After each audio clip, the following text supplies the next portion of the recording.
Come on. There we go. Okay, cool.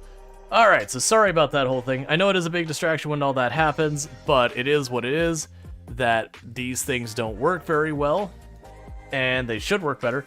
That is, whoever is the person who comes up with the software that from one location, and I know Restream does it, but from one location, that I can hit live using an application like OBS that has some optimization and all that kind of stuff, and I can update the title, and it blasts it across all the platforms you're streaming to. In our description, it blasts across all those, and it takes a category, blasts it across all those, and just have one place where you update at one point, you hit change category, go live, whatever. Whoever makes that software is going to make absolutely ridiculous money. Because there is a need right now, and it is definitely not being met. But to continue what we got going on here, so we're going to be hopping back into our run in Project Zomboid with Venus. For those who don't know, this is my personal best character so far as time spent and all that. We're at 166,500 kills. We've been alive for 1 year, 7 months, and a bunch of days. Well, a day. Things are going relatively well for the character, so I got 2 spears here, doing my inventory and all that. Got my tent. I've got some broccoli that's going bad and some potatoes. I don't think we have any rabbits. We got some spears on us. Our weight is dropping, but in a good spot. Okay. But yeah, so this character has been alive for a very long time. They're one of my strongest I mean, they are the strongest character I've ever had because they've lived the longest. We've only ever been in Louisville, and we've cleaned up a huge area of Louisville. We are just basically going through clearing neighborhood after neighborhood at this point. We're not worried too much about anything. There's no loot we need in the entire game. We've got everything we need. There's no, like, I don't need books. I don't need anything. So this is 100% we are killing zombies, the run. Which I do know some people are into, some people are not into. I get it. A lot of people are really excited to see, like, record run kind of things going on. But there's also, like, people like to see it kind of get mixed up. I need the bear to squish down so I can actually see my screen. But it is one of those things. That's the reason I do the polls, is I try to give people the opportunity to weigh in, to be like, hey, this is what I want to see. Sometimes I allow, like, most of the time I allow points. I've debated usually with some of these of not allowing, you know, not allowing the points to be used, so it's an actual vote. I probably should have done that with this last one, honestly, but it's fine. Like, the game vote, I'm always going to allow people to use points, because I want to reward those who are here a lot to be able to, you know, have a little bit more say. 1 second, I don't have sound. That's not going to work. Why do I not have in-game sound? Let's check Project Zomboid's audio, because I could definitely not play this game without sound. There we go.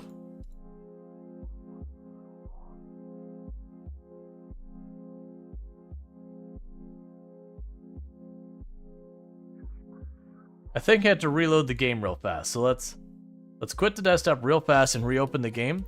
That's just because Windows Update screwed me on a bunch of settings. Alright. So that's just, I had to reload the game real fast. Oh, you have a store? That's fun. It's a gas station, all that. But yeah. I do know there's been a lot of demand for me to play this. I have played this a couple days recently.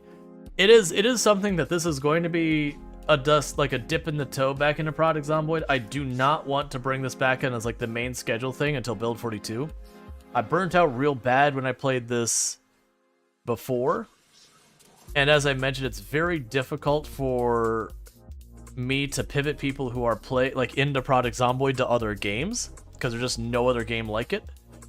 So it's totally fine for me to hop into it for the channel and all that, but not as like a main regular game.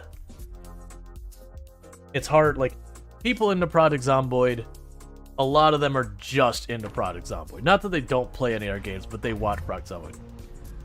There we go, now we have sound. Project Zomboid with no sound is rough. That was one of the first characters I actually got, like, you know, where you go to the thing where you go from like just a couple kills to getting to your thousands of kills. That first one, I think I actually broke 10,000 kills on it, was a def run.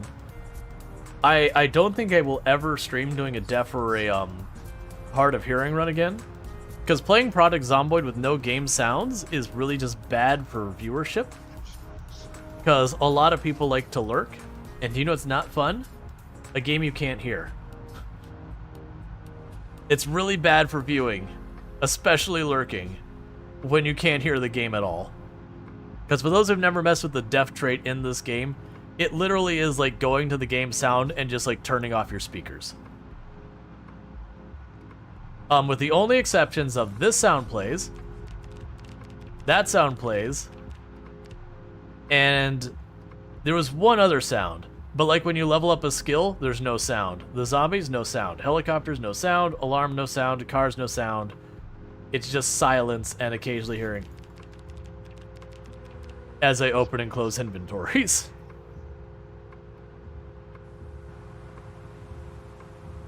Okay.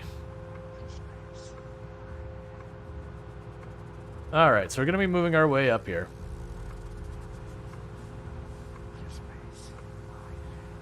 But yeah, it is another problem I've been running into this game is like, one of the reasons I also don't want to play too much is it's been difficult to come up with things to do in the game.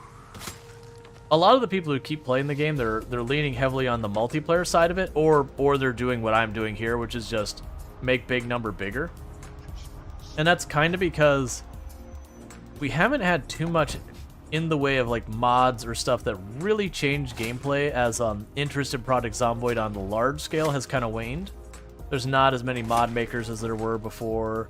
A lot of mods that were around haven't been maintained, so luckily we're not getting many updates right now, but some of them have like issues that are just never going to be resolved.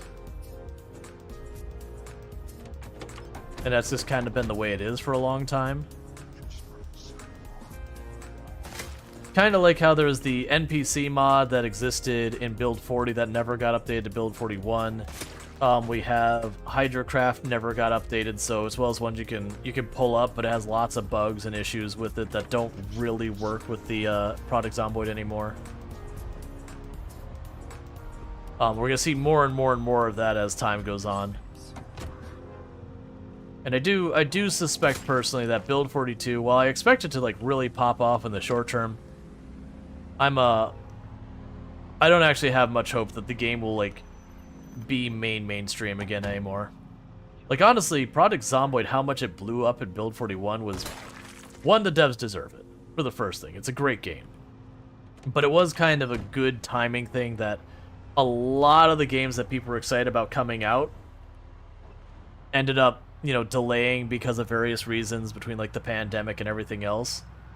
So there's kind of a big gap in, you know, games that came out. The update was multiplayer, which is like the feature that people want to see in a lot of games.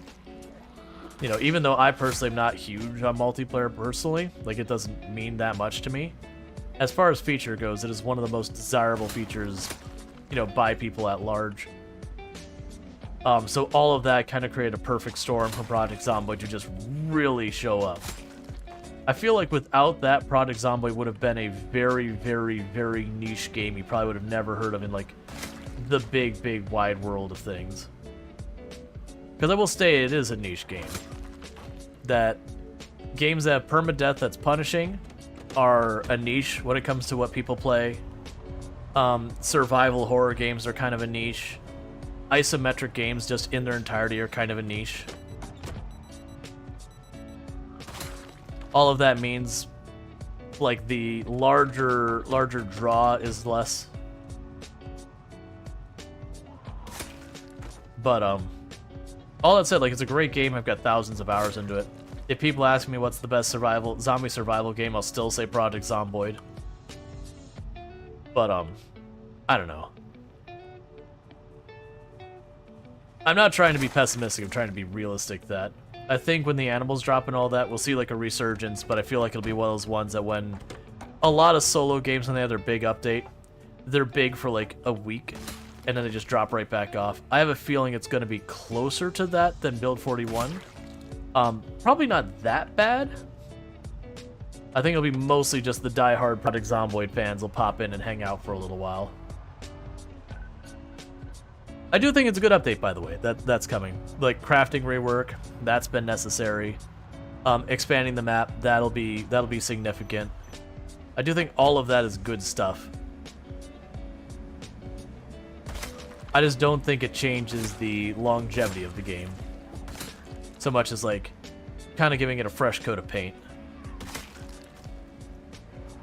Whereas multiplayer definitely added longevity to the game that we didn't have before.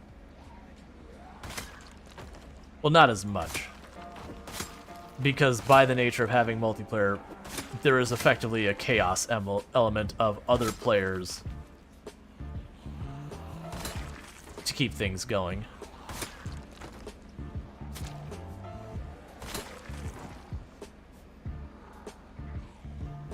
Let's catch up with Chad in a moment.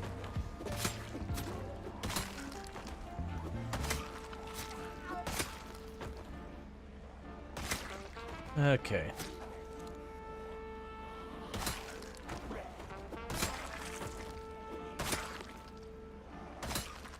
I also feel like one of the things working for Project Zomboid is while there's certainly been a time that zombie games were like super duper overplayed, where we had, you know, 7 Days to Die, Project Zomboid, Left 4 Dead 2. There was just like every other game. We had the Walking Dead games. There was just like every other game at the point was this grungy zombie game or like something zombie-esque like The Last of Us. We had a whole bunch of those all came out at the same time. Then after a while, there's kind of a gap in there. So for people really into zombies and all that, there's this kind of this place where like scratch your head. All right, you know, I'm ready for more zombie, but not finding that much. Or the ones you were finding were like more low effort games. Like I think there was one, was it Contagion or something like that? That it was trying to be a 7 Days to Die-esque game, but it just never really got any steam underneath it. It was kind of just okay.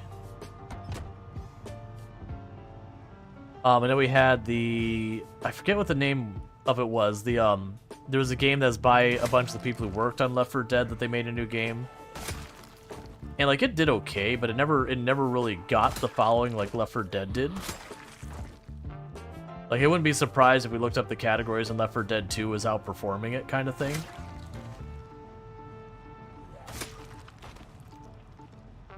Back 4 Blood? Yeah, that's the one. Like, it was a decent game, it just never really... Scum was good for you? Yeah, I found Scum was one of those games that I've heard mostly people not being excited by it, but some people being into it. Let's see. 20 to 30 deaths, I was hooked to this game. I've been trying to overpower with Insurgent, a new vehicle type, but nope, still die. Yeah. Yeah, Scum was one of those games that I had a lot of people would use Scum, and I haven't played it myself, just to be fully clear. So I don't have a strong opinion on it myself. But it was one of those games that went for this is the hyper realistic kind of thing where you had like nutrition balance and a whole bunch of nonsense. Which I've been very vocal for my own experience. I'm not into those games. That I honestly feel like that's kind of the bad kind of survival. That's just, it becomes very quickly a chore to survive, not fun. That's just how I feel about Green Hell, is I actually really don't enjoy Green Hell at all. I have people ask me to play Green Hell quite a lot, and it's like, no, I have played on stream. I think it did like a dare drop or something for it, that I was kind of obligated to play a little bit, and then once it's done, I was like, yeah, I don't think I'll ever revisit this game. Which, that isn't saying, like, if you enjoy it, don't let me ruin it for you. But it was just kind of one of those things that there were so many decisions the game made that I'm like, this isn't fun, this is a chore. Like, I do like having to have my character eat and all that, but when you get to the nitty-gritty, it's like, you slept on the ground one time. You have worms. You drank a single sip of water. You have parasites. You didn't brush tonight. You have gingivitis. Take a big pile of, like, ground up limestone and rub it in your eye, and suddenly you're better because game logic. That, I mean, obviously I'm exaggerating that, by the way. But it was just kind of one of those things. It was just, I found myself playing Green Hell, being interested in seeing where the story went, with zero interest in doing the survival elements at all after a while. So I was trying to, like, speed run through the story, and just, being forced to like go across the map, make this like little camp thing real quick to be able to go to the next map, not being able to run at all because the rattlesnakes don't behave like real rattlesnakes in any way, and the scorpions practically chase you down. And like, that's the thing that irked me, was the snakes and all that were what's referred to as a slowdown mechanic. It's a mechanic that is a thing to make the character's progression slower, and they can be good, for the record. You can have good slowdown mechanics that are engaging gameplay and yada yada yada, that make the character take time to explore their world and all that to succeed. But to me, they were kind of like the worst kind, where it's like, you can run, but if you do, you're gonna get constantly poisoned. Have I ever played Kenshi? Yes, Kenshi's excellent. I really enjoy Kenshi. Kenshi's a hard one to stream. Like, you can pop into Kenshi and do pretty okay once in a long while, but the game is very, very slow. So for streaming it for any real length, it's really hard to stick into Kenshi very long.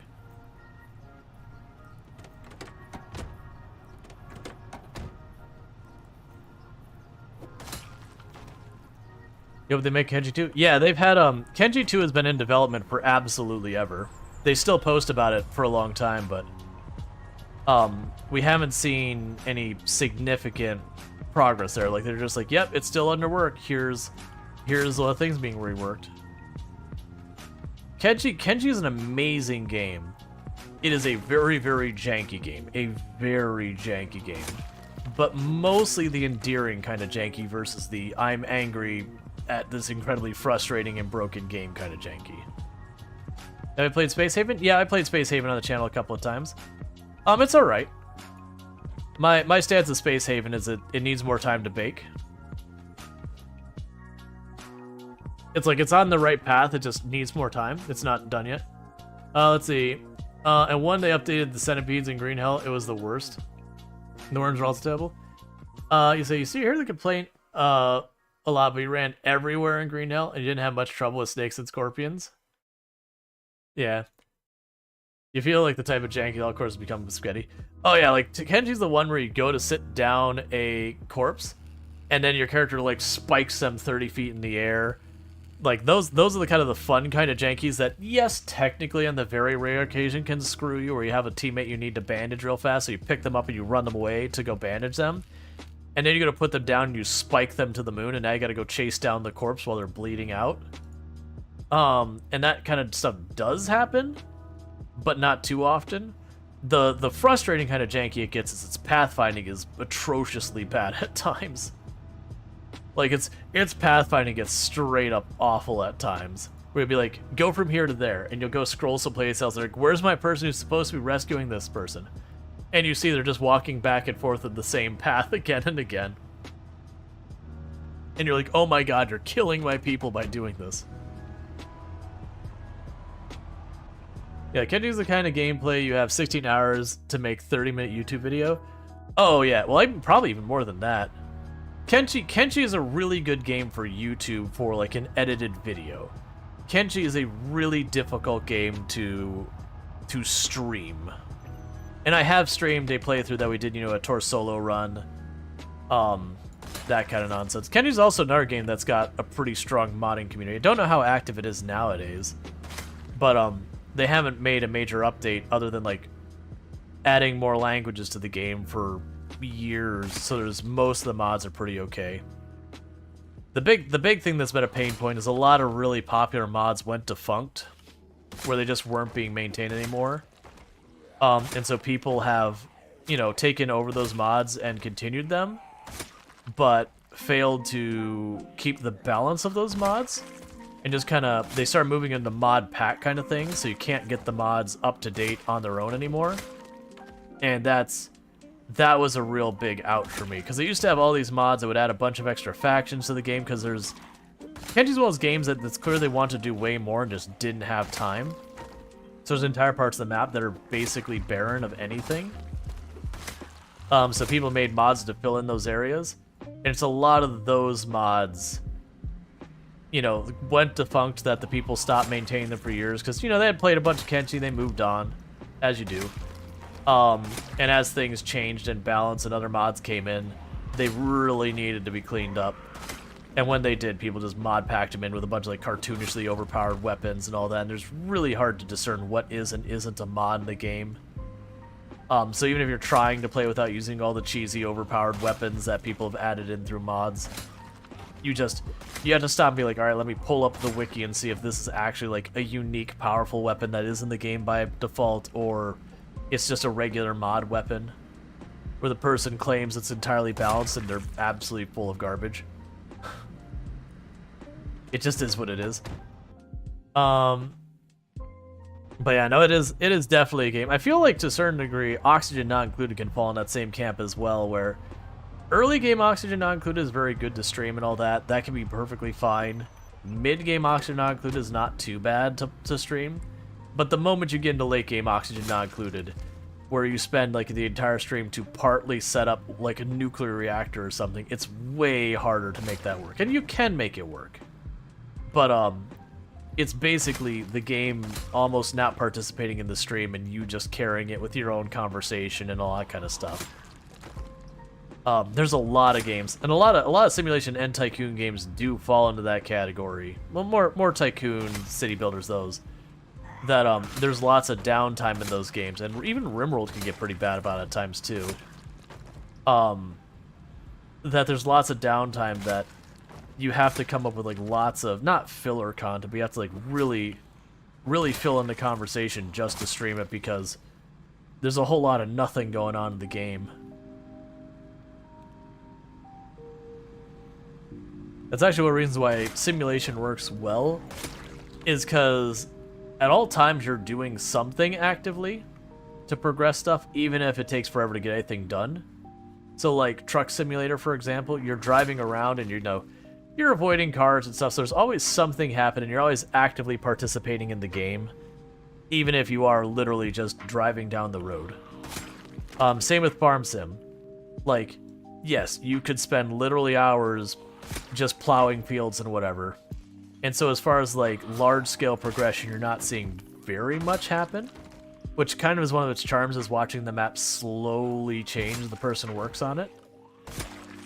But at least there's always something being done, whether it's tilling or cultivating or harvesting or doing the rollers or cutting down trees or whatever. There's always some active participation happening. Versus you get a game like RimWorld and all that, where you've queued up a bunch of jobs and your people are taking time to catch up. And you could queue up more jobs, but they still won't get them done, so you kind of just need to sit on your hands and wait for them to play catch up. City Skyline, like a lot of them can also be that way because you just don't have the money to do the next thing. Like City Skylines, you can run into that. Not the new one. The new one practically hands you money. But the old one, for example, you get things set up, you'd start to stabilize your things. You're just kind of waiting for your population to catch up to the things you've set up. So you just kind of like wait. A lot of tycoons like Planet Zoo, Planet Coaster, Roller Coaster Tycoon can fall in that same thing where you'll hit phases in the game where you just don't have the money to do the next thing, so you kind of just have to wait for the money to get there. If you keep building stuff, you keep not having the money.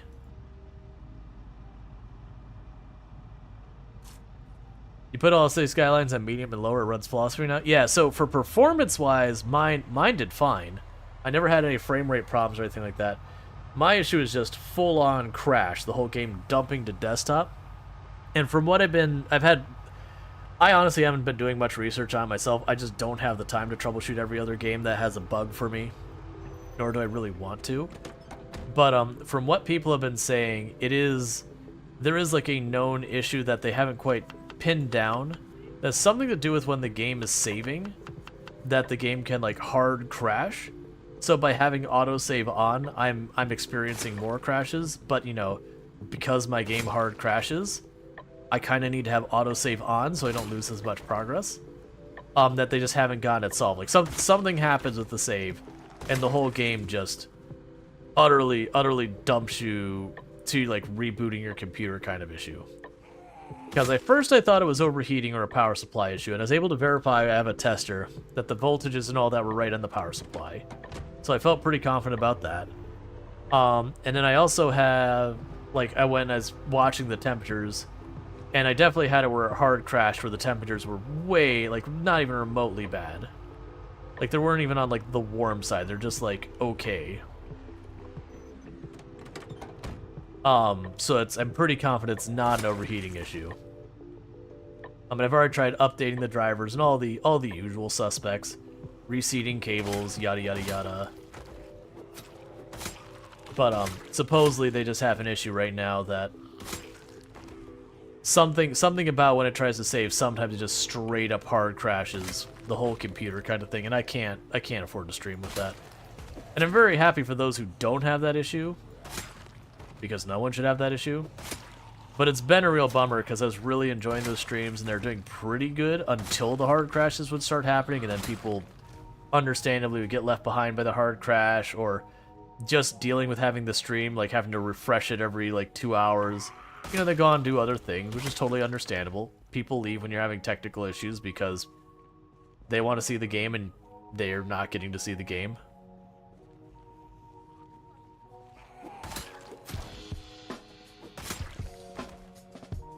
Yeah, I really wish I could. I'm hoping that we'll see like an update in the near future that they'll be like, okay, we fixed this problem. And that we can like revisit and all that, because I was having a good time with it. I do worry about those games that sometimes it starts to get kind of slow, as I mentioned, and we definitely had some of that. But it felt like because they took away the entire cost of terraforming, so far as money, you just do it. They were very clever about that thing, because that's actually a thing that Planet Zoo does well, is while there is technically a cost to doing the decorations, it's really minuscule. So what happens is you set up your big exhibits that cost you a whole bunch of money, and while you're waiting for more money, you just kind of like put down rocks and other nonsense to make your exhibits look nicer and make your park look nicer. So it actually does a pretty good job of having it so you can actively do stuff at all times.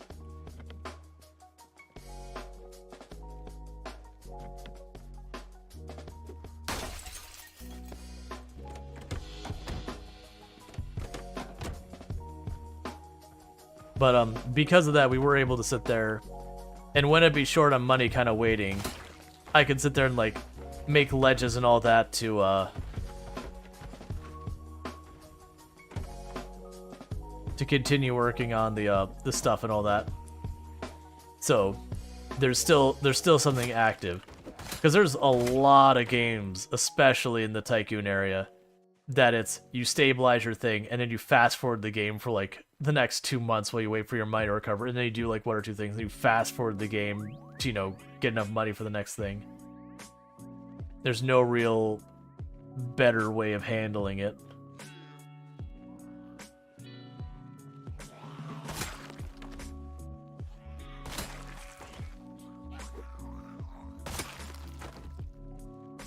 Okay, let's see. If the game hard crashed, what would happen on reboot when you get back to the game? Are the zombies devouring you? Oh, in Project Zomboid? No, so Project Zomboid has a protection where if your game crashes, it takes the zombies in your immediate area and basically kicks them away from you. It can kind of suck because it can actually effectively delete zombies from your world.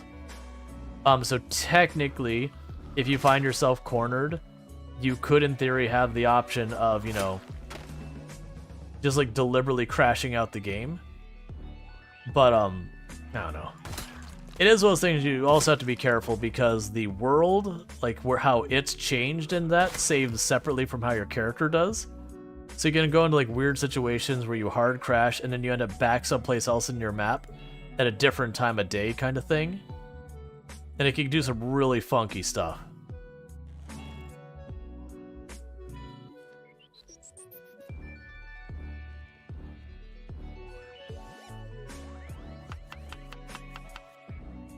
Oh, sorry about that. I see you, zombie. 1 second. Gotta keep my salads rolling.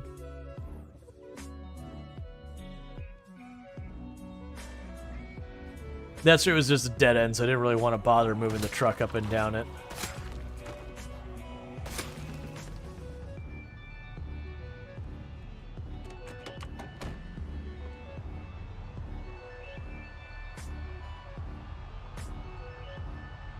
So let's pull up here a little ways. So we're not near the gas station.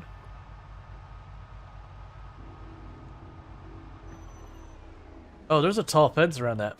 That actually kind of messes with my plan of how I was going to deal with that. Alright, so if we go to where we're at, there was a grill, I believe, at that house. Oh, I actually want to do this.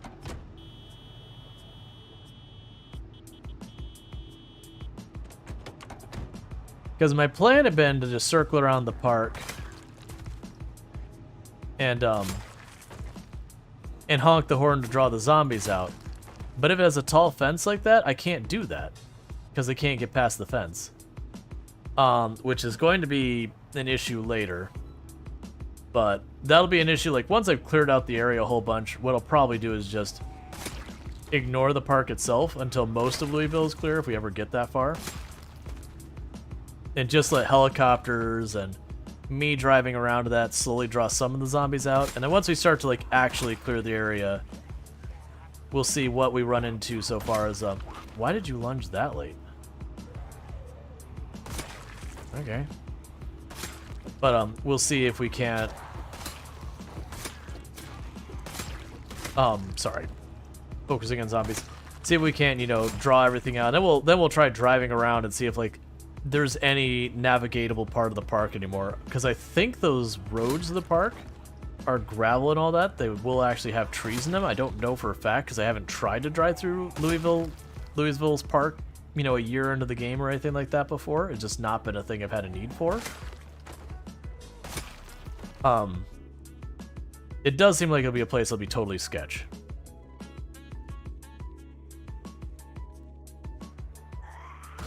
That said, I'm also not seeing many zombies on that fence.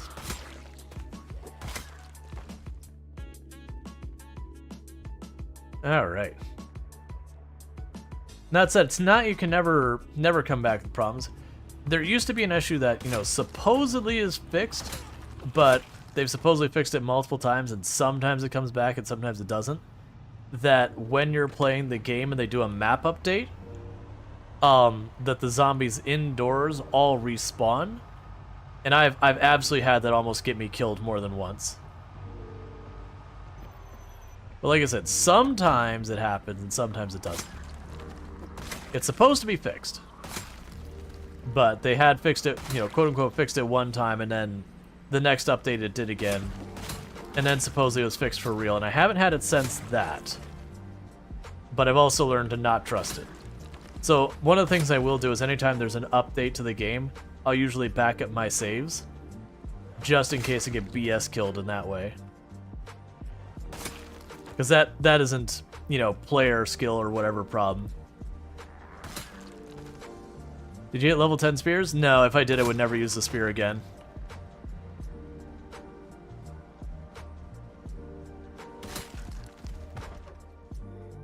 Spears are very my not favorite weapon.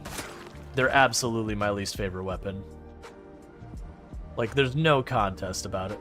They're good, to be clear, but they're like the antithesis of what I want in a weapon. I mean, actually, technically, the axe would be more of an antithesis of what I want in a weapon, but at least it has durability that isn't frustrating to deal with. Like, having to keep a trailer around full of spears, even at 10 maintenance, is just absolutely ridiculous.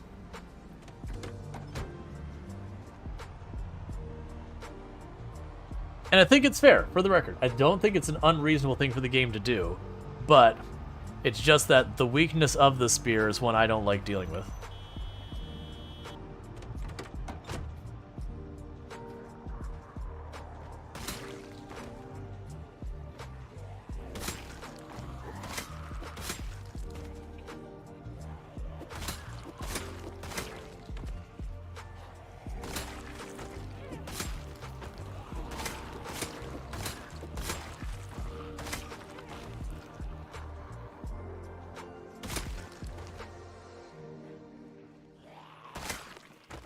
Okay.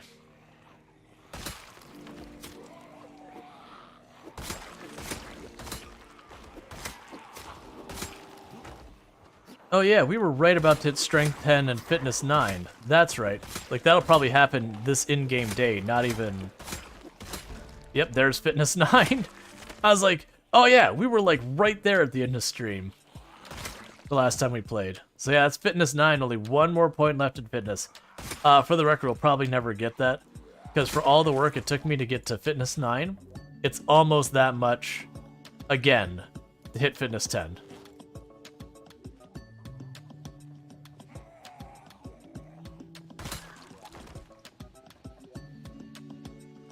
Okay.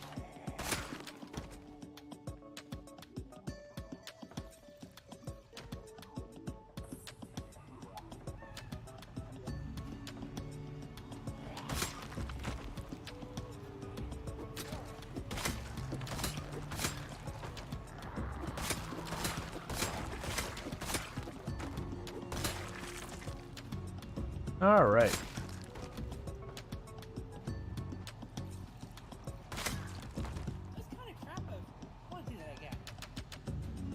Let's deal with you real fast.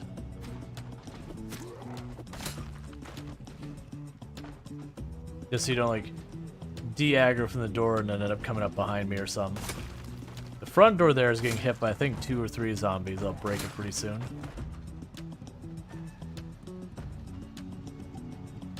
Okay.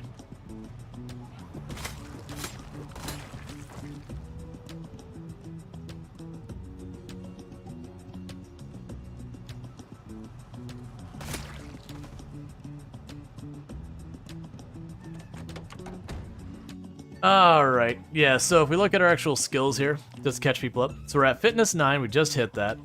Our Strength 10 is coming along. It might happen today's stream, but it's getting close. We're at about Nimble 7.5. Sorry, I'm lying. 6.5. So it's coming along. We're at about 9.5, sorry, 8.5 on our spears. And this character was a 0 to hero character, so we started with literally nothing on any of this. But as you can see, we're at 166, almost 167,000 zombies killed over a year and 7 months and a day. So you get the idea. When you kill a heck of a lot of zombies, you gain a heck of a lot of stats. Because every single time I whack a zombie with a spear, I get 1 point, well, no, sorry, not a spear. Every time I whack a zombie with a weapon of any kind, I get 1 point of XP for fitness. I also get, it varies, but between like 0.8 and it's something like 1.6 or something like that strength. I don't know the exact count. The point is, I get a tiny bit of strength and fitness every single time I hit a zombie. You also get a tiny little bit of maintenance skill and a tiny little bit of whatever skill's in your weapon type. So, if we assume it's going to take me somewhere in the area of like 2 hits to kill a zombie over like a huge average, like I'm 1 tapping now, but earlier on it'd be 4 tapping. So if we average out and say it's like maybe 2 taps per zombie, you're talking over 320,000 hits against zombies, and it's probably underestimating it. That's just a lot of individual XP points from just knocking stuff on. That's not counting running, that's not counting carrying weight, that's not counting all of the other things that add to your passive skills. It's also not counting all of the sit-ups we do. I don't go out of my way to grind sit-ups. It's, I have kind of a rule to myself that I head back before it gets dark. And then I also don't go to sleep until midnight. That way I don't fight in the dark at any point, because poor visibility is what's killed more of my characters than anything else in a long time. So I made myself rules to try and mitigate that problem.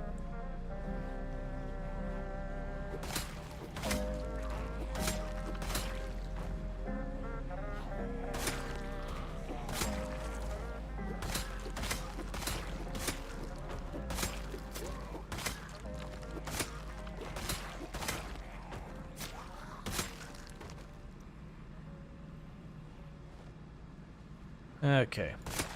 But what I do is to fill in that gap. Like, if I have something I need to be doing, like dealing with traps or whatever, I'll deal with that. But if I don't have anything else, I just do sit-ups. That way I'm working on fitness. And this character's almost only ever done sit-ups and no other exercises, and even with that, fitness is still just shy of a full level behind strength. So that tells you to not even remotely bother trying to put any effort into, you know, doing the exercises for strength, because it's just not needed.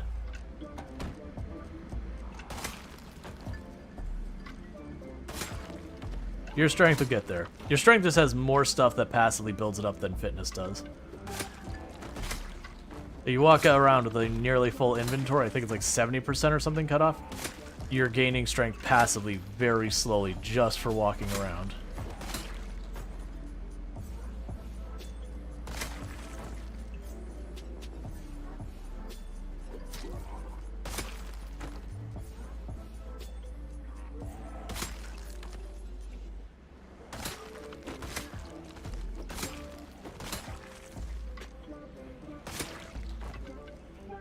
Okay.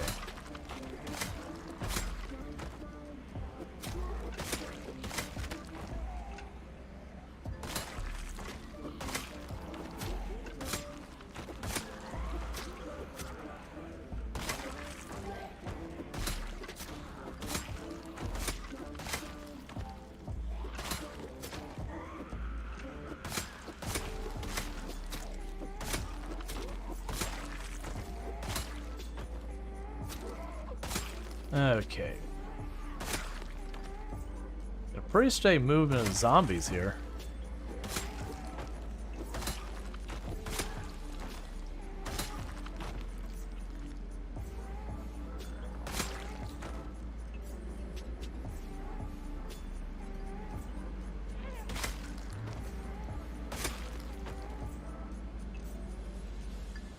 Okay, and we're just going to keep pushing down this way. Go ahead and kill the radio so I don't leave it on all night. Alright, so if we go down this road, I believe just around the corner will be the gas station we can use kind of as a forward base. I want to fight all the zombies the whole way back because we are starting to get exerted, and on top of that, we are also starting to get to the point where it's starting to get darker. I am looking very much forward to the winter ending in the game, because while I do like the snow, it looks great. After you've been in it for like entire streams worth of time, you're like ready for the snow not to be here anymore. It's actually one of the things that I really enjoy the cryogenic winter run. It's a good challenge. It's not a particularly hard challenge, but it's a good one, just for being different. The downside of it is you have snow forever, so you almost get tired of just your screen being white everywhere you look all the time.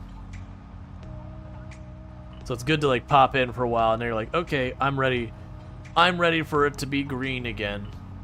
It's also why the reason I don't like the 10 years later mod is it's kind of the same thing but green. It was not my turn, it's fine. Just cut across. But like the map is just green for all eternity.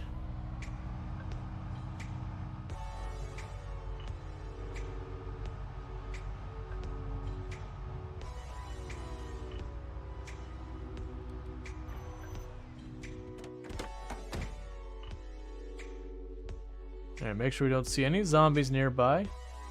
We've got one over here. Okay, so let's deal with these stragglers. Because otherwise they might watch me go into where we're staying and cause trouble.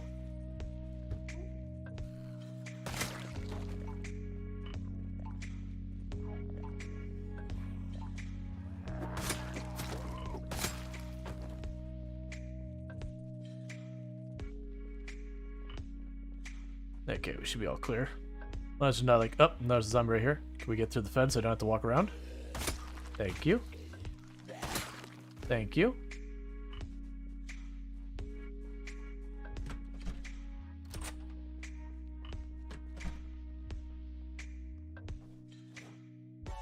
Let's see. So, one more. I'll check. So let's see. So was a modder. You make sunglasses and just added hues to the product Zomboid experience without any mechanical changes other than that. That's fine. There's a lot of stuff that like that just people have made cosmetic mod kind of things. Like, those actually end up being pretty popular, just having a whole bunch of different outfits and cars, even if they're not mechanically any different than what's already in the game. Some people just want to be able to have, like, a proper muscle car in the game.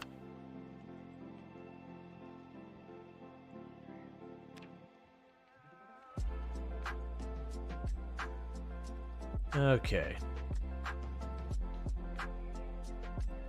Well, I messed up. I didn't exercise, so we're going to take a sleeping pill and go back to bed. I did just mention normally I don't go to sleep until midnight. That's precisely why, because we woke up at 2. And that's just too early. It's going to be pitch black outside.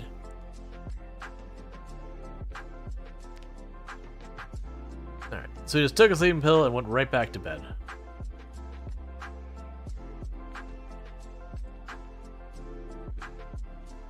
So unfortunately that didn't give us a great sleep because we did that. That's what we're dealing with. And excuse me, chat, I'm just going to take 2 seconds. I need to use the restroom. I'll be right back. So thank you again so much for tuning in. I'll be back here in just a moment. Well, he certainly doesn't need that anymore. Man.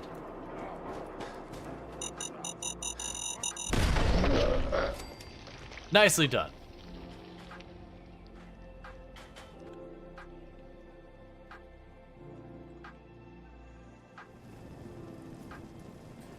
I have been claimed by the landmines in many a place. You know, 10 hours or 11 hours.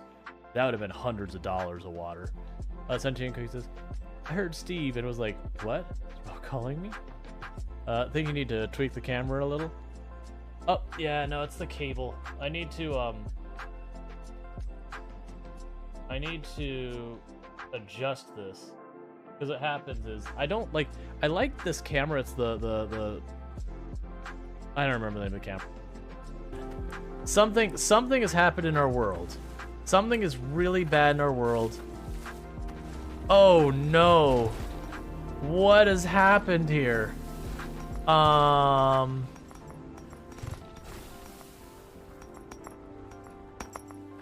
So, I'm gonna hit escape. Where are you? Clear all raw resources. Yes. And it's all better like nothing ever. Okay. Thank you for that. Let's see. They did a ton with Fallout, the color patch shift. Yeah.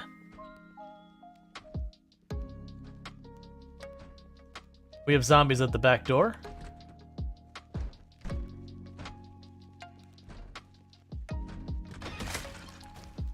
Okay. And that is why we lock our door, because that zombie could have come in and killed us during the night had we not done that. So a zombie did probably see me go to that.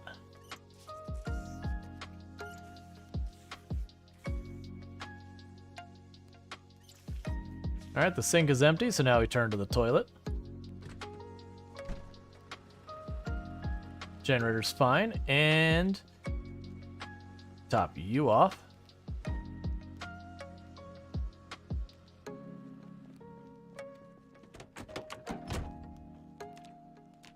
Get a radio on, and the next day.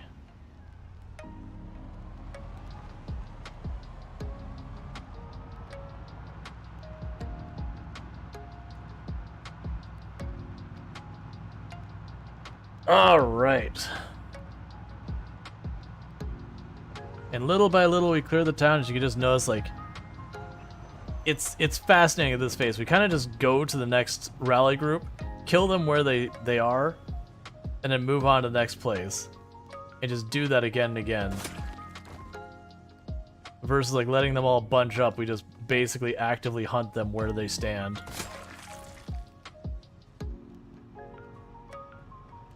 It just changes the gameplay so much. There's just not a good way to gather them up when you kill them so fast. Like, the effort you put into, like, trying to group them up to actually have a sizable group to fight. If you just kill them, it's faster.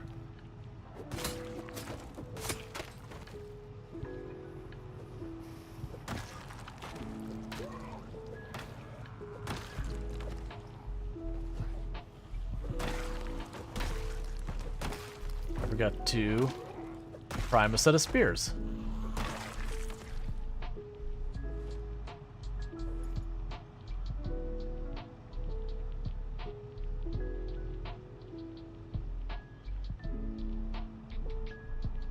Okay.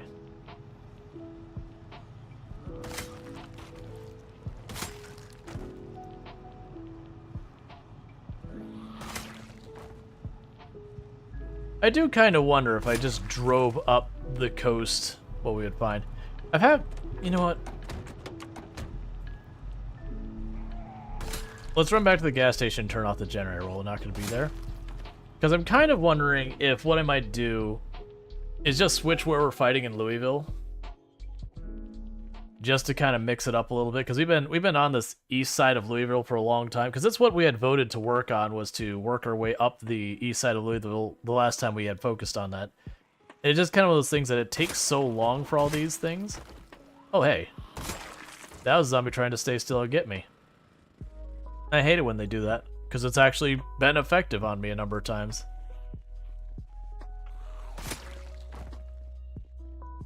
Alright. But it's kind of those things that it takes so long to accomplish those kind of tasks that we'll have like the vote, okay, we're going to work on this. And then over the next 8, 9, 10 streams, we're still working on that one objective. Because that's just what 16 times pop is just slowly meat grinding your way through the zombies until you accomplish whatever you set out to do.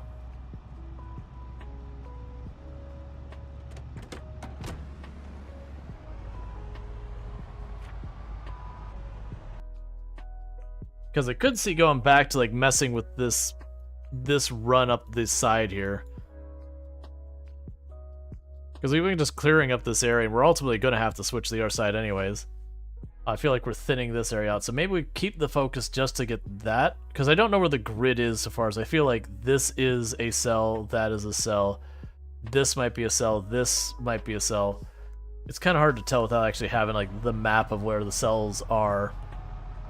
So I think after we do this game, in-game day of like clearing, I might just grab the stuff from the gas station to the south and just switch which side of the area I'm working on, just to see something that is the same set of neighborhoods again and again.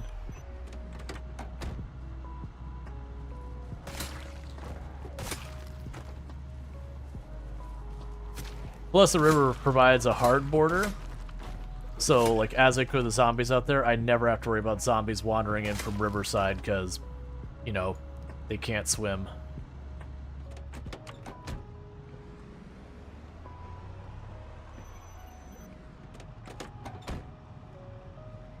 Okay.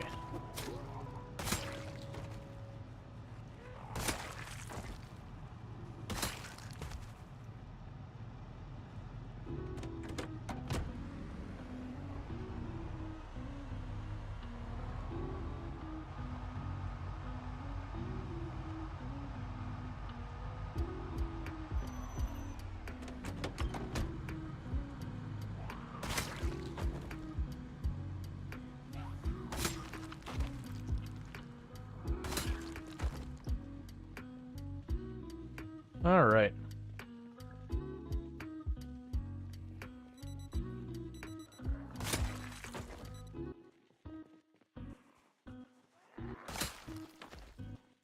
Basically just running up the road real fast, killing these groups. Little 1s and 2s, so I can just drive up the road and not have to do that again.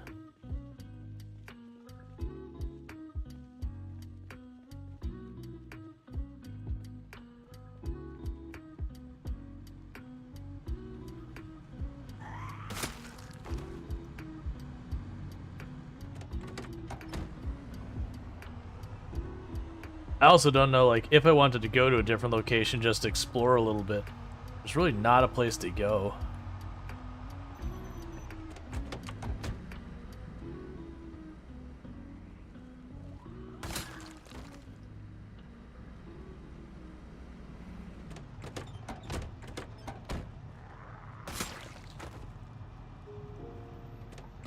Don't? Okay. Anytime I see that bubble, that double buzz, I'm like, wait. Don't helicopter me, man. We could talk about this.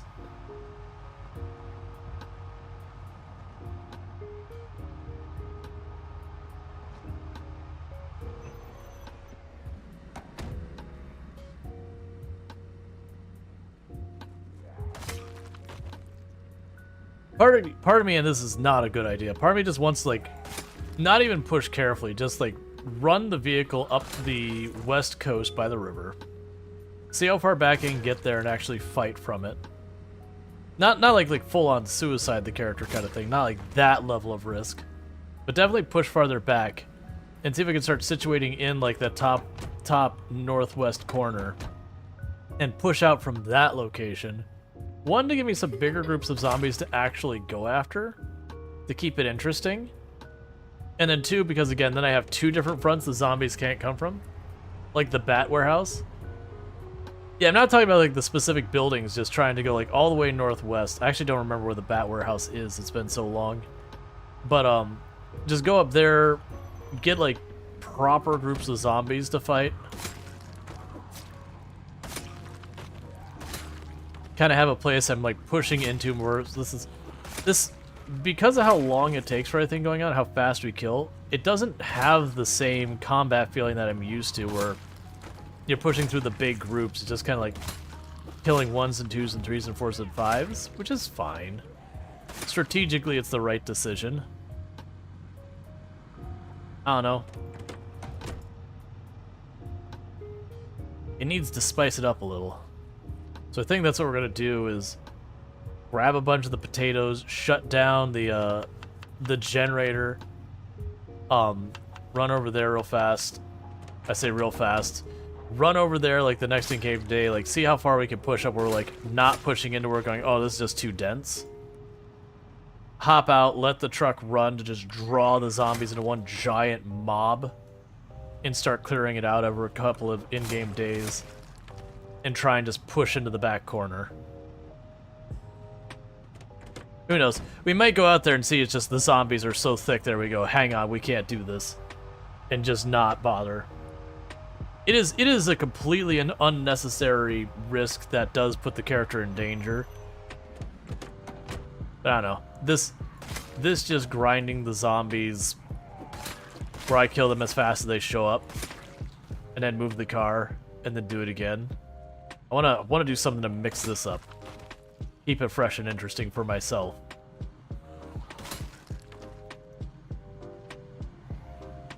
I mean, honestly, if Venus dies, I don't actually really care that much.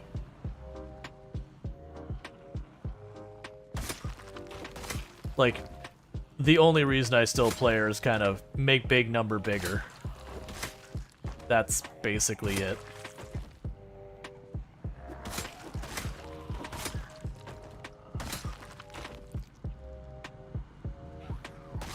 That said, I do, like, big number bigger, I do want to see spears get maxed out. I've kind of already written off that I'm never going to bother trying to level all the other skills, because I could go back and just grind all those crafting skills up to 10. It wouldn't take me that long to do it. You'd have like 1 or 2 that drag out a little bit more, that take a couple of in-game days. Like mechanics can only go really so fast.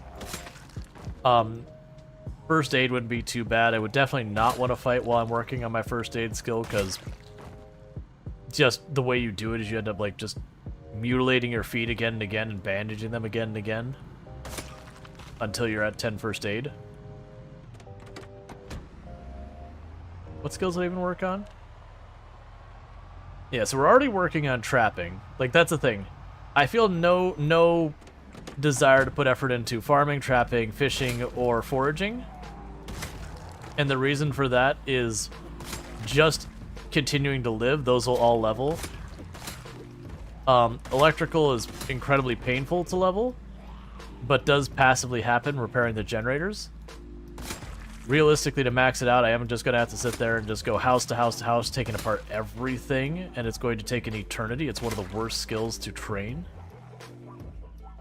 Nimble, I'm passively leveling. Like, honestly, stuff like sneak and light-footed. I just need to go someplace like the prison where I can get onto a roof, draw a bunch of zombies at the building, and just walk back and forth on the roof for a while.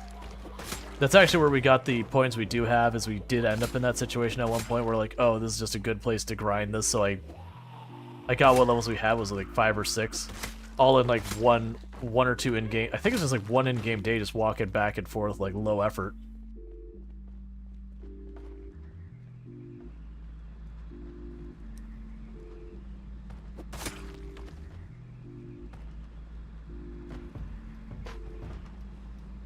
And in some ways, I find light-footed to actually be a bad thing for survival, because you're less likely to aggro the zombies from walking around. Which means you're more likely to walk up on a zombie that doesn't realize you're there, so it stands still, which makes it harder to notice. Which, like I said, that's killed more of my long-term characters than anything, is just zombies chilling someplace of poor visibility and just standing there, and you just walk right up into them.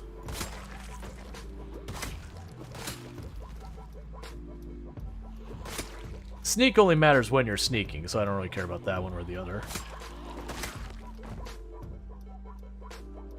Yeah, it's like figures play zombies on the street, so I should keep backing up.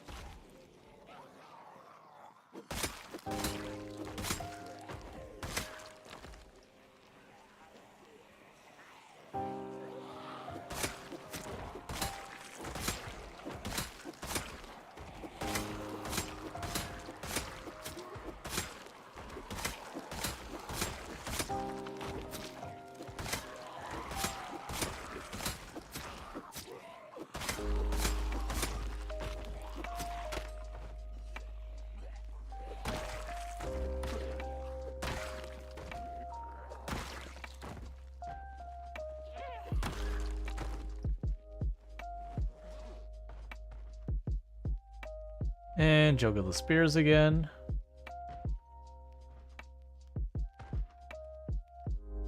Hey, Riley, it says, like, for electrical, you can favorite crafting thing to dismantle watch and use that to auto-scan the watches and corpses. Yeah, you can.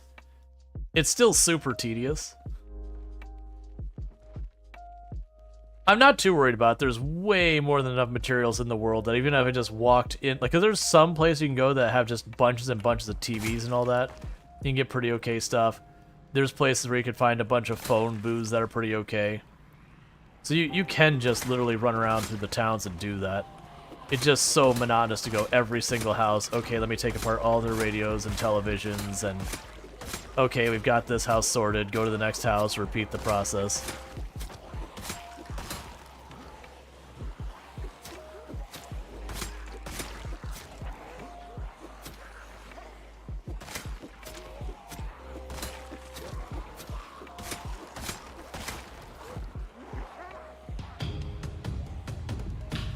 Hey, thank you for the raid. I'll check all that in just a moment. I'm in the middle of a thing, as you can see, making sloppy turnarounds and all that. So, you know, put my long-term character in danger by playing poorly. But I'll go ahead and get that. So thank you for the raid. Let's see. Purple Lemon Erdle. That's a risky one. I do hope you had yourself a good stream. And what were we playing? And for those who were over there, raiders, what would you say was the best part of the stream over there? But yeah, I'll take just a moment to like properly welcome you in just a moment. Zombies are doing their zombie thing, so have to deal with that. Playing Medieval RimWorld. Excellent. So if you were looking for some Medieval RimWorld, that is a place you can definitely find it. So definitely drop over there and follow. I'll play catch up with Chad in just a moment. I think these are the last two unless there's a second wave. Okay. Alright, so yeah, so we were playing some Medieval RimWorld, so welcome in, Raiders, and I do hope you had fun with your RimWorld, and hopefully everything went well and you did not commit die or suffer tragedy, or the many other things that do happen in RimWorld. We ourselves had our own RimWorld run we were doing today that is, we've been referring to as like the Adam and Eve kind of run. Things have been going mostly good there. This is not a particularly safe place to do this, but I'm going to do it anyways. Because I like feeling fear in my heart. Ah, yeah, that's fear. This feels incredibly dangerous. We did not commit die. Excellent. I highly recommend not committing die. I hear tell committing die is not healthy. Buy Boom Rat for 5,000. Or 5,000 Boom Rats or whatever. But yeah, so I am Rual Storge. I do play Friday games here on Twitch. I'm actually most known for the game I'm playing right now, which is Project Zomboid, where I used to hold the world record for the highest kill count run ever streamed, 135,121 zombies killed and one character in one life, without mods to change itemization or vehicles. That said, that record has long since been beaten. So I used to hold it, do not currently hold it. You'll also notice the character I'm currently playing on, I have actually got a higher kill count than that, but this is not the record. Because the person who took the record has been going ever since for over a year. It is at over 600,000 now. I have no intention of trying to take that record back. I just don't want to put the time in or have the patience. Thank you for the follow. Welcome to the stream. That said, I am a variety streamer. I do play a variety of games. I actually don't really play that much Project Zomboid at all anymore. But, play a bunch of RimWorld, play a bunch of, like, simulation games, like American Truck Simulator, Farming Simulator 22. I do play the occasional, like, survival game. Play a decent number of, like, crafting-style survival games, colony builders, city builders, settlement builders, tycoons, roguelites, all those kind of things. So we do play a pretty wide range of games here, but we try and have chill vibes, you know, good times. Give people a place that, you know, whether they're at work or coming home from work, they can kind of wind down for the evening. Or, you know, start off their day nice and relaxing. And for the record, I do not like spears. This is, yeah, I also advocate for people with disabilities and neurodivergent conditions. That's actually the reason, if you notice the font on the channel, it is kind of a strange looking font. It is actually dyslexia friendly font, which is way easier to read for everyone, but can be like absolutely make or break for people with dyslexia. Like, I personally don't have dyslexia, but I've grown to really like the font just because it's very, like, you don't lose your position on the page very easily with it.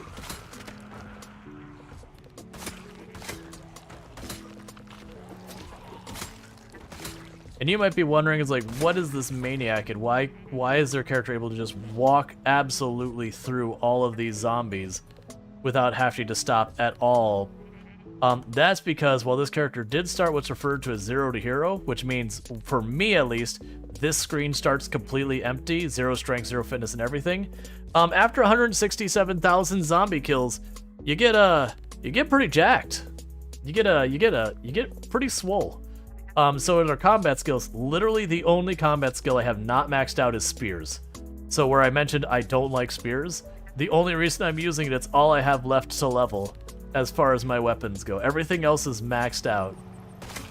So you might go, wow, spears are overpowered. You can one-tap with those things. That's true of all weapons, by the way. The only one that doesn't quite get there is the short blades and the short blunt weapons. You never get to the point that they always one-shot, but you do get to the point where they're pretty good about it. And my actual preference in the game is short blades. The hunting knife, very specifically, is my favorite weapon in the game.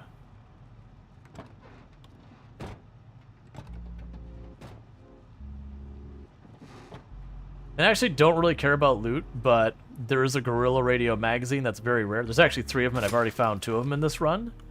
I have never, in my entire time playing Project Zomboid, had all 3 of them in one run. So I'm kind of just checking as we're wandering around the map to see if I can't find the other one. And usually trunks of cars is where I almost always find them. Yeah, let's go this way. We haven't gone down this road.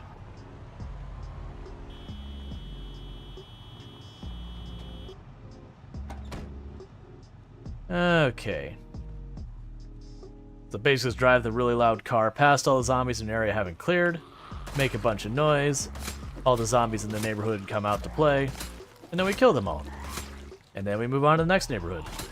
This character has never left Louisville. We do have respawns turned off, but we do have the zombie population maxed out. And for those who have ever gone to Louisville on 16 times pop, be like, no sir, you're a liar. This is nowhere near enough zombies. I'll remind you, 166,000 zombies have died in this area.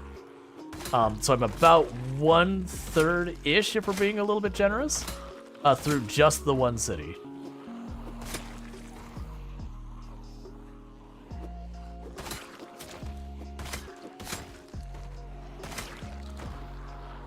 Alright. I did see the one on the house on the left. Not gonna worry. Yeah, I was hoping they would go to where they last heard me, so they'd step out in front of me. Thank you. Like I said, I used to hold the world record. Of the people with like these types of kill counts, there's only a handful of us that have gotten this high. I know there's myself, there's Lamprey UK, there is Royale Cheese TV, was a Twist on Fire? I'm messing that name up. Who's up here as well. And this is not counting people that are like super duper modded. I do think we should absolutely have a category for people that are like heavily modded runs. But I think Alice in Adventure was pretty high up there too. And I know Wickhammer has been pretty high before. I don't know what their record is.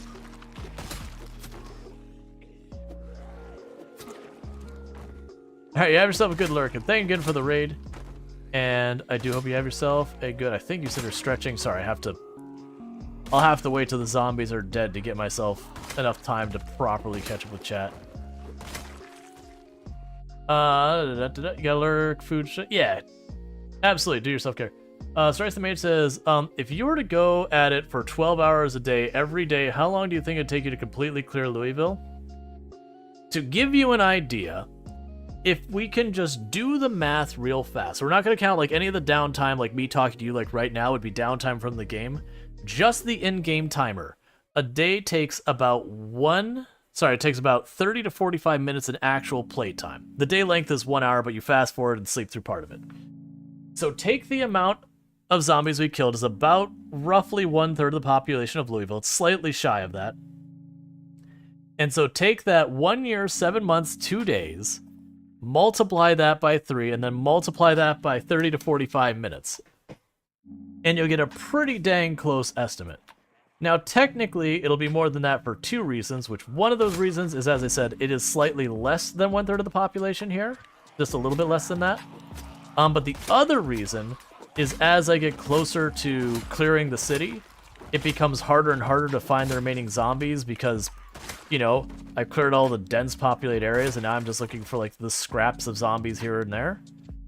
But yeah, I would say 3 times the amount I've already played would be fair. We can actually do the math. Let's just do the math. So, if we go calc... Who's my handsome boy? Meow, meow, meow. Are you eating your Skittles? I have had some Skittles, yes. Are they nummy? They are nummy. I need to eat my tacos, but I have the Skittles. But yeah, so we go here real fast, and we have 7 months, and we're just going to average that out to 30 days per month. I hit 0, not 7, so we take... Oh, you can't see the calculator. So let's just do the math of how long it'd take me to clear Louisville. So there's 2 ways to approach it. So let's just assume we have the average here, and I'll fix this later. So we go here, and we'll start with 30 days times 7... plus 2, plus 365. So that's basically how many days we've got here. And now I go here and we say times 0.5. So that'd be 288.5 hours would be double. I actually need to do that a second time. So we'll just go 288.5 plus 288.5.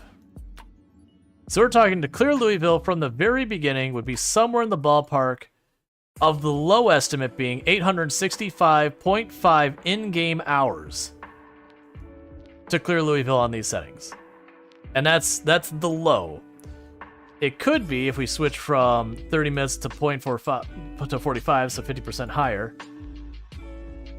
That's not how I do that math. So we'll need to do times 2 to set it back up, and then we'll need to times 2 it again. So on the higher, no, that was divide it by 2 again, times it by 1.5. Okay, so on the higher end, you'd have somewhere in the area about 1,300 hours to clear Louisville, assuming the trend keeps true. Now, if we go to the because it's 4.5 million for Louisville, I think is the pop. No, that's not right. It's 450,000 or something like that. I don't remember the population of Louisville. No, I think it's 480,000. I remember the population of Louisville on this. We take that and we divide it by, you can sustain about 500 to 700 kills per day. We'd also get 960 hours as the estimate that way as well. So you get the idea. All of it is in kind of that near 1,000 real life human hours, not in game hours, real life human hours to fully clear the city. which is the reason I have absolutely no interest in trying to clear the map, because that's just this city. To give you context, this city has somewhere in the area of like 450, 480,000 or something, that number of zombies. Oh, we're making a mistake. We're making a big old mistake. I am very exerted. Let's just back off a little bit. I am gonna have to fight them probably. I don't really want to cut through that backyard. All those trees are scary. I was not focusing, and so the issue is I am right about to hit high exertion, which is where things start to get not good. So we're just gonna go with the strategy of continuing to back up. I'm gonna dash. I'm gonna go around this corner. We're gonna go around another corner. So the zombies see me go to this corner. So I go around it. So the zombies will assume I'm back here. We just keep on rolling to get line of sight away from that corner. That's a burnt down house. There's no way in heck I'm going in there. Hey, miss, is the door unlocked? No. Alright, I'll come back later, miss. Excuse me, sir? No, no, you too. That's fine. I didn't really want to stay that bad. I'm looking for a place that I can quickly sneak in and grab a chair. Because I don't do the thing where I carry a chair on me. Like, no judgment about it. I'm very lazy is the reason I don't do it. Has nothing to do with, like, meta strategies or being against meta strategies or whatever.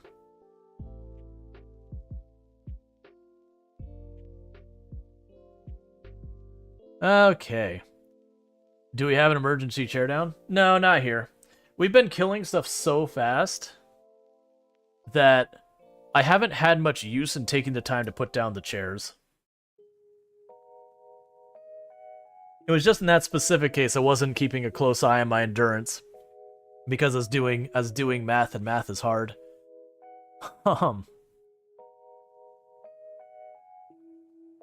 Yeah, we're gonna get sleepy early today because we messed up our sleep schedule yesterday in game.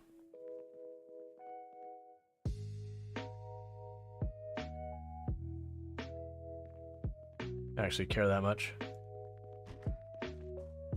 Alright. EA is making you update the Sims so I can uninstall the Sims. You might be able to uninstall it through the Windows add remove applications. Sometimes that'll bypass some of that nonsense. Not always. That's what you did? That sucks. Alright, so now we get all those zombies that we dumped off, which is only about a rally group or two. Normally I would have fought it, but we were like right on the fence of high exertion because I wasn't watching. Again, another reason I'm not a fan of spears.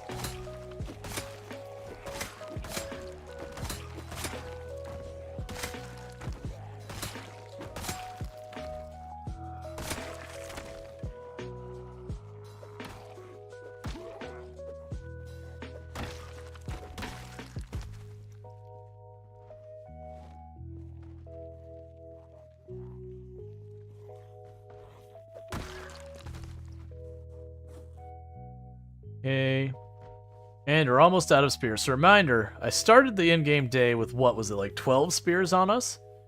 I'm going down my last 2. So, just to gauge the speed at which you can go through spears. You couldn't install a Steam game without launching Steam? Yeah. The real annoying ones is when you have the whole thing where you've got the game on Steam that's also on Ubisoft separate things, so you have to like do something on Steam that then launches the Ubisoft thing, and then you're trying to like remove it. But now you've got like the Ubisoft thing is still here, and you gotta go find it separately to then uninstall it separately in addition to that because you're not using it anymore. I really don't like games with their own launchers or who use third-party stuff. Like, you get why a lot of them were doing it, but it's enough that a lot of times those games will be like, nah, I'm good. Like, I understand it when it's like an MMO or like a big online game that has all that. It's like, alright, fine, I get it. Like, you already are going to have me have a separate account to be in the MMO aspect. I understand. But when it's something like a SimCity game or like Assassin's Creed or wherever, it's like, you know what I'm gonna be doing? Playing in this game world by myself without other people. Do you know I don't need anything online because I'm gonna be playing this game by myself in my own world? Just saying. Mayhaps the fact that I'm playing a single player game means I don't really want to deal with any of this. I just want to boot up the game and play and not deal with any accounts or onlineness or anything.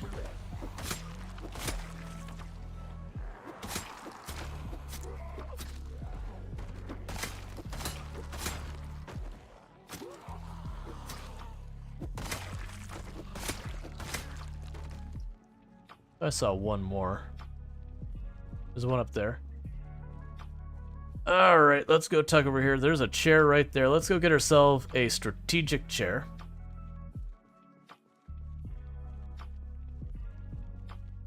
Let's be quick about it because we're a little bit of a dangerous spot in here. So you grab the chair from out there. And go right out here. I'm going to plunk it down out in the road. That way I don't have any corners nearby me. I need to worry about some zombies sneaking up on me. I just sit right here at my chair. Everyone tries to push our launch now. Yeah, on the plus side, there are some that are moving away from that. Like, that's actually one of the nice things is, for a while, like, all of Electronic Arts games were only available on Origin. You had all of Ubisoft's games were mostly only available on their thing. Epic had its stuff only its own thing. And so, like, there was a big trend of that for a while. Blizzard had their own launcher. Even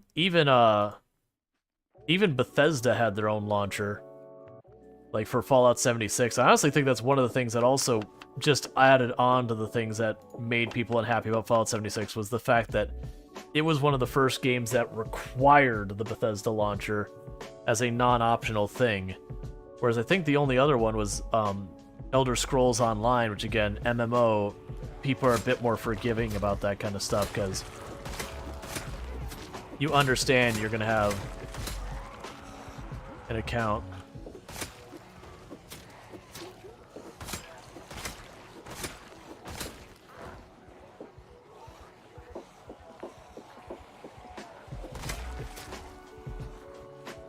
Alright, I need to stop turning like that.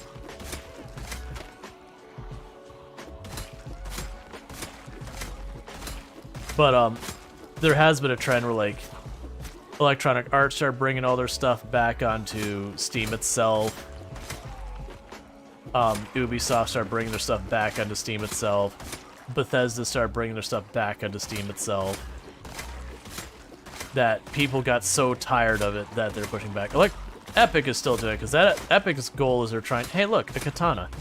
Epic is still trying to do the thing where they're just... They have their games that they're making. Fortnite. Just Fortnite, that's the whole list. They're just trying 100% to be a publisher, be a storefront. They want to be Steam. That's all they want. And it wasn't for Fortnite, I don't think they would have had a chance.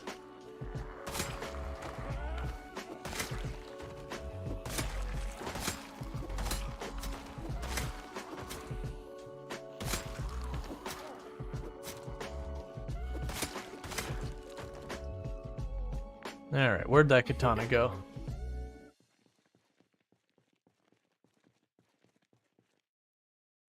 No, it's a letter opener.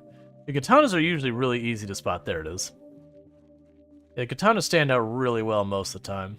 At least I'm pretty sure that is it.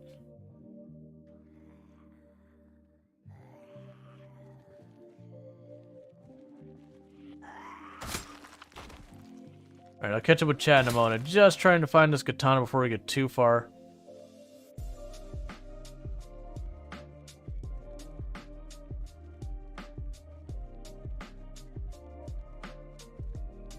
Hi, zombie standing still. So it's definitely down behind us.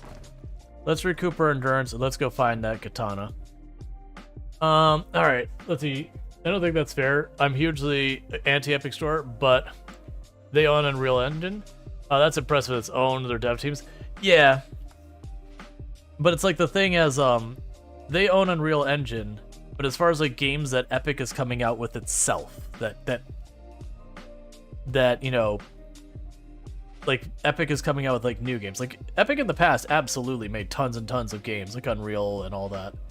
But as far as like new games that Epic is coming out, they're not really making very many new games anymore.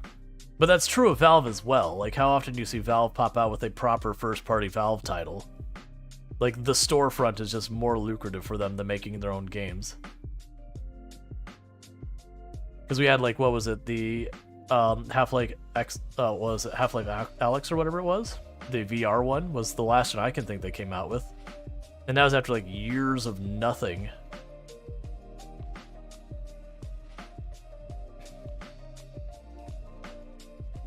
We can just roll through here. Because unfortunately, I don't believe I can use my machete trick with the katana.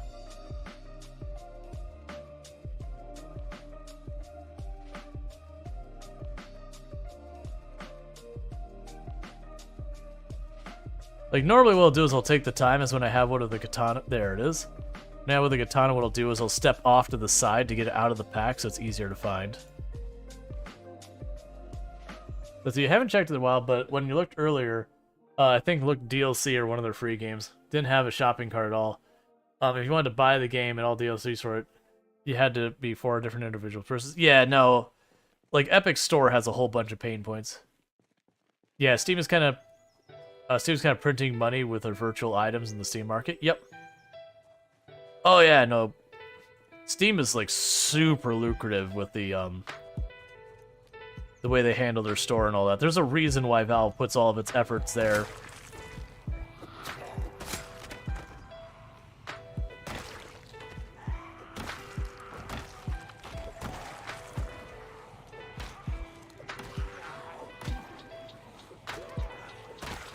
And honestly, I think the only reason why Valve was trying to come out with like VR headsets and peripherals is that they're scared that someone will come out with a peripheral that takes off like the Nintendo Switch, but for PC games that isn't them. And then what'll end up happening is basically what they've done to the gaming industry, where it's like, if you want to be, if you want to actually have good sales in the gaming industry, you almost have to play in the Valve store. They don't want someone to do that to them where everyone wants to use like that hardware, and now you suddenly have to pay your like 30% to that company who makes that hardware to participate in it. Like they don't want like an Apple console to come out and then suddenly have to give Apple a cut of every single sale they make. That said, they're totally going to do it to other people. This isn't they're not innocent within their own, but they're worried about that kind of thing happening.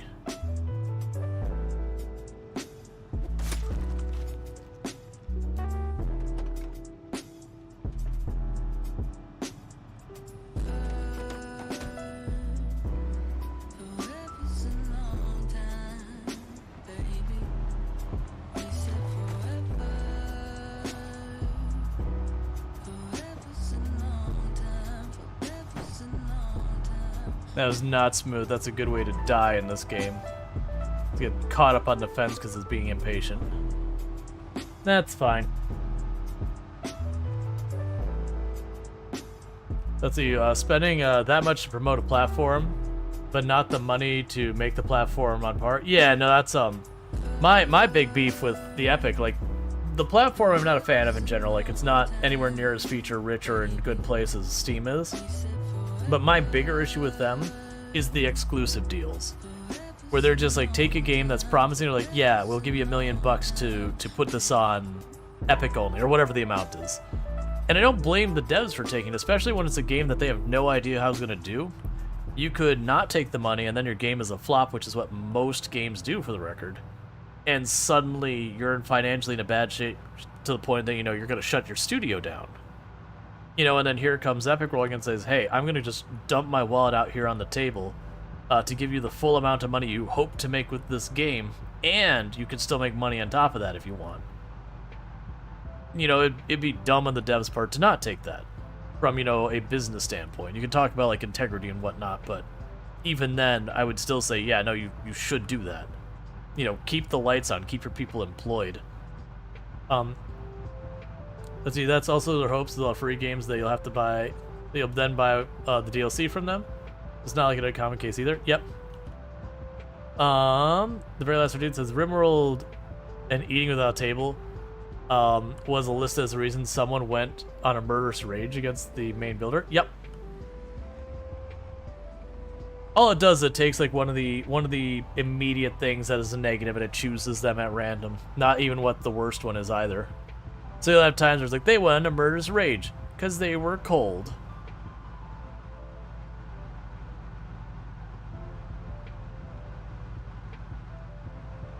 Alright, and as I mentioned before, what we're going to probably do here is we're going to go back to this gas station we've been using as our base. And just to mix up the area we're seeing and kind of let the zombies move around a little bit more in this area. So that, you know, we're not just driving through again and again. We're going to probably stop at this gas station here for the night. Do our prep and all that for the next day. And then I'm going to switch to the far west side of town. Just like cut across to the west. Then we're going to go up along the Mansion Road and just clear some of that for a while. Mostly because I want to see a different part of town than this one area. Because it takes forever to clear this stuff, even knocking down several hundred zombies a day. When you're talking about tiles that have like 22,000 zombies in a cell, 22,000 zombies and you're killing 500 to 700 a day sustained, you know, do the math. And that's in-game day, for the record, not real-life day. It means you spend like 3, 4, 5, 6 streams in a cell in general. Okay, do we have any zombies following us at all? We do not appear to have any zombies following us.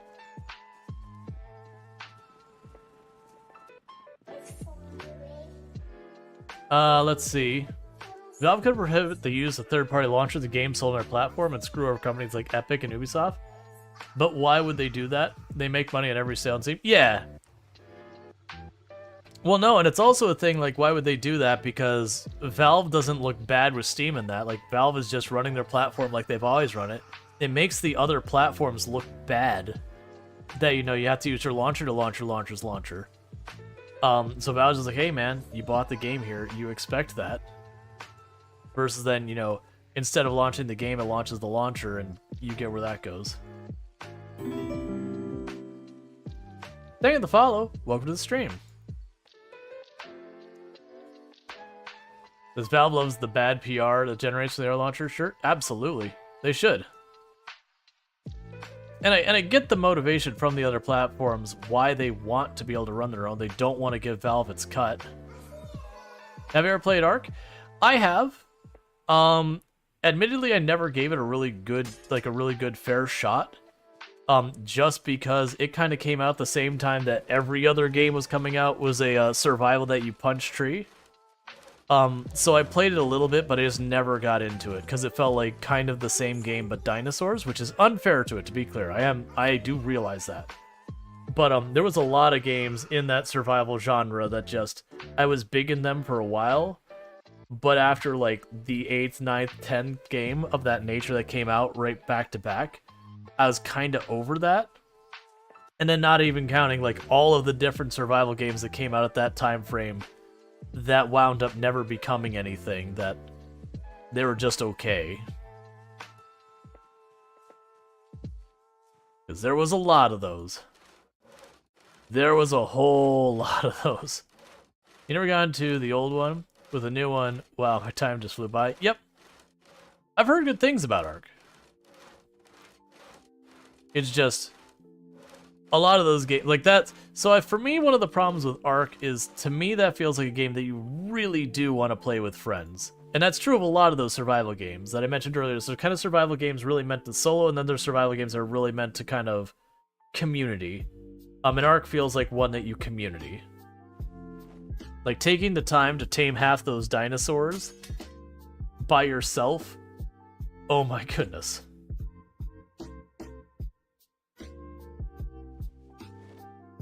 Let's see, Darshar saying, well, Atlas broke the mold of survival game and you had to pick up a rock and pick up grass to make a crude axe then punch tree. Isn't the new Ark just a reskin? My understanding is they did do a lot of back end changes or anything. I don't actually have much information, but the people I know who are into Ark really like it. That they felt like is a really good rework of the game.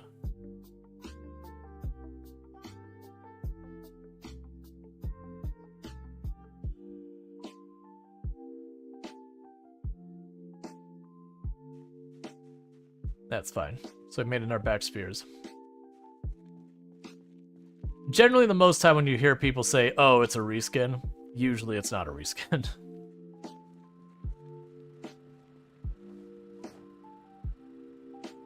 Yeah, the ported over to Unreal Engine 5? Yeah, it makes sense. I think it's a really good updated version of Ark. So many new quality of life. Yeah. Hey, Smog, how's it going? And that's one of the things I feel like a lot of people miss out. That, like, for example, there's been a lot of people who said that City Skylines 2 is just like, it doesn't change the game, it doesn't iterate, it doesn't anything. It's like, nah, that's not fair. Look, I will give that game a lot of negative criticism, like, around its optimization and all that. It absolutely deserves a lot of that negative criticism. But they did massive work in the quality of life department. Does it still have problems? Oh, yes, it does. Oh my goodness, does it have so many problems. But, if we're going to be fair, they did do a heck of a lot. Yep, it's also made from scratch. I didn't know that. But, it is just one of those things that... That's another one we've talked about on the channel before, is where people be like, oh, it's the same engine. Usually when they're referring to, like, Bethesda titles or whatever, they'll be like, oh, it's the same engine. Like, why don't they switch their engine? And it's like, you don't switch engines. You iterate on your engines. And you can absolutely hold a company accountable for they didn't iterate enough. That is fair. But whenever I hear the complaint, it's like, oh, but it's the same engine. As a developer, that irks me. Like, what, do you want them to burn their whole game down every update and start over? All those kind of sweeping changes do is you trade the bugs you know for the ones you don't. Because you're going to make net new bugs to be figured out. You should always iterate and expand, unless you're in a situation that it genuinely is very difficult to salvage, like Space Station 13 being on the Beyond engine. The Beyond engine was never made for a game of that nature, and so it has actually a very specifically poorly suited matchup. So that is an exception. That is why I was like, no, actually, the engine's the problem here. You'd have to completely change what the Beyond engine is to something it's never meant to be.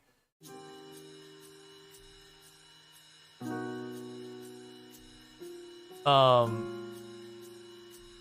engine? Do you mean... So when you're saying UT, are you trying to say Unreal or a different engine?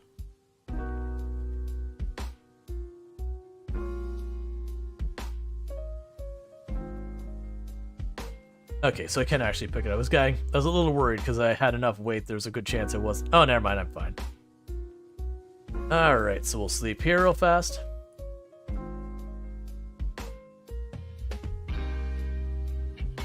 Alright. Another day that we didn't die.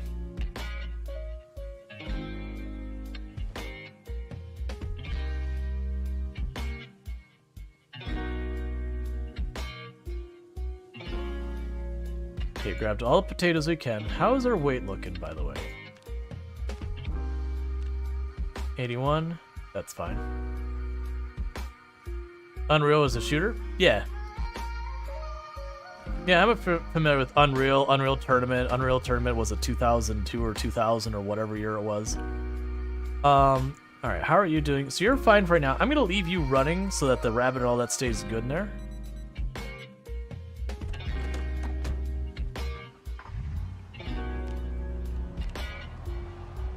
Gotta keep in mind, I'm older than the internet. I've seen Doom and Quake and Unreal. Duke Nukem, the original, Hexen, .NET Hack.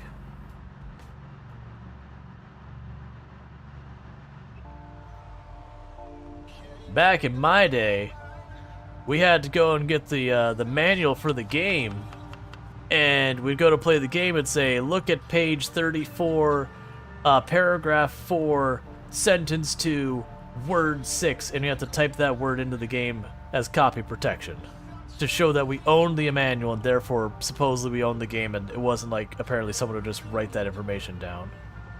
I don't know. It's always a weird decision.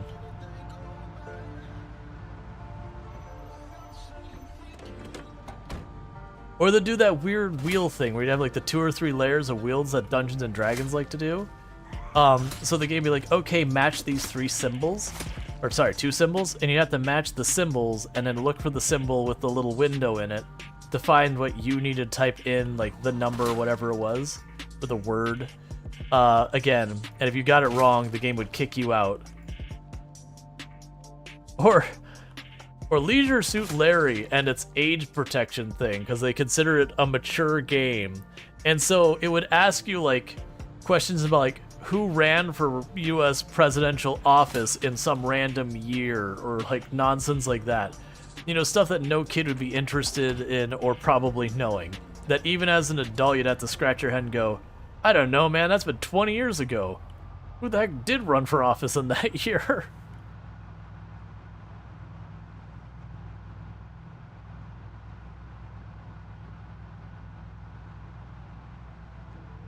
Well, I mean, yeah, more than 20. I'm referring to farther back when I had played the game.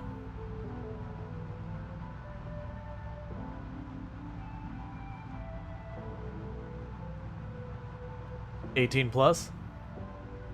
Yeah, no, there was a game called Leisure Suit Larry. It was like mature content. It didn't, I don't think because I don't think the ESRB was around back then, where we actually had games that had proper ratings for age. And Google was around? Yep. No, for like Leisure Suit Larry, we had like the very infancy of the internet. Where you just have like a giant search engine, you type in everything, and you never got what you really expected because what keywords worked like back then. Alright, so we should be able to cut straight across the middle. Our search engines were around, they were just awkward to use at times. Like Alta Vista. I remember that one a lot. Ask Jeeves, I think, showed around then.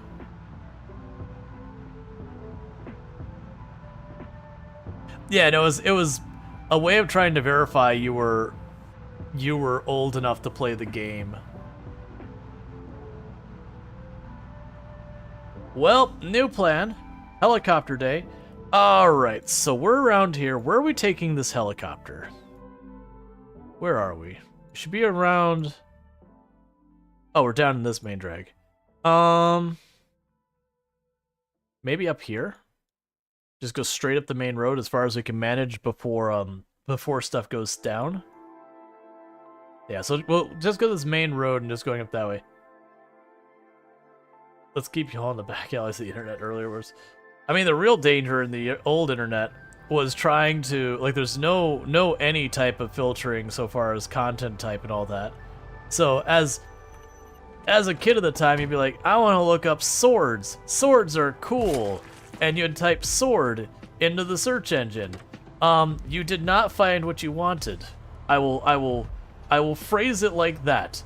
You did not find the thing you were looking for when you were searching for sword on the internet back in the 90s. You definitely ended up a website you went, oh, I'm not supposed to be here. Yup. Yeah, you found male anatomy is what you found. Correct. I had my aunt introduce me to the internet, and that was the memorable part of my experience. Was just searching for swords because swords were cool and finding adult content. Which she had warned me in advance. She's like, hey, if you find anything that you don't think you should be there, just let me know what you found. Like, just basically make sure I'm aware. Which she did a really good job. She made like a teaching thing. But it was like, you just be careful what you're looking for. And like, you know, back then being a kid, when I found that, like, it spoiled the entire mood of looking around on the internet. So I was like, can I go outside and play or whatever? I don't remember what it was. Oh no, I remember. She used to have. They had these. They're battery operated. They were like these battery operated like foam disc launcher things. So you could like run around and shoot at your birds. It's kind of like Nerf, but there were these foam frisbee looking things. They're like this big, and they weighed like nothing. So you'd run around shooting these foam frisbee things at each other. Gray pages with blue links. Yup.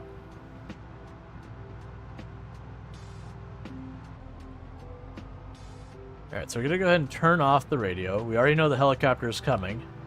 So the helicopter can show up anytime now. And I kind of get as far north on this road as I can before it arrives.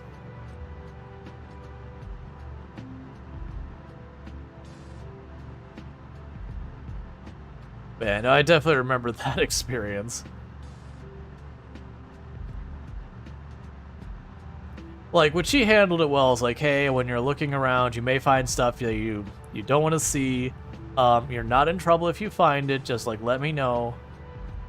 Like, let me know what you did. Like, let me know what you typed in when you found it. We can talk about it, that kind of thing. She did a really good job. I actually really, really appreciated her approach to teaching technology to us.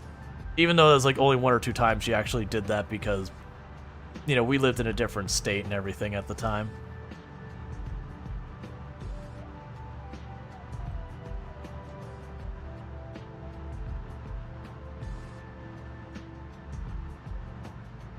Is this all still clear? I'm really surprised. I figured this place would have a lot of zombies that moved in the air. Like, we cleared through here to reach the university way back. We walked this. We didn't make that much noise. I think we do this here. And I'm going to make the not smart decision of leaving the truck running where I'm going to take the helicopter. Which means this will probably get swarmed.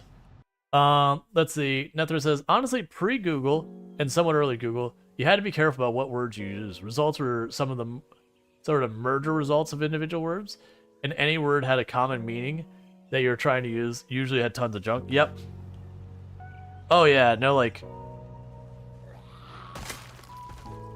There's lots of people who talk about like old internet with nostalgia, and it's like, nah, man, you don't remember a lot of pain points we used to have. It's the classic if you look at anything from the past and, you know, rose-tinted glasses, you're riding on nostalgia, you're forgetting the parts that sucked. Like where people talk about like the old retro Nintendo games and be like, oh man, you remember when games were good? It's like, nah, man, I definitely remember taking the cartridge and like blowing on it and having to reseat it and doing all that stuff. And then, you know, the whole thing just kind of crashing out where all the graphics would all be glitchy and then your cartridge is like ruined and you could not get it to work again. Yeah, no, man, those were good times. I loved those times. They were great. And when your cartridge was ruined, you didn't just re-download it. You bought a new cartridge. And that crap was expensive. It's like, were the games excellent? Yeah, from a nostalgia point of view. And remember playing with a regular NES controller where all the buttons would just callus up the sides of your thumbs? Because all of them had like hard edges to them?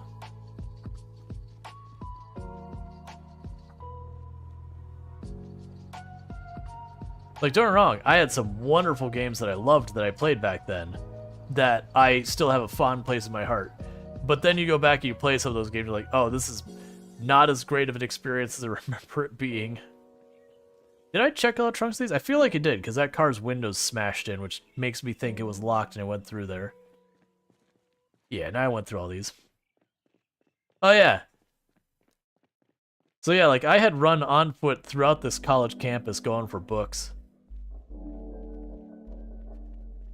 I'm still surprised the zombies are mostly clear out of this area. We did this crap almost a year ago in game. Not quite. Maybe like 8 months ago in game. No, it's actually longer than that. Probably actually a year ago in game that we went through here. Because we did the area to the west for a good couple in-game months. We eventually pushed to the checkpoint. We got trapped in the checkpoint for a good like 5, 6, whatever months. And then from that, we just pushed up the main road. And once we pushed up the main road, then when we got to the point we could get out here, we basically beeline and skipped a bunch of zombies to get the books from here. I can't remember what book I was even after. It wasn't the Generator magazine. I think it was just getting a collection of books. Alright, I guess we just go to the shore. I was expecting more zombies here. Not a lot of zombies, but like, you know, at least a good moderate amount of zombies. But like I said, we had cleared this out before. We're kind of on the edge of what we had cleared.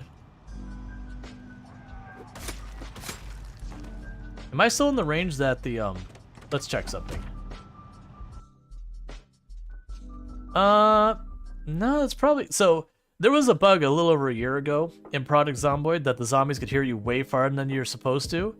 That with the helicopter event of us down here in my base, they could hear like up here somewhere, like there's a giant radius that's completely unreasonable. It got me stuck in that area for a long time. Just wake up, kill zombies, go to bed. Like not even go anywhere, just literally wake up, open the trailer door, fight for my life to clear the area enough to be able to go back into that same trailer to go to bed.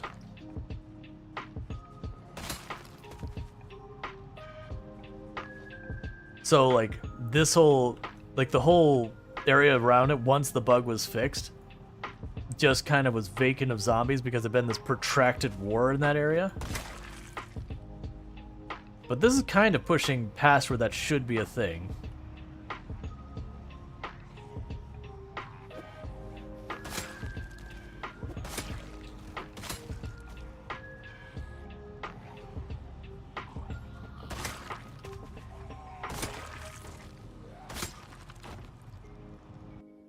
Let's see, the only good thing about, yeah, zero responsibility is being child, yeah. We were printing huge banners, Image Writer 1 and 2, and the paper was hard to go after, tractor paper. Oh yeah, and I remember getting like the really expensive printer paper for the dot matrix printers where they had like the holes on the sides, so it would just feed through the printer kind of thing. And as a kid, you just kind of wanted to take, like, pull the edges off of it, and like you'd make these, I don't remember, it's like you'd fold them over themselves and make these like cool little paper things. But people would get really upset if you did that. So as well as things you had to make sure it was either one that they'd already printed. A lot of times it was, they would have like a big printing thing they had done, like printed out some manual that was hundreds of pages, like, hey, you know, you can use these pages to like tear that stuff off the edges and all that, that's fine. But like, if you took it off brand new paper, you would literally just ruin the paper. And it was not cheap.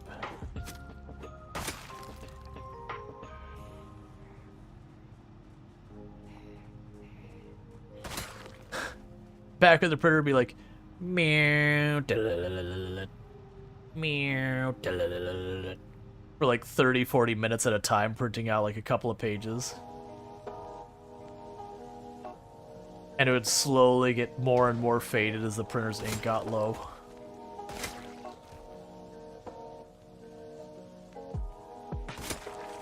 I don't miss those at all. There's a nostalgia and kind of a thing about that. It's like, no, I remember feeding those things, and then it would jam and it just crumple up the paper on the one side, and so you have to like take the paper out. You'd lose, you know, several dollars worth of paper because it all got crumpled up and ruined. So then you have to get like the next. Well, we'll just leave that alone. That's asking to get in trouble.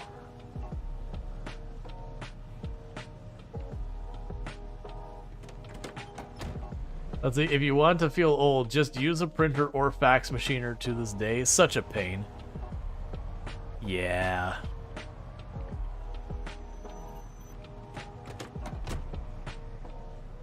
Where's our helicopter?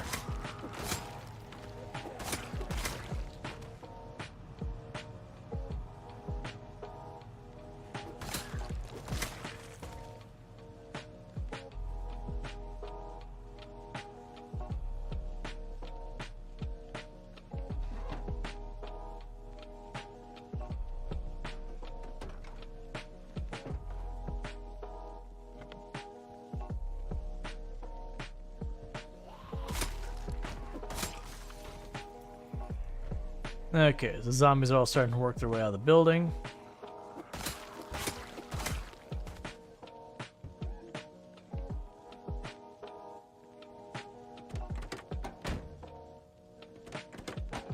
Alright. And you can easily tell which one's gonna have the radio in once you get in there. If you see any type of like radio equipment at all, you're probably looking at a Guerrilla radio magazine. So you don't need to check the whole car. If you check any of it, it's got radio stuff. You're in the right track.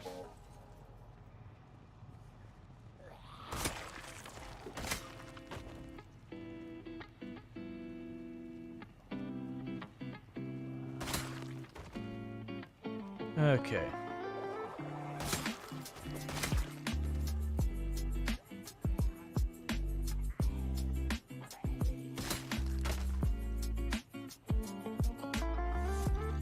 Nope, can't put in that body, too heavy. I still technically have a printer around here, but I don't keep it hooked up to the computer. It's just like in the closet and all that. Because it's a thing that, even though like for the most part I'd moved away from using it myself, you'd always have the like one-off thing where it's like, oh, you need to do this thing, we need you to print out this form and mail it, and all. You're like, why? Why do I need to print out this form? Oh, so you can sign it. Look, man. You're not going to be able to verify the signature. What's the point? Just let me do it electronically. You can do your DocuSign or whatever you gotta make me do to make yourself feel better. But me printing it out and then getting a Bic pen and just scribbling down some signature you'll never see again isn't accomplishing anything. Other than making me have to deal with a printer.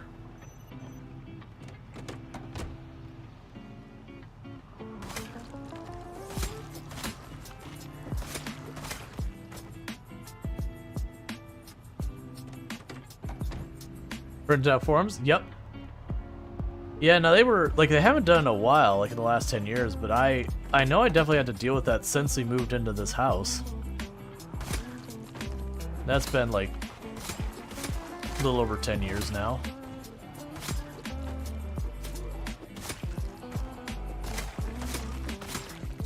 Because I know it was before me and Tomb got married, and we just celebrated our 11 year.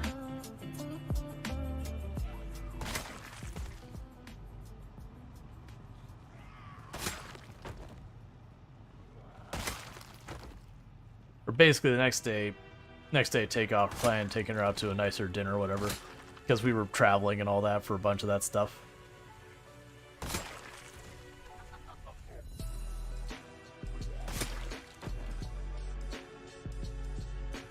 Man, I remember I had to do that. It was like always really dumb stuff too. It was like usually like government stuff where they'd set up a process that was, appropriate at the time, but hasn't been updated in the last 15-20 years because it's just not been a priority to update it. This neighborhood feels terrible with all those trees. This is definitely not the place that should do a helicopter.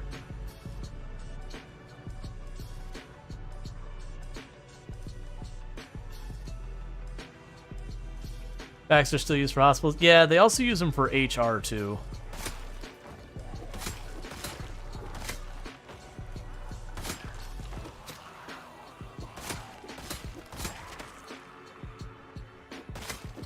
And honestly, in education, they still use it in some places, too. It's just, again, you set up a procedure. And as long as it's working, no one changes it.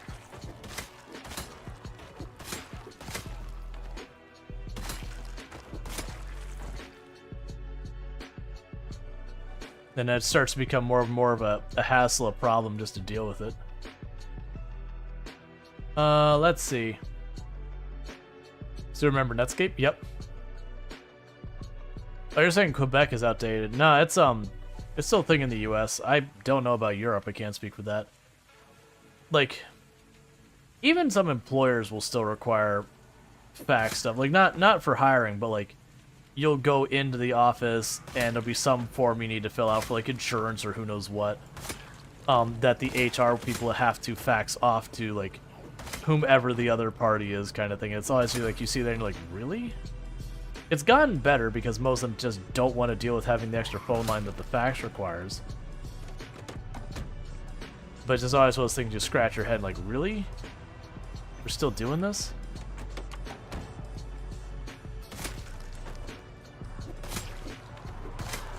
I should not be backing up this way. I should be backing up this way.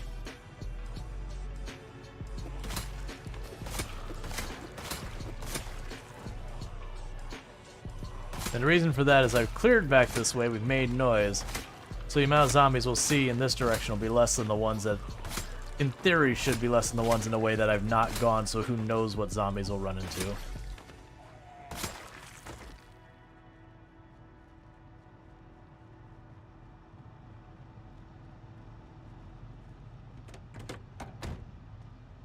Okay. Netscape 1 was pain.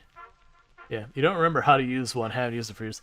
I remember how to use one because I had to use it a bunch in the past, but I haven't used one in easily a decade. Like, the few times I've had one used, it was I hand the form to someone else who needed to do a thing that involved the fax. Again, like HR kind of thing, or whatever.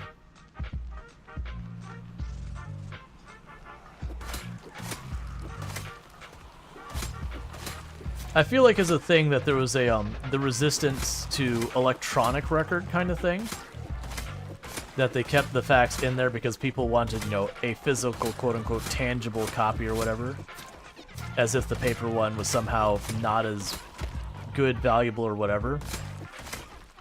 But what's happened over years is the people who are making those stances either no longer work there or no longer do the legwork, that they've gotten the pushback.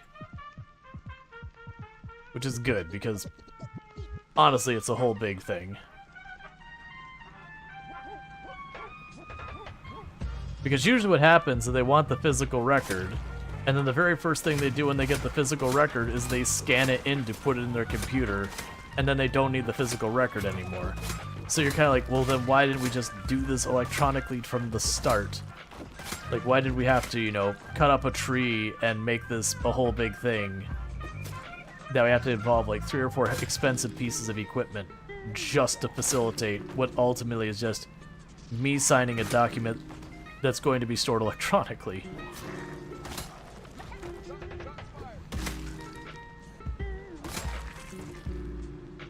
Okay. This is a really weird music track.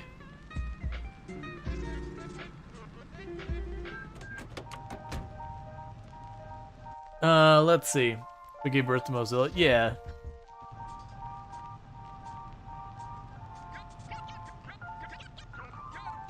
It's always a catch. Like right now, you'll still have people who do like the whole, you know, browser X is terrible, browser Y is better, browser X is, you know, awful.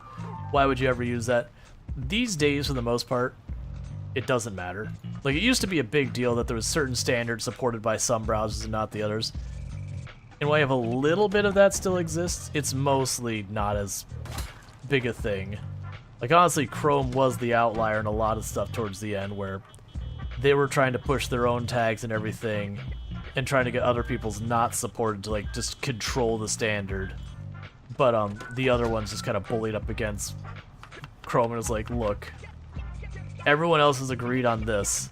Stop being the pariah of the group and just trying to make your own garbage that we all have to adhere to for no reason. But these days, almost all the browsers use Chromium except for like 1 or 2 exceptions. So there's, you know, everyone's kind of doing the same thing.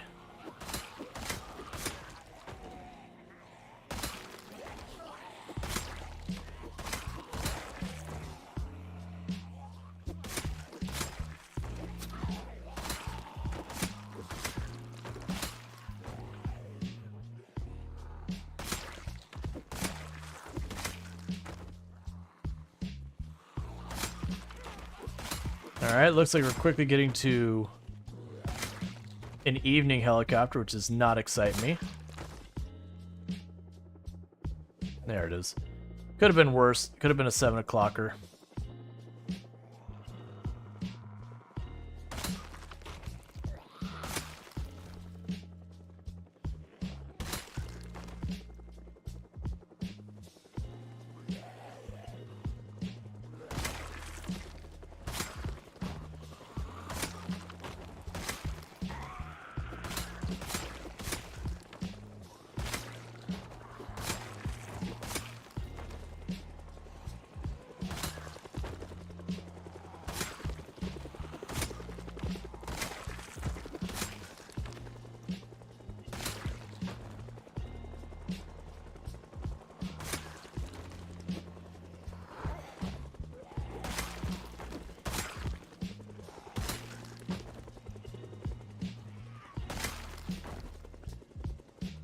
We're not gonna be able to keep up the spears.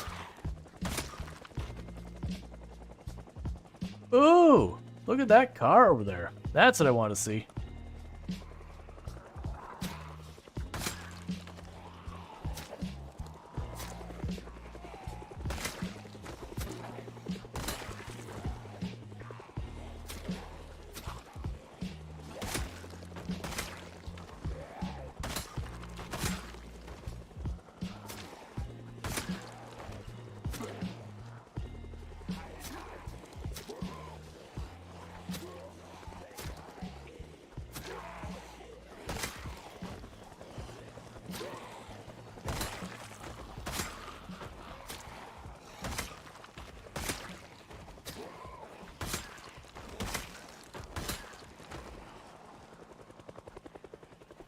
All right.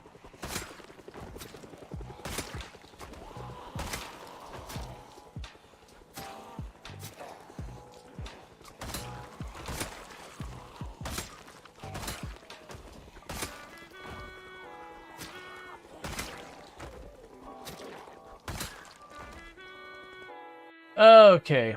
What's wrong with the late helicopter? It's super dark, and it makes it hard to see.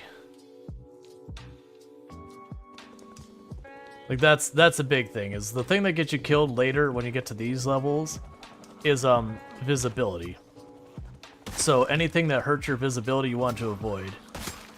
So you have, like, really bad, you know, foggy, rainy days, or blizzard, or tropical storm. Those are days to not be out and about.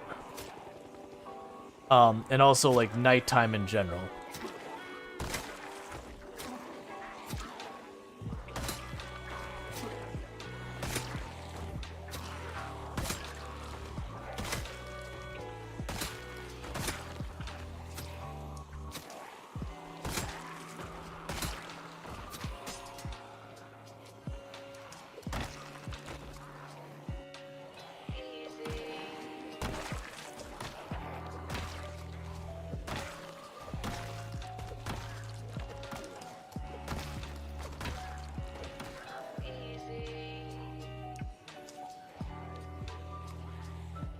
Wish I had brought more hunting knives with me. I mean, I had a bunch, but I used them all making spears.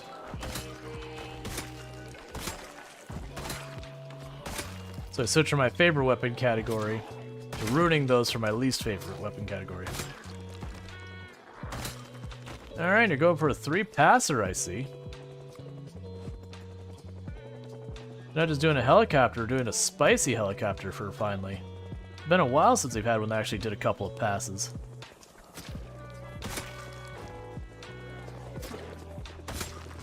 And each pass means it's going to draw that many more zombies from that much farther away. So it does scale up pretty badly the more passes you get.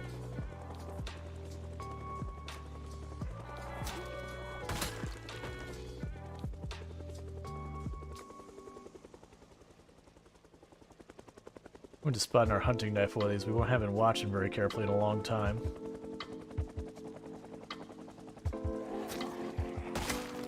And I don't want to hear another word about our personal problems until I get this down.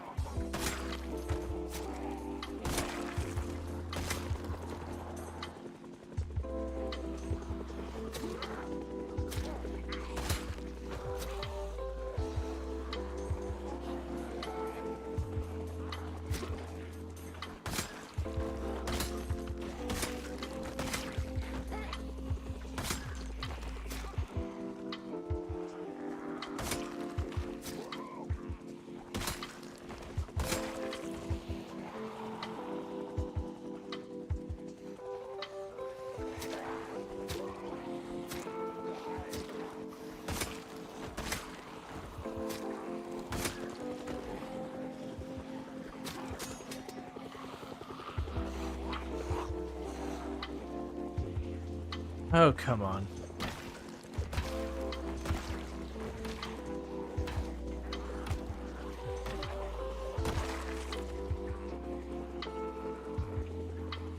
That is a spicy helicopter.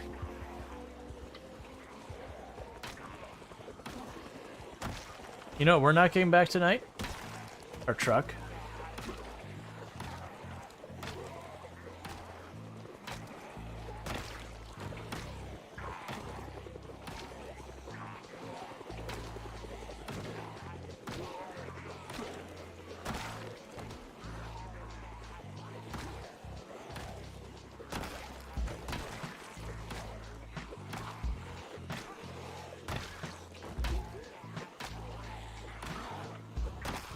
Because we're exerted.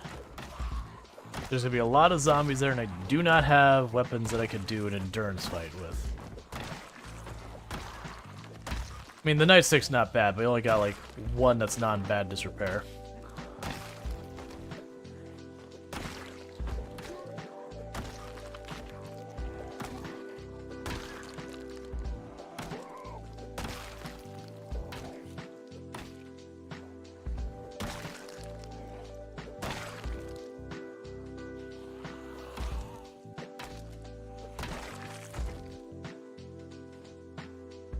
Okay, so let's get this other nightstick on our side just in case this one breaks.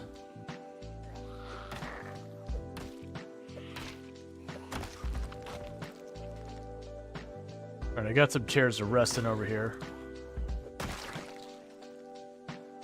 Alright, well, let's get to a chair. Let's rest. And then we're going to run back to the nearest place I've got set up for sleeping. And then tomorrow I got to go recover the truck.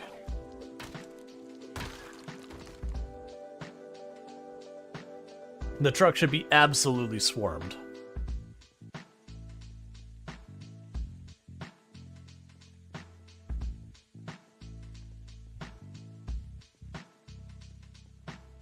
Oh wait, do I have that gas station set up? I don't think we set that one up, right?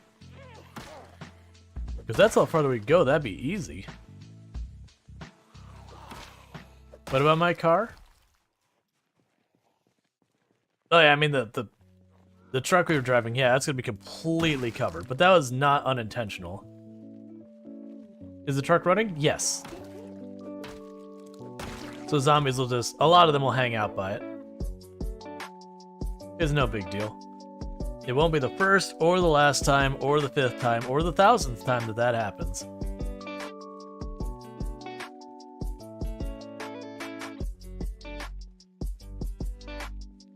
Okay.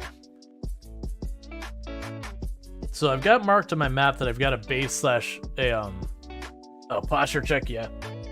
I've got marked that I've got a generator and a base set down here. I don't remember setting that up, but that's why I mark it on the map. And the only reason I'm not running at all is we're really close to high exertion. So just in case we accidentally pull like a rally group, I want to be at least able to fight it.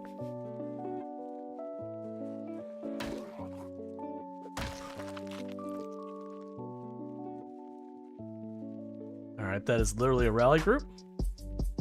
And that is basically... the whole thing saw me. It is what it is.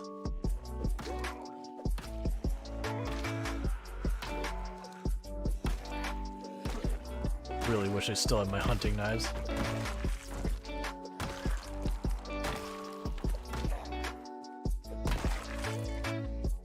Oh no, it didn't see me. They're trying to reposition because that fence is in the way.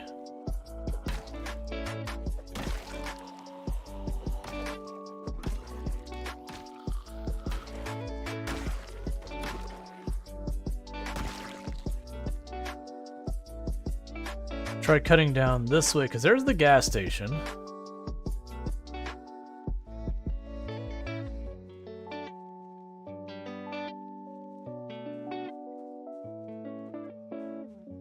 It's like one more swing and we're at high exertion. Are we at high exertion? No, we are at high exertion. So now we're on an egg timer. Yeah, so I actually had a base here, because there's where I had a bunch of stuff planted and it's long since rotted away.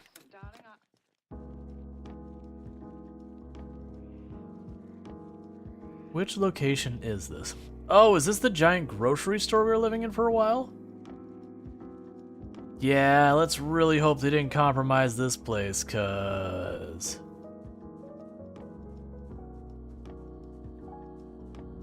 patching this place up would not be something I want to do at night.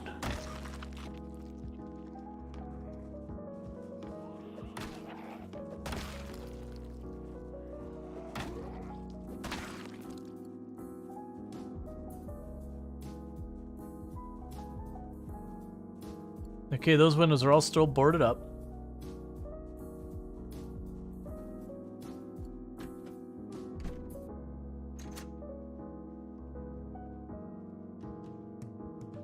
Yep, we were here for a long time, pushing that university.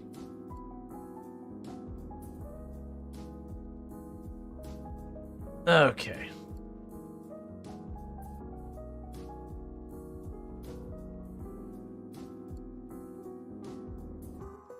I forgot I put these up here.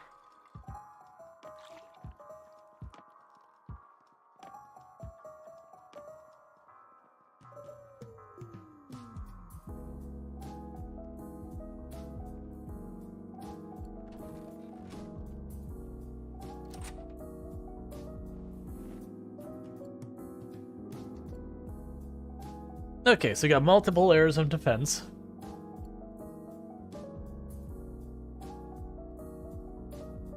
Where if they try and push through, they've got to break through the front door or one of the windows, break through this door up here, and then actually get to me. We're in a big open room, so if they do get to me, I could either run probably upright, and I'd more than likely get away from it just fine. Okay, there's no window bust out there I have to worry about accidentally hucking myself out of. So we should be relatively safe.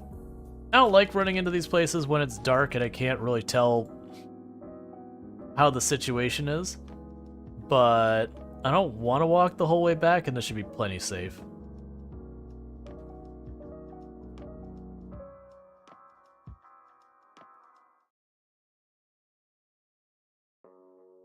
We'll top off ourselves again.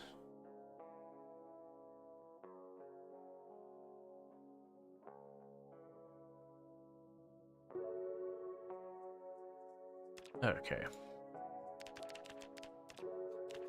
I still wonder when we max out our stats here, what I'm gonna do when I need to kill time in the evenings.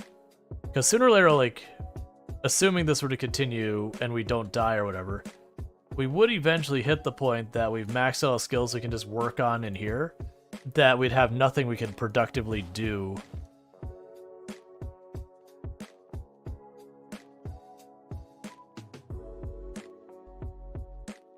Yeah, and if they had heard me, they would have broken in by now.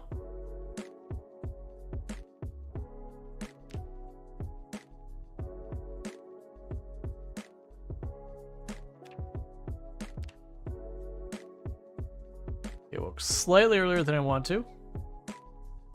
Alright.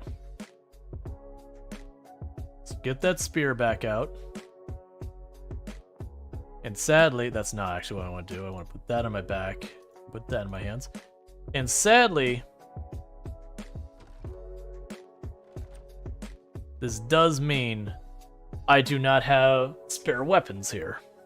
Not the end of the world. Like, worst case, I get forced into retreat. I have to go back, restock my weapons, yada yada. Not even a blip on the radar for a concern.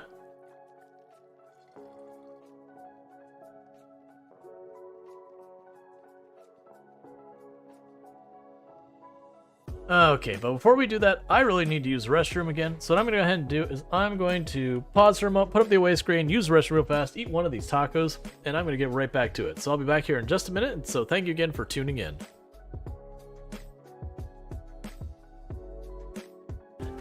Something has happened in our world. Something is really bad in our world. Oh no. What has happened here?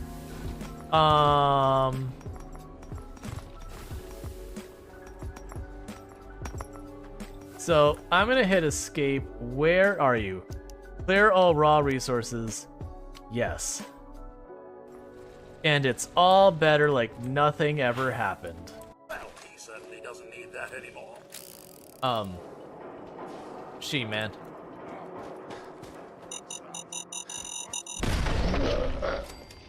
Nicely done.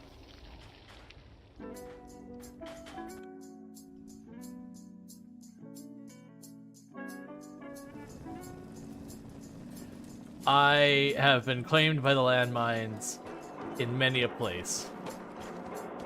Individual groups or whatever like that. Oh, you legitimately scared the crap out of that. That's the first time I've been gotten with that in a long time. Whoever did that, you were well-timed, probably Cookie. Because this is legit a place that always makes me nervous. And I was looking at chat for a second, and the noise played, and I thought I had just gotten got. It's very rare that I actually get caught by that, and that was like, I'm not afraid to admit when I do get legitimately caught. Well played. Don't mind me. And you? I have been kicked from the server due to malformed packet detected as I'm being grabbed. Hey, you didn't That's get fortunate. grabbed. All right, well, let's see what happens I'll check when. it in. I said, we'll see what happens when I come back. I I killed was the just like- zombie that was grabbing. Oh, nice. On my screen, I'm like, oh no, I totally did not get that run off on time.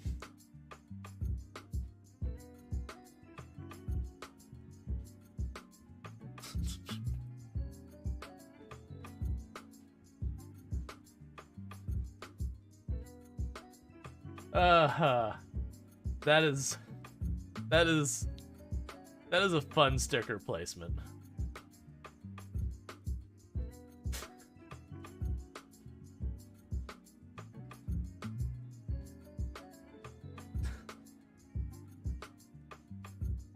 Oh, that's almost as upsetting, actually. I think we are doing the trap.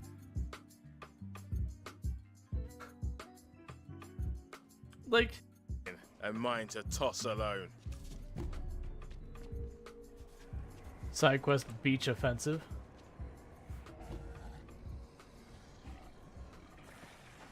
I need something to trigger that. That's not what I really had. Okay, I mean, it worked. Because that shotgun trap on the door there.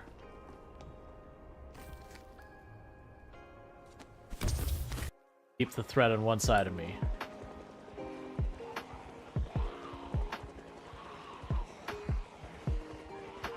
This is not good. Oh, don't worry. I'll toss them down again. All right. I'll let the Sweaty- clip finish, then sweaty we'll get time. back to it.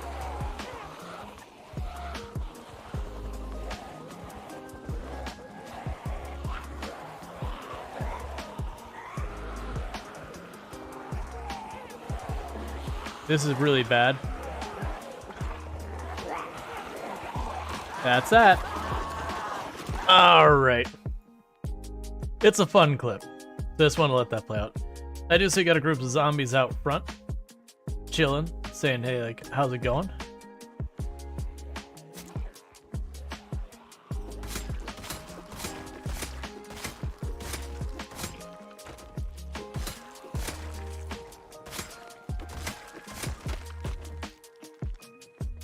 Alright, I broke another spear. How many of those do I have left? Okay, so I don't have many spears. I've got a nightstick. We're probably fine on weapons. Because while the spears don't last at all, the nightsticks hold up pretty well. Okay. Yeah, no, I'll kick the bucket over here in a minute. I mean, I don't want to touch them. Well, slimy, gross. Yeah, and I had a taco. It was pretty good. Team went and picked him up on the way home. Alright, so let's finish out that group that was skulking about.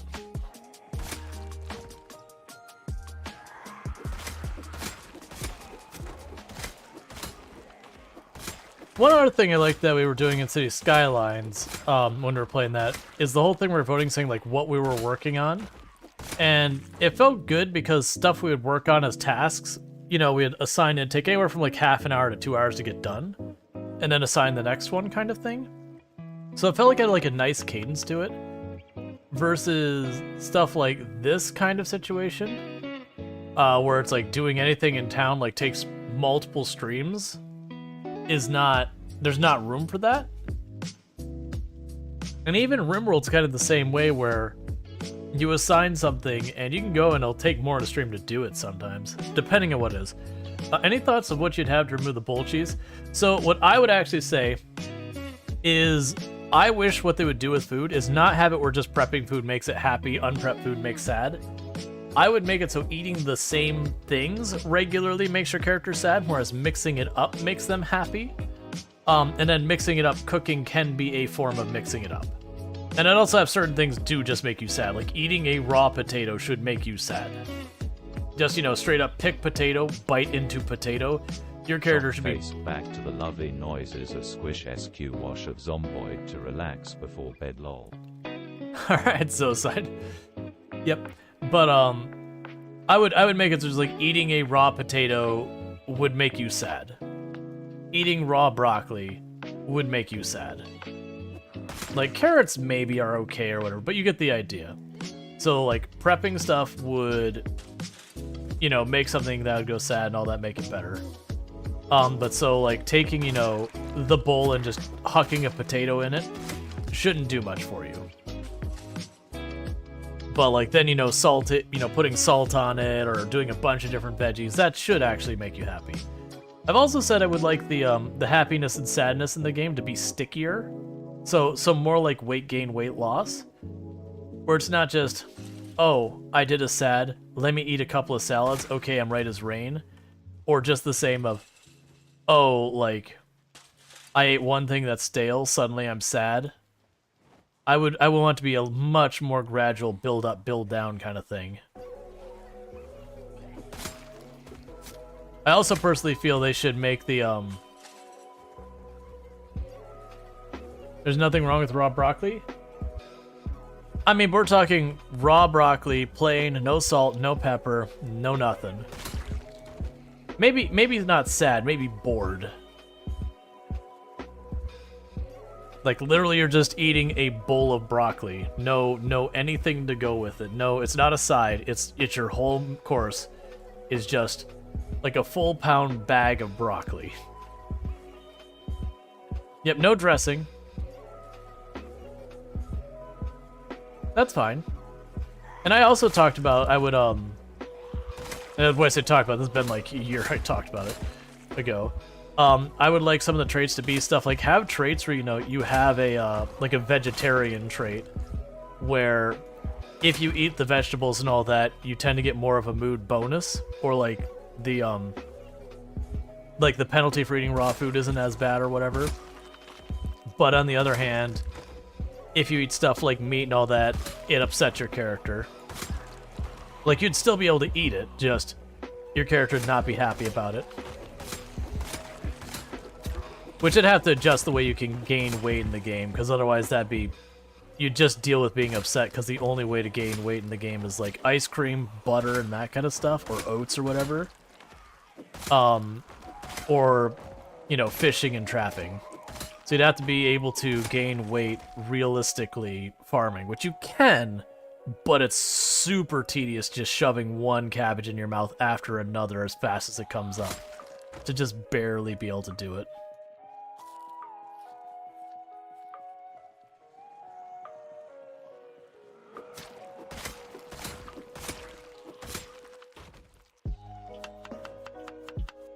Yeah, so my comment is more about, like, variety of stuff, and certain foods, if unprepped, shouldn't give you a mood bonus. And I mean prepped isn't like you actually do something you don't just put in a bowl. But that'd be a rework on a lot of things. Oh, before we go too much farther, let's kill this group. Get back to the open, I want to update and mark the map for the helicopter.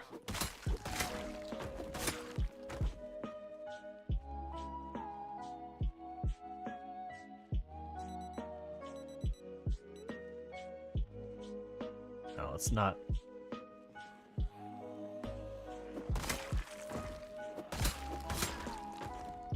I'll probably have a pretty significant fight in our hands because that would have pulled a bunch of zombies from areas we hadn't cleared yet. Okay, so our vehicle is like right here. I didn't check the day at all what it was. We are on 1 year, 7 months, 4 days.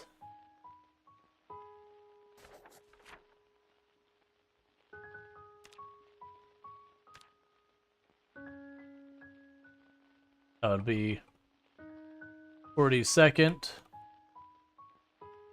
Helicopter, 1 year, 4 months, 2 days, I think is what it was. I can double check it. It's 3 days. Because it would have been yesterday in game. 42nd. Helicopter, 1 year, 4 months, 3 days. As we look at that, I've been marking where each one happened. So the last helicopter we took was the 41st one, which was over here somewhere. Yeah, 41st one was over there. So 42nd one's up here. Let's kill this group, because this is a group I could easily see myself backing into. So I'd rather just deal with it on my terms.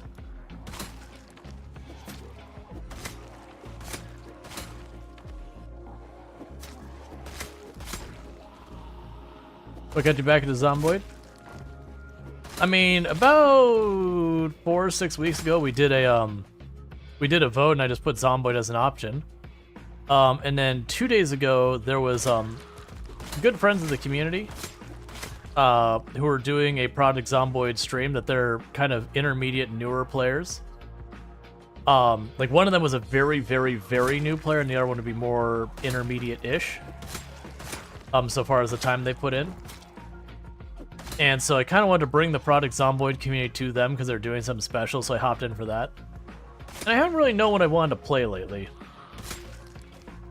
So it's trying to decide on that kind of thing. Because like I was enjoying Coral Island a whole lot, but then they announced that the 1.0 version is dropping soon. And so I didn't want to keep pushing Coral Island just to basically restart in like 2-3 weeks. So we're putting that on pause until the 1.0 release. And then when the 1.0 release happens, we're going to go hard and do a full playthrough. Because I was under the impression, before they did the announcement, that for the winter season this year, that we were just going to get the winter holidays. And then, you know, 2-3 months later, we would get where you could, you know, marry and have kids. And then 2-3 months later, we would get the end game update. And then would be the 1.0 release. So like almost a year from now was when it was going to happen. And they're just like, nope, we're ready. 1.0 release drops, you know, in like 3 weeks from now. And you're like, so what? But the downside is also resets the game. You can New Game Plus where you keep your money, but nothing else. I haven't decided I'm going to do that. I'm leaning towards not doing that and just starting from scratch. Because I feel like that's a more authentic experience. And they also said that there's been a lot of rework of the early game. So we'll see what that's like. But we'll figure that out. It'll also motivate me to actually put work into the relationships with the people, since I know I could actually finish it. Hey, give me just a moment. And I do apologize if I'm ever falling behind with Project Zomboid. One of the reasons I don't stream it as much is it's much harder to keep up with chat, since one mistake kills the character. And we've been alive for a long time with this character. Alright, hey, Alien Element, how's it going? Doing pretty good myself, just doing some Zomboid. But I have said I wanted to do a little bit more Zomboid on the channel. I was thinking like one stream every like 2 weeks or so until Build 42 drops. And when I say stream, like half stream. But until Build 42 drops, and then like when Build 42 drops, we'll do a bit more. And I've been in a weird spot where we're getting lots of games that are coming out that are good, but aren't really a good fit for the channel. Is kind of where I'm at.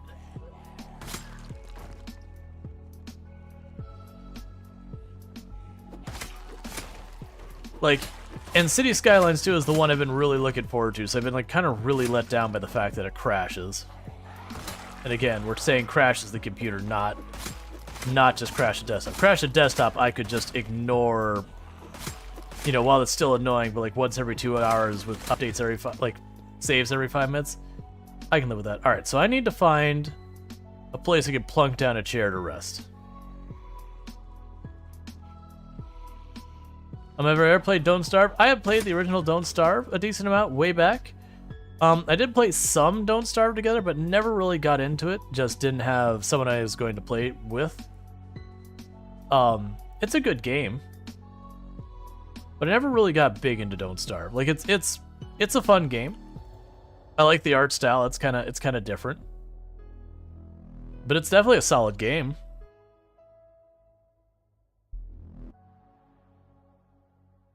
Would I recommend Don't Starve? If you like kind of a crafting survival thing, but like more cartoony, you know, it's a good game. I would definitely, you know, like that's the thing. It's kind of hard to say would you recommend. It's a good game, so if it's your style of game, you'd absolutely be worth playing. At the same time, of course, like, you know, it all depends on there because it is kind of its own thing. But it's a fun game. I'm gonna grab the hand axe just in case we break our nightsticks here. I don't think we will. But it gives me a backup just in case.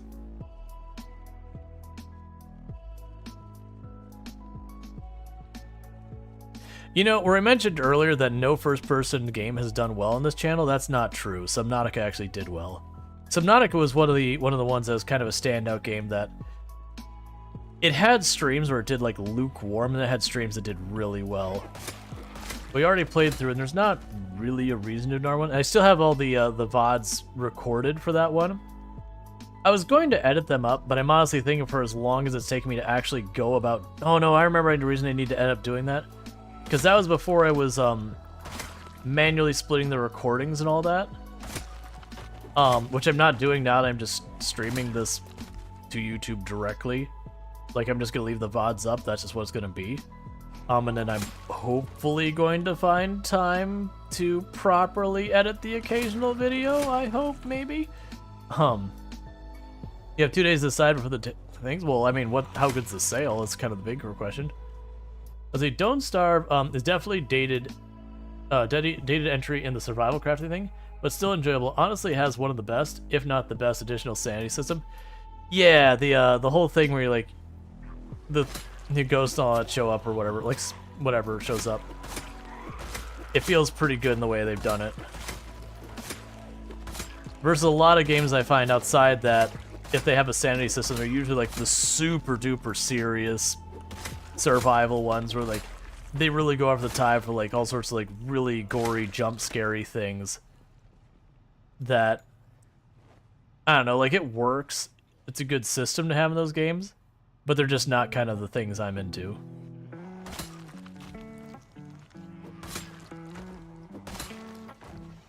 The boss seem interesting? I just don't remember enough. We could go ahead and take, you have a hunting knife.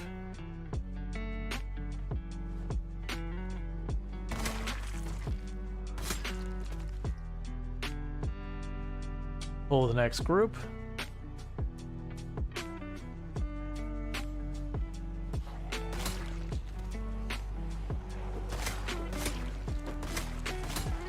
Yeah, early game clearing this vehicle would be the entire day for a character, like like struggling just to clear the vehicle. And taking so long they would probably have more zombies show up to replace the ones we kill. But this stage in the game, you can see we've already killed like 2-3 rally groups worth of that.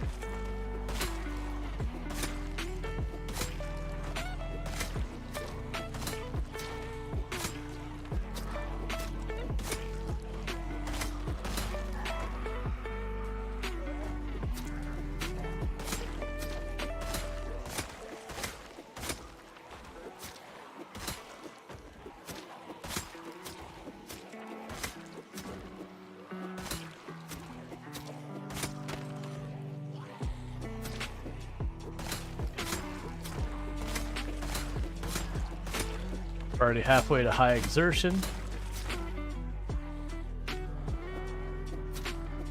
This is also why I killed that one group along the fence before I even did any of this. Is just because I figured I was going to get backed up like this.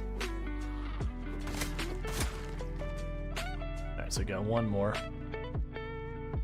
Guy, news of the upcoming update for Zomboid? No, they haven't said anything to anyone. So I don't have any like insider tips or info or anything like that. Realistically, I don't think we're seeing it this year at all. Like, there's technically the possibility we could see like a Christmas holiday, like end of year release for the update. I think the far more realistic thing though is that we just don't see it till first quarter next year. Like maybe very, very small, maybe we get the unstable version for like the holidays, but I wouldn't count on it.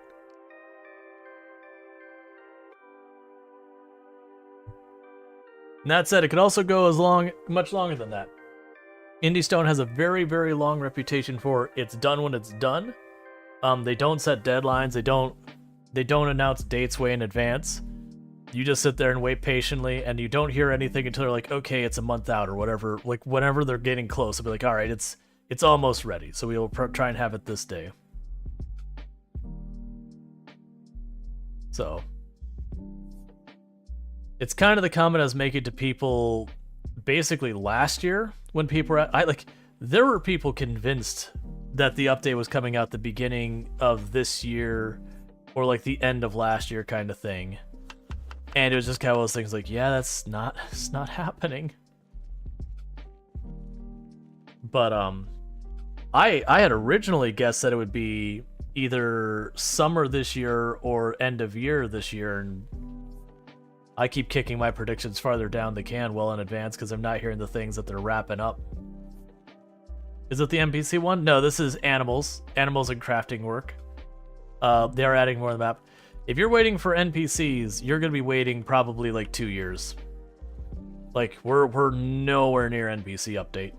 You've got about 3-4 major updates before the NPCs come in. I think, was the NPCs build 44? It's been so long since I've looked at the roadmap.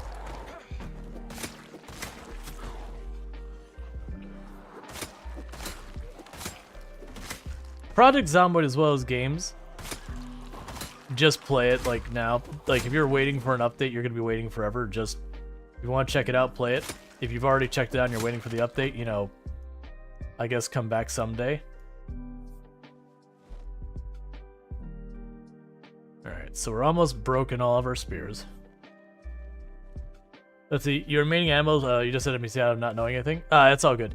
Yeah, no, so the big things that are coming with Build 42 is we're going to be able to hunt animals, so not just toss down some traps and animal magically appears, but actually actively follow tracks, follow trails, figure out where like a deer is going and hunt it. They're going to completely rework crafting to be far more involved system and just have things choose craft. We're gonna actually have to like have stages of crafting things, that kind of thing.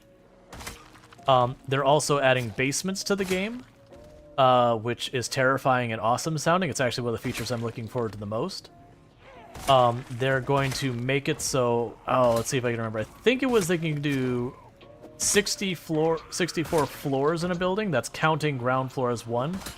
And it can be any combination of like 63 floors down or 63 floors up or any split between, but 64 total. And that's per cell. It works that way.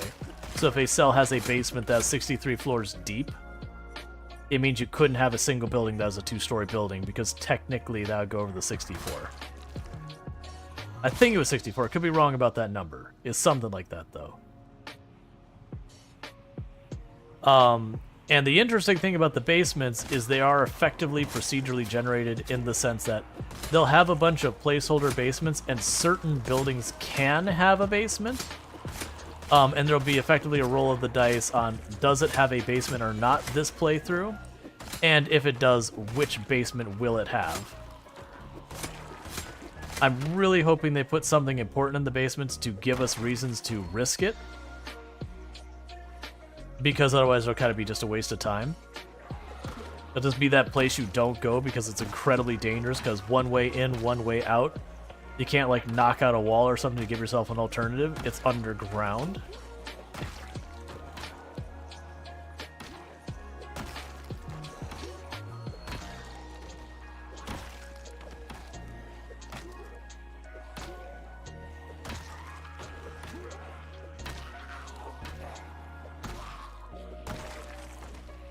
They're also expanding the map. And we don't know all of the details. We believe one of the cities they did announce was going to be actually added is Ekron. So it's created a whole thing that there's been one town in the middle of the map that people have argued to no end about what city it is. And we used to collectively call it Ekron, even though people made an argument that's actually Lick Skillet. But the devs have confirmed it is neither of those two cities. It's just not.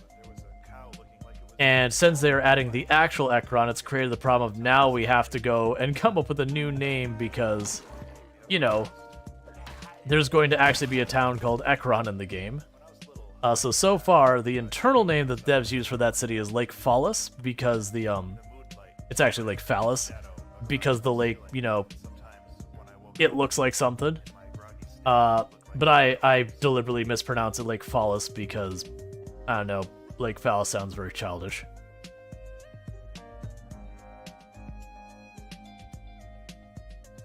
Incoming tower maze mods? Uh-huh. Yeah, now that's the thing. If they do anything but make the basement loot good, like really good, no one's gonna go in those basements if they don't have it.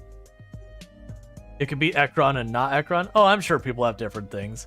Like, there was a big push by some people to try and make it Lake Skillet, because they're like, very clearly, it is absolutely without question Lake Skillet. There's no questioning about it. And the devs are like, yeah, it's not Lake Skillet. It's like, we didn't know of Lake Skillet. It's not Lake Skillet. Or not Lake Skillet, Lick Skillet. They're like, it's cool. It does happen to line up that just by chance, it's very convincing the arguments you have. We see it, but it's not Lick Skillet.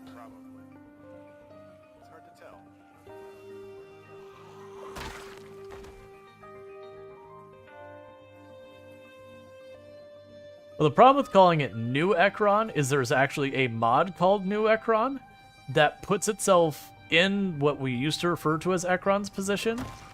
So that'd create a whole lot of confusion.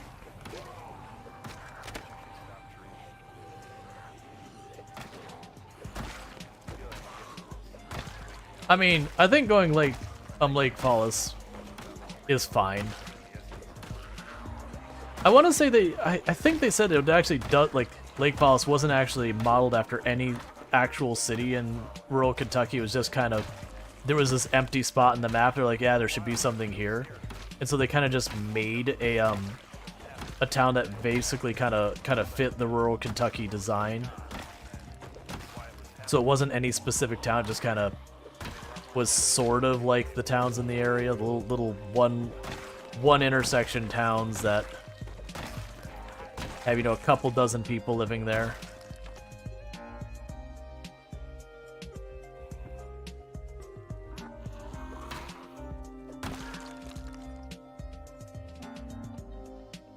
Ogosoberg? Yeah, of course. Ogosoberg is absolutely another name we've used for it. We actually had a few people calling it Ogosoberg for a while. I think because none of them have been around streaming Project Zomboid much, though.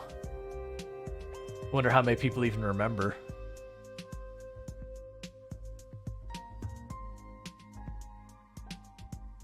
I'd say this has been an effective helicopter. We drug enough zombies here to actually force me to sit down and back off and put a little effort into this.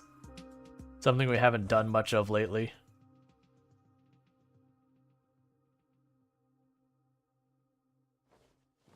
Oh, you failed, Burning Sun.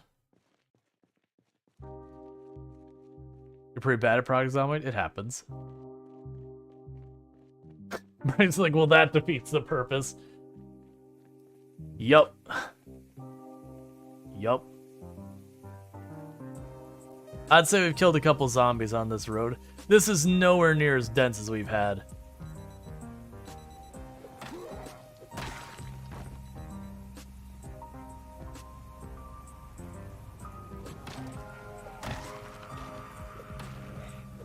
You know what I should have done on the last break? I should have broke out the, we have the two videos I used to play. There's the one which is, Journey to a Record was one video we had where I showed some of my very first clips of playing Project Zomboid for the first time, on the channel. And it was just basically clips of a bunch of deaths of characters as I played, you know, up until I took the world record. So you kind of see, like, the progression of getting better and better over time. And then watching, like, those kill counts go up and down, because even though you, like, you land the one that's a very high kill count, and then you turn around and you scuff the other one.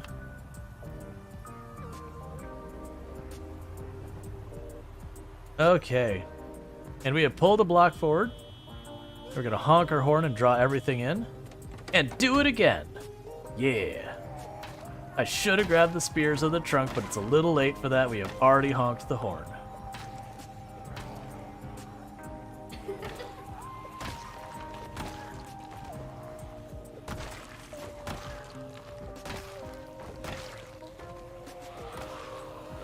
It's fine. I still have 2 hunting knives, a extra nightstick, and a hand axe, which is plenty of 10 maintenance, and all those weapons having their skills maxed out.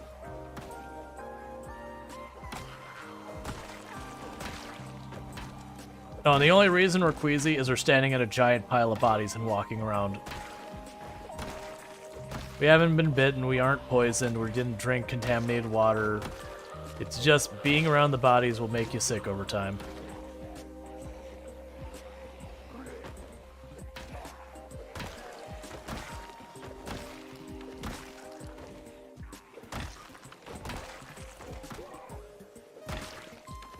Okay.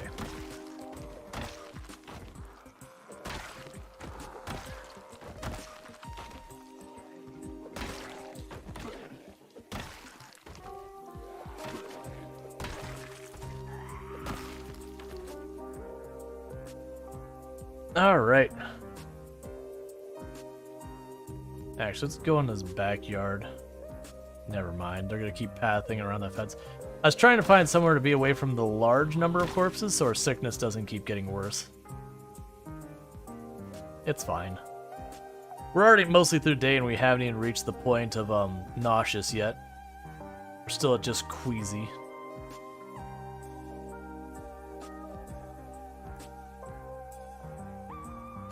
Okay. It might have been from your stream that made me buy it, or was clean. Don't know. You played solo for ages and might have played more in a group. Yeah. Well, in a group, there's definitely some longevity it adds to the game. The issue you run with playing Product Zomboid long format is it is a game that gets easier as you play it. As in not just like your player as a player getting more skilled, but your character gets stronger like every day you survive. So as you get to the, like, it's kind of one of these things that once you get to the point you can survive at least reasonably well at like 3 months, that the rate you can survive longer just explodes. So like, you know, surviving your first day is like really difficult the first time, or your first week or whatever. Then you get to the point of like surviving a month where you can start doing that consistently. But once you get to the point you can survive like 3-ish months most of the time, the game suddenly gets way easier. Because kind of you get to that point, and once you reach that 3 months, surviving after that is not hard. Once you've reached that milestone. Like, the thing that gets you killed is like overconfidence, you know, just not taking things seriously so far as that, being reckless, those kind of things. But like the actual fighting of the zombies stops being that meaningful of a threat. You'll still die to the zombies, but it'll be because, like, you just don't notice. Like, that one I almost didn't notice. That's actually the reason I was running down along here, is it was getting really hard to see the zombies on that dark bodies. So I wanted to get to the open area to deal with the zombies where I could see better. It's honestly one of the reasons why I've started, it wasn't a deliberate choice, but I've started, you know, making it a point that after fighting in an area for a couple of days, I'll just take a different route to the same place just to not have as many bodies to deal with.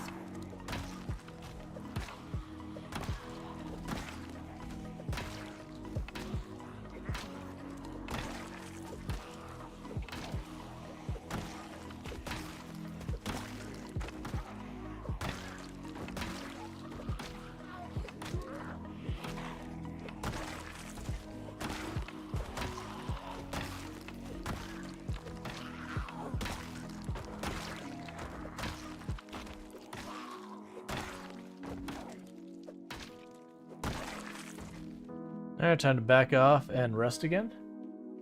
Didn't get too far. Let's. You might have been yours. Yeah, so didn't get too far. Hubris. Yeah, hubris also gets you. Like that's the whole thing. As long as the way I usually tell people is like, hey, if you want to actually get better at this game, the pro tip is every single time you die, stop, take a minute, and go, okay, what led to my death? Not that you got bit by a zombie or you missed a swing. That's fine. but like, okay, what was the beginning of the series of events that led to your death? The thing that put you off balance, that got you in the fight, that ultimately you missed a swing and died. Okay, what could you have done to have prevented, mitigated, whatever, to make that situation not likely to have gotten as bad as it did? And if you can, make a rule for yourself on how to avoid that. Or like, hey, I need to be more worried about keeping my weapons stocked up, or I need to be more worried about knowing when to back out of a fight when things aren't going my way. Like, whatever it is. And as long as you keep doing that, you will survive longer and longer, because you'll find out the places that get you in trouble, and you'll avoid doing that, and you'll survive longer. Rhetorical saying, the record scratch. So you're probably wondering how I got into this. Exactly. That moment, like right as you're being grabbed, you're like, you're probably wondering what led me to this situation. Well, about 2 days ago, I decided to drive my car up to the radio station and start slamming the horn. Now, I didn't think about the fact that the radio station was right back to where he was sleeping at night, and that didn't go well for me. So, next thing I know, I don't have a home, I'm separated from my weapons and my food, and I'm just trying to figure out how to make it through the next day.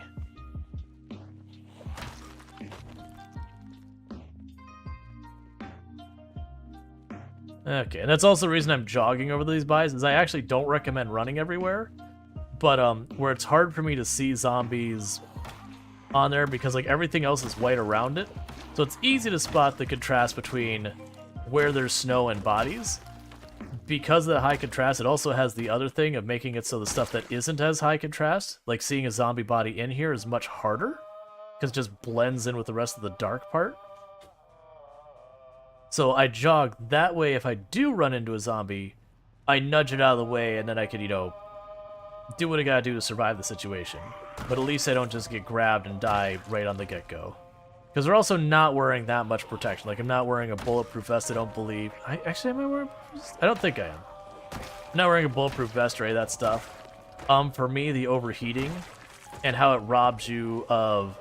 Like, it causes you to fatigue faster, get sleepy faster, is just not worth it. That fatigue is more likely to get me killed than the vest is to save me. So I don't bring it anymore. You know, and it's not just the like don't get hit, you know, Pepega kind of thing. It's look, I'm more likely to get hit if I'm carrying all that stuff and overheating, getting exhausted and getting fatigued and doing all these other things than if I, you know, don't wear it. I'm more likely to stay in good fighting order for longer to survive the encounters. It's kind of like in some of the rogue game, or like bullet hell rogue-like games, or roguelike games, where, you know, you zip around your little spaceship and you get your upgrades and all that, that they'll usually have one that's like go slower but get more life. That there's a lot of times that isn't the play. It can be depending on what mechanics the game has, but getting that early isn't the play because you're far more likely to get hit by going slower. So even though you get that extra life, unless you have like good regen or sustain or some kind of armor or like leech or something to make it worthwhile, you're better served just being nimble. It depends on the game also. Like some of those games have attacks you cannot dodge that force you to at least have some survivability or leech or whatever. Okay. Hop in there for just a second.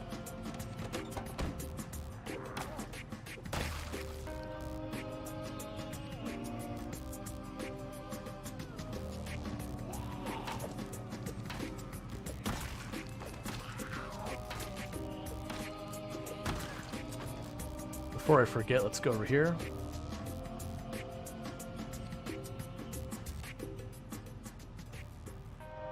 Stock up our spears again.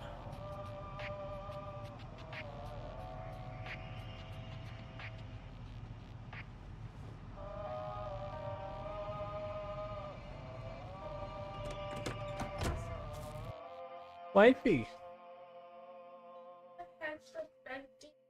You've only eaten one taco? I'm working on it. I'll get there. How can you not have your face full when you have tacos in front of you? With great difficulty. I love you. I love you. You're the most handsome boy. Yeah. Hmm. You sleep well. You sleep well, handsome. No, you can't make me. Remember how much I love you. 2.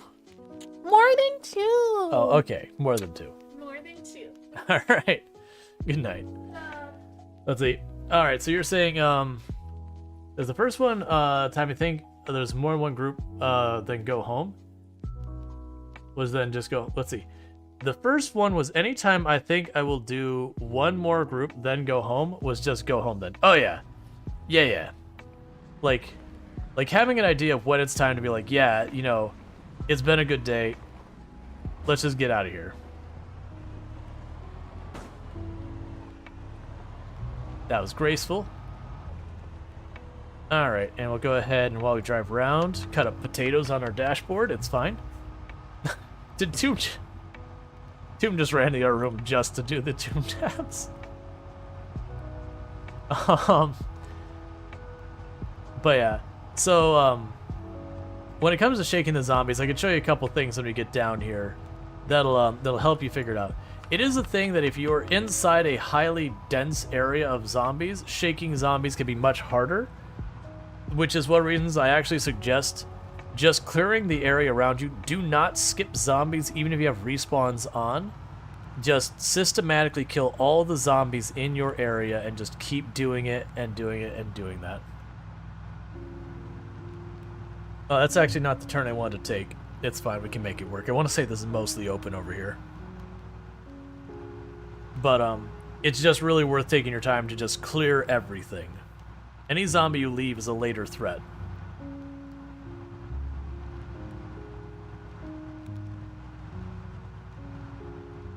Yeah, there's a reason I was like, it's not a big deal. We could just cut across here.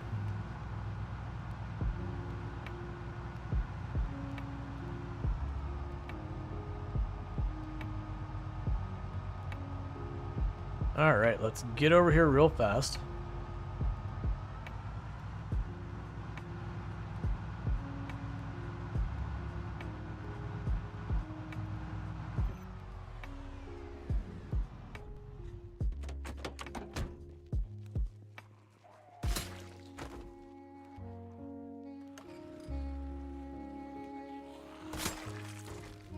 See what this brings out to cause trouble.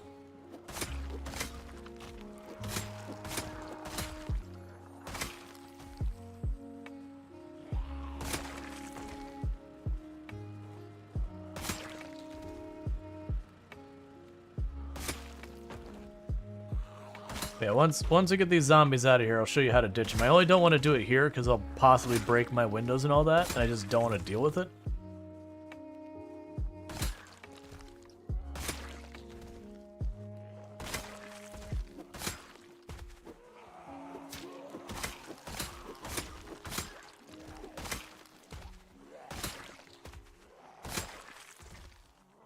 Okay. Are you about done? Let's keep moving up just in case zombies try and come around the back wall. That is a lot of zombies over here. Alright.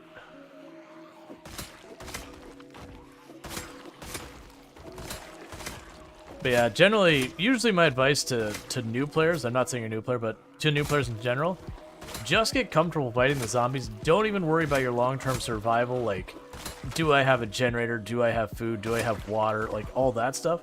Just get a weapon, go kill some zombies, do it till you can start reliably killing the zombies.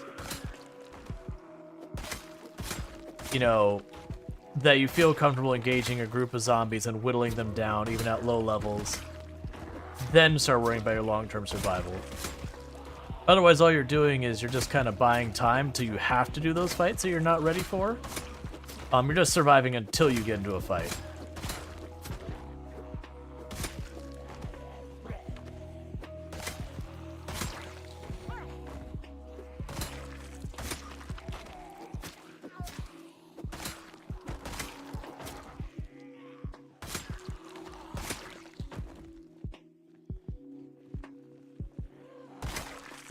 brought a lot of zombies in when I turned that light on. To be fair, we did just do a helicopter. In an area I haven't been in ages, and we only had kind of partially cleared when we did come here. And we drove through dragging a rally group or two with us as well.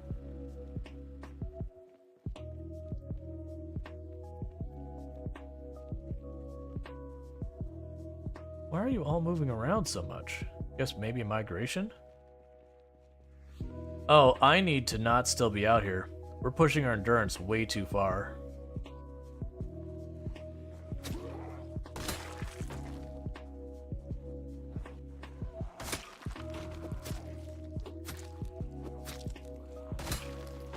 It's too late for us to switch up our weapons.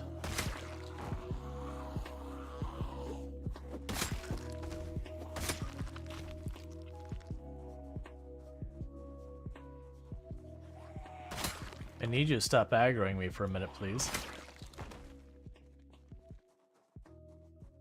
See that you two see me.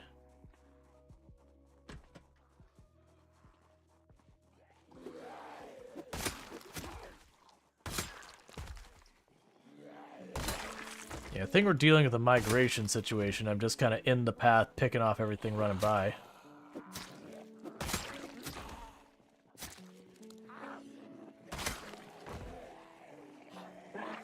Ooh.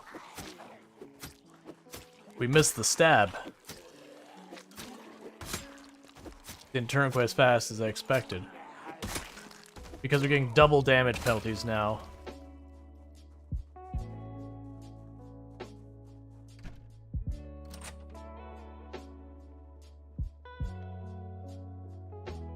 Okay. Let's sit down for a moment. I don't want to go to sleep. Favorite weapon? Hunting knife.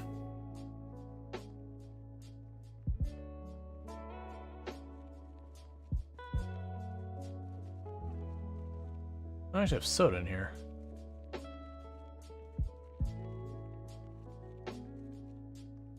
Yes, I've got some supplies in here if we need. Alright, what we're going to do is we're going to go wide out in the open. No, we're not. I was like, we'll go down and fight. We're going to take a little bit of a chance here that they're going to break in. It'll mostly be they'll destroy the doors, and that'll be annoying. We shouldn't be any...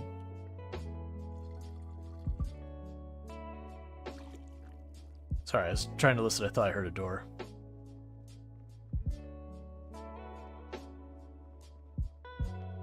We shouldn't be in any significant danger because we've got this door up here as well.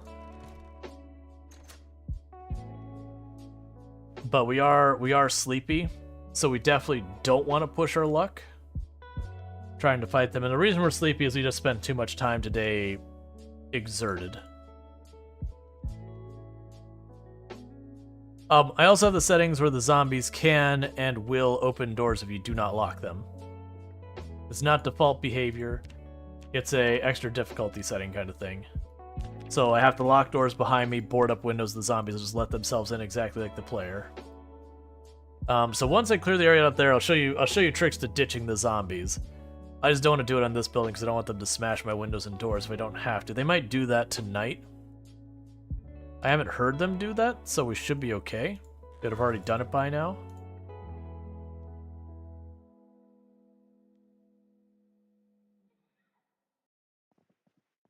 Let's chuck this in the trash.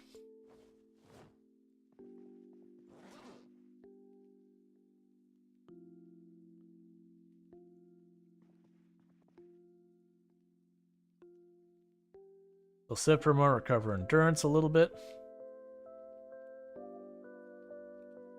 And go to sleep.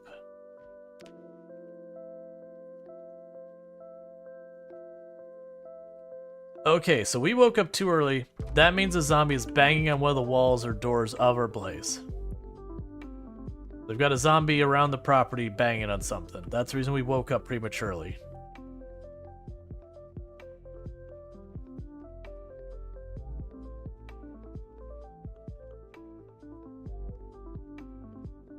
We have a window missing over here. So the zombie smashed that window in. We don't see the zombie. It may have just smashed the window and moved on.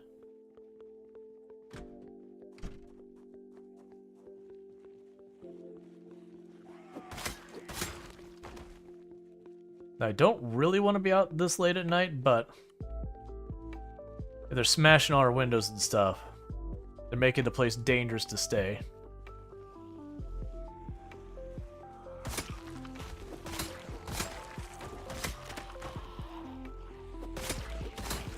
The point is, though, is we did get a little bit of sleep, so we're not fatigued anymore.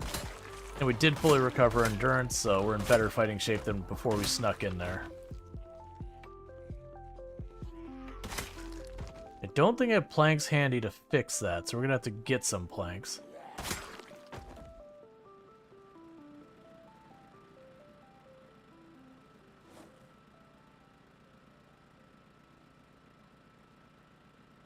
I believe I'll only need 3 planks for that.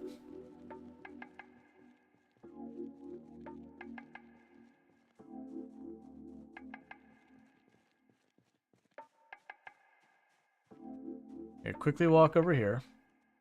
Gonna check to see how many zombies they have around here, kill the ones nearby.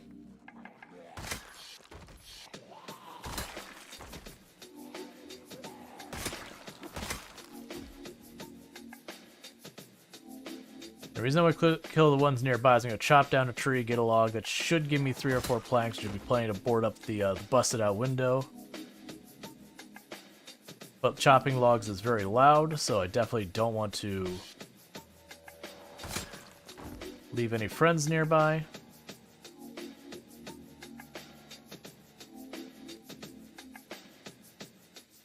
Be fast about this, please.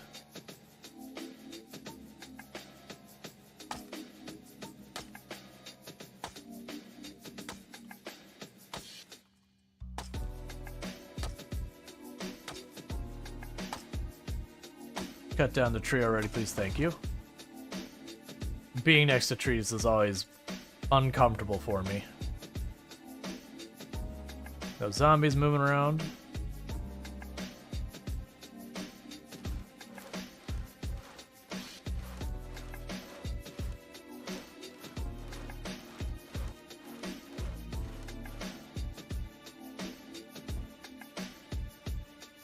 I hate it. It's uncomfortable. I hate it. I'm standing too close to a tree. I don't like it. Okay, let's get out of here.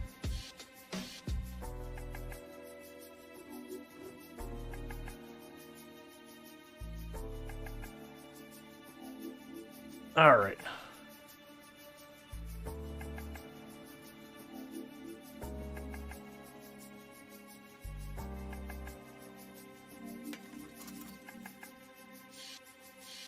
And they did that because that makes a little bit of noise with the zombie in the building right there. They probably will hear it and move around. Just got you two. Let's get rid of you two.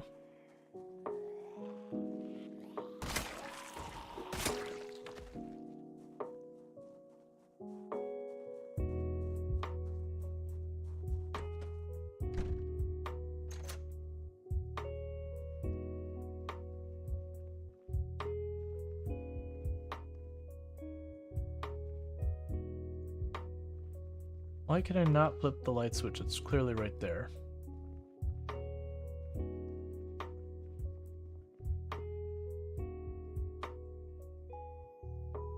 Yeah, it's fine, whatever.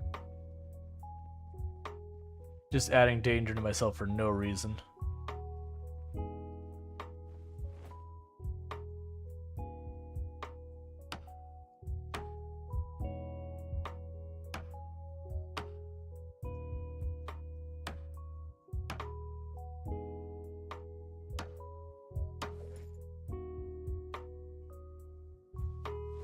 Yep, and the reason I was putting 3 boards on it at least is just so you can't see through it, so you don't see me walking around in here.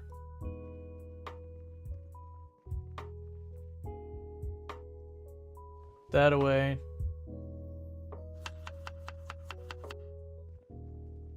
Alright, let's just take a quick glance around.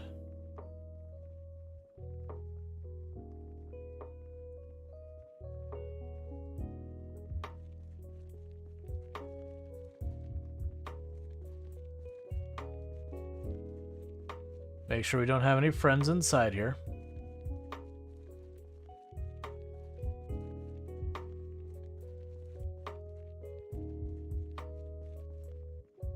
think we're all clear. I think it was just the zombie that was messing around with the generator, bumped into the wall, broke the boards, but was still drawn by the generator sound.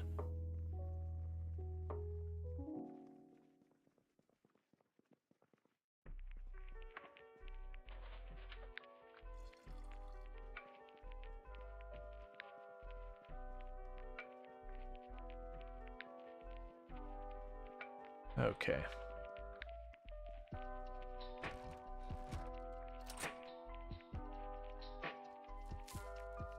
Now, downside is it does mean we're going to sleep into the day a little bit, and we're not going to be as well rested. That really messed up our sleep schedule, but that's okay. We don't really have the ability to do much about it. No, actually, that won't be that bad. It's not great. We're going to get tired early today, but it could definitely be way worse.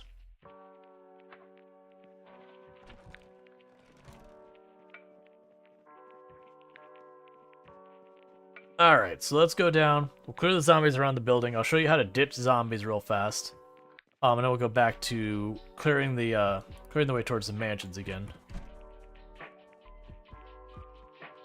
Alright, so kill the zombies we see nearby here.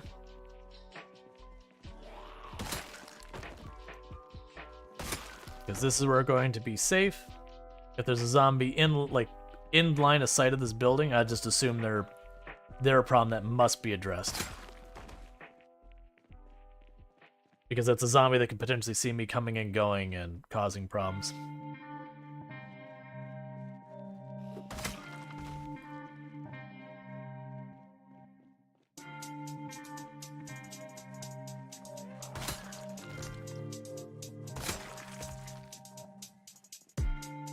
I see you.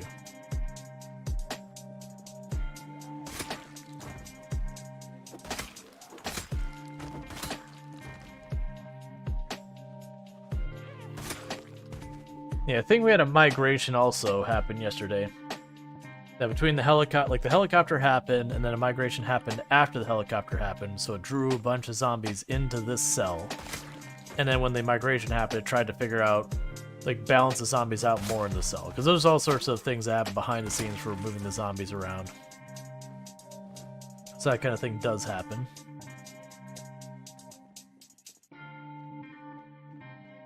Okay, we're looking pretty good. We got one zombie down here.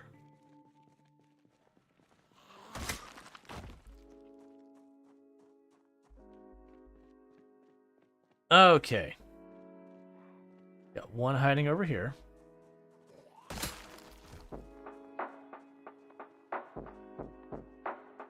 I got these two groups here, and then we'll be good.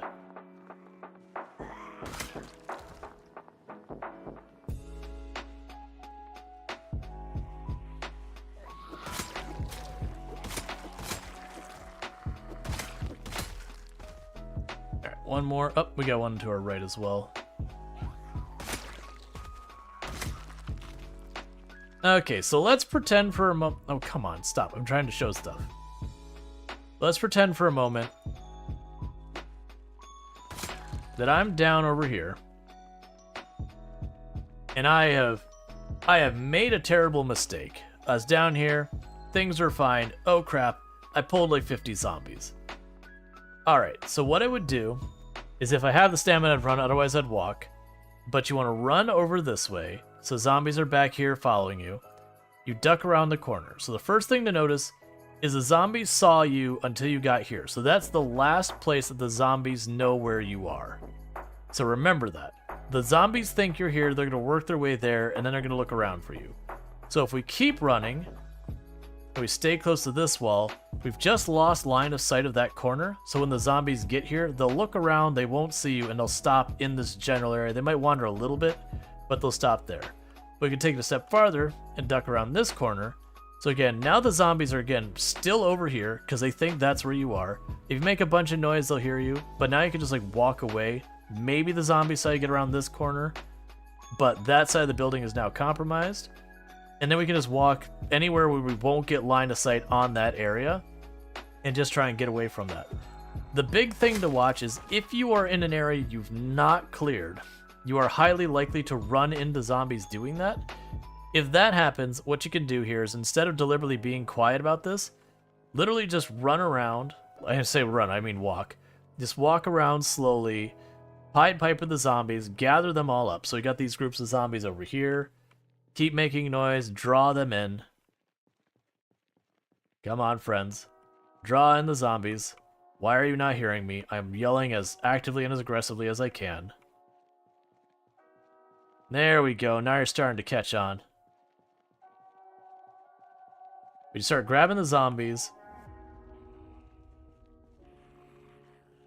And you're not trying to get away from them yet. You're trying to literally like just group them up as much as you can.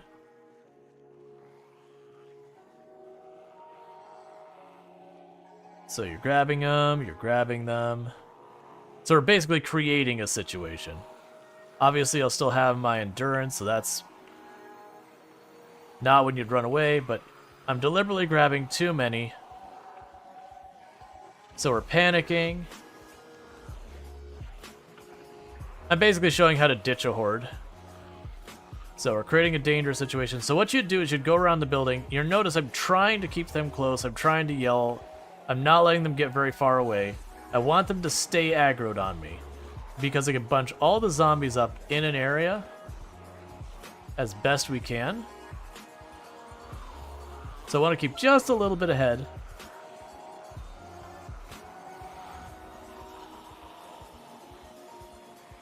And so now you see we've got this nice little ball of zombies. So this is definitely where you go, oh no, I'm fatigued, I'm exerted, oh goodness, what have I done? I'm super dead. And this is where we'll show you the trick where we go, okay, we start making a run for it. We could also, I'll even show just walking away. So we're just walking away. I'm going to run around the corner just so I don't get grabbed in case one there. So now they think I'm here. That's what they remember me. And so now I go around the next corner. And what is going to happen is when I get around this third corner, when we go back around the building, they'll all be down here. But you'll notice, we have straight up gotten rid of the zombies. If I turn around and I watch, I won't see any zombies behind me whatsoever. They'll have lost me there.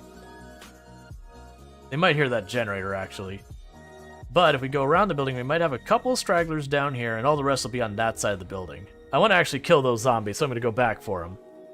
But again, no zombies managed to follow me that whole time. It's basically breaking line of sight. Breaking line of sight, and then stop making noise after you break line of sight.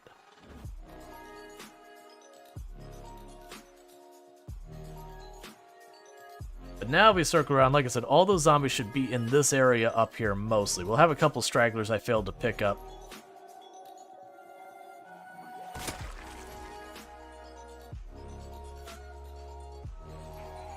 But yeah, so like I said, if you're in an area that's busy, you gotta learn to work the zombies like you saw at the beginning, where it's kind of balling them up.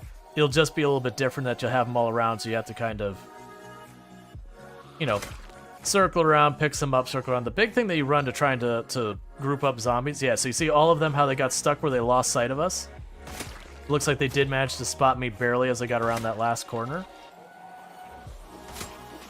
But in reality, I would have just kept walking or ducked inside and sat down for a minute and recovered my endurance before fighting again, or whatever it was I was trying to do at the moment. Yeah. Now, to be fair, most of the time you should never need to do that. Like most of the time, just take your time, pull a couple at a time, slowly work them up. Yeah, rounding them up can also be a good idea before you go to fight them as well. It all depends on what you're trying to do, how built up your character is, all that kind of stuff. But that's actually one of the reasons why, if you're making a character and you want to make a good character, my recommendations are get Keen Hearing. No matter what else you're going to do with your build, Keen Hearing is your best friend. It is the single best trait in the game without any competition whatsoever. And what that does is how far behind you can see. The idea is this simulates you being able to hear behind you. It gives me about 1.5 to 2 times as much warning when something sneaks up on me.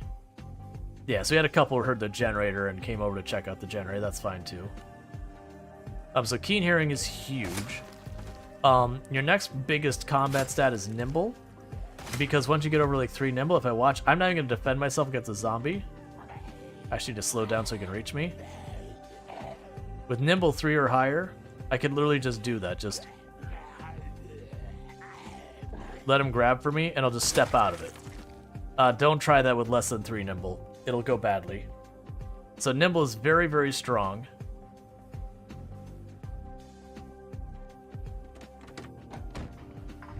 Otherwise, fitness. Fitness will be your best next thing. Those are your big ones. Get a decent amount of fitness, get some nimble, get keen hearing. Everything else, it doesn't matter. Choose what you want. You know, there's negative traits you might want to avoid, but I mean, you can also just literally hit a character, set no traits, and choose go, and it's still not that bad. Giving up keen hearing is a little rough. You feel like there's more zombies in that ball? Like significantly more? Not really. It was about a rally group and a half. It's only about 20 to 24 zombies or so. I feel like we got... Honestly, we picked up a couple others I didn't see. It wasn't actually that big of a group.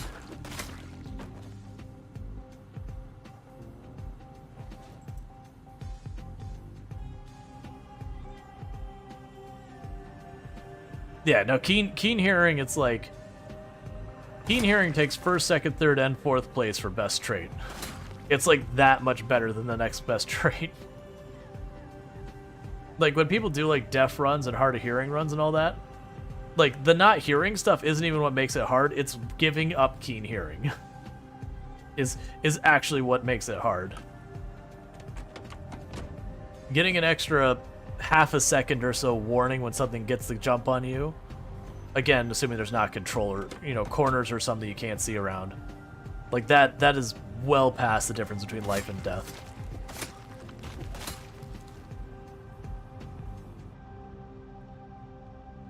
But yeah, early game combat, the thing that makes it so difficult is the lack of nimble.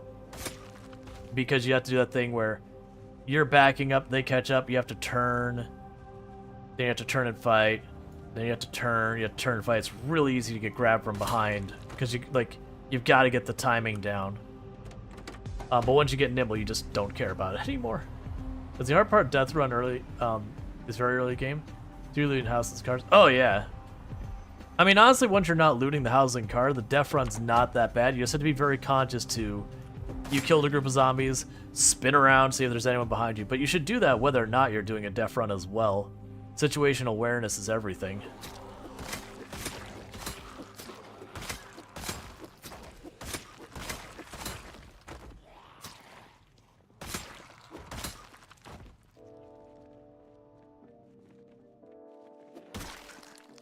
There, I did a sprint jab. I never do those. They're dangerous. And for those who don't know what the difference is, so spears have a hidden mechanic. If you hit Alt run, the really fast run, and you notice how I put that spear forward now, I'm not hitting any other buttons, you instant kill something if you hit it with that.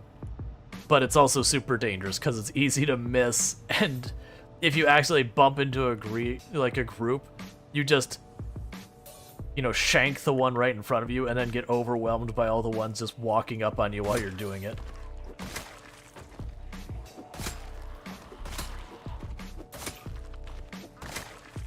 If you can see the ground, it's a bad build. Nah. You want a bad build. The build I'm using is a bad build. It is a self-sabotage build. I haven't had it in a while. I used to have people always ask, it's like, what traits are you running? Do you recommend? It's like, no. No, I don't. I very don't. Like, this isn't, you know, early game or late game or whatever. And just 100%, it's a bad build for everyone. Even as long as my character survived, which is a year and 7 months, and has killed almost 170,000 zombies, we're only now reaching the amount of fitness you can start with. I'll look at the comment before that roll. The hardest part of a def run is very early game, when you're still in there. Oh, situational awareness? You play Path of Exile. I don't know what that is. I mean, depends on what you're doing. There is a thing in Path of Exile when you can delete the entire screen that there's only a handful of things you have to actually be scared of. And then you get to a lot of, like, there's some bosses that they deliberately have things where that just massively dampens your damage or has, like, forced phasing that makes it so you have to have situational awareness. You can't just delete the boss. Which I like and dislike. Part of me feels like once you hit those cartoonishly high amounts of damage, let me just delete the boss. But at the same time, I also understand when you get to that point, it makes whatever items the boss drops that you can kind of oversaturate the market kind of thing. It's a whole mess. It's one of those ones that there's pros and cons. Each decision has something it helps and hurts.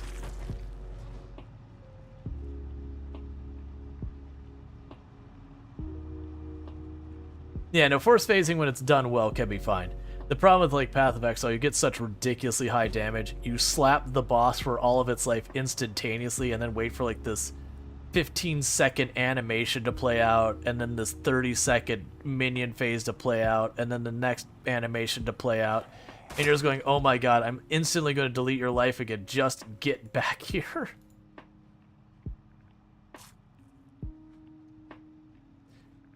Versus, I actually felt, for as much as people don't like the Cirrus fight in Path of Exile, I actually felt like its phases felt... Like, the forced phasing of that one felt okay, just some of the mechanics got glitchy at times in a not fair way. Like, when he would double up attacks in the rare occasions, he'd have, like, the tunnel and the maze show up at the same time, he'd just stand there blocked and go, I guess I die.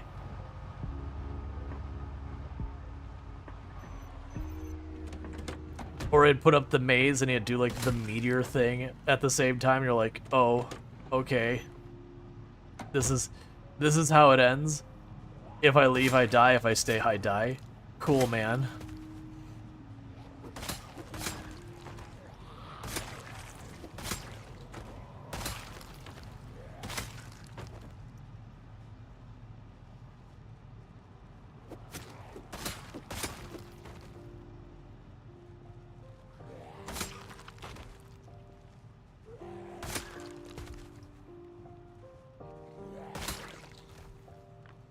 See, Malagaro has an example of decent pacing? Yeah.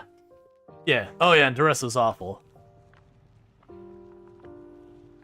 Especially when you have an attack you just leave on the ground, so Dureso jumps back, does his recharge health, and then you instantly down him, and you just stand on top of him while he steps back to regen his health. And then he instantly goes down, you're like, what are you doing, Dureso? Just accept fate. You're just wasting everyone's time.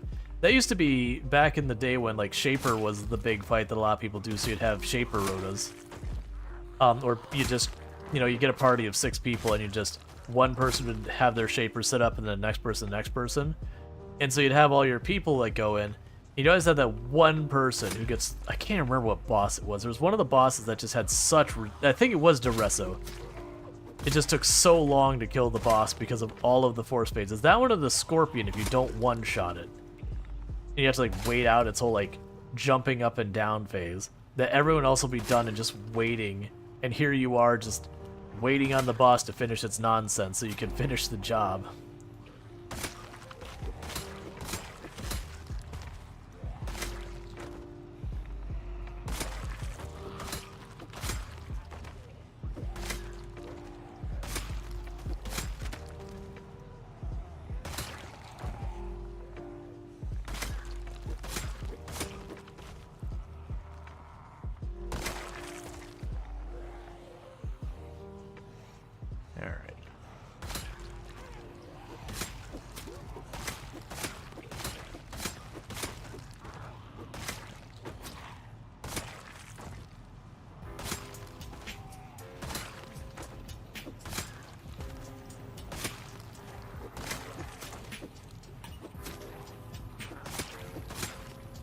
Alright, so let's back off. Starting to push our luck, our endurance a little bit.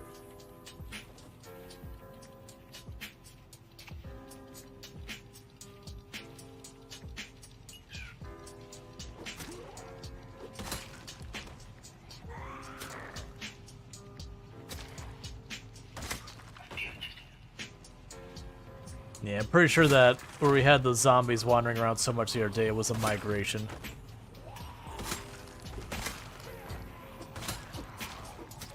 Honestly, with how many zombies we killed, we haven't noticed migrations in a good while.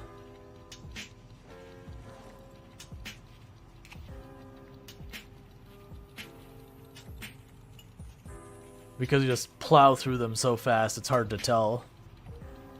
But having that helicopter, just having a swarm of zombies move across the whole map gets we cleared them. Makes sense, because the game actually does have mechanics where it tries to balance the zombies out a little bit. Alright. That's not Rislatha, is it? Rislatha. Is that Rislatha? I think that might be Rislatha, might be the scorpion. Where it dives under and it jumps up and down, leaving the sand things that slow you down.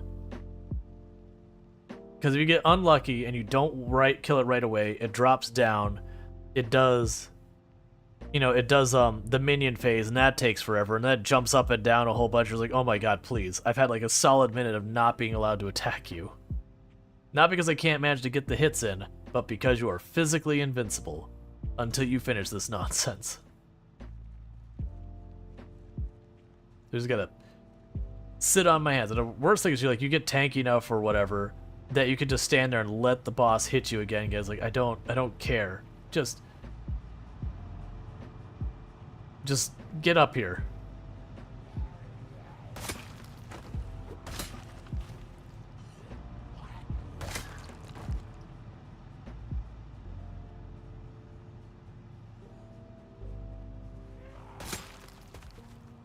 All right.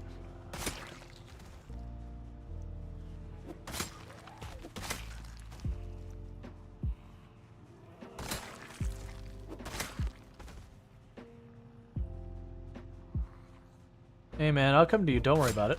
There you go. It's fine. I get it. Climbing over counters is a thing. It's a big ask.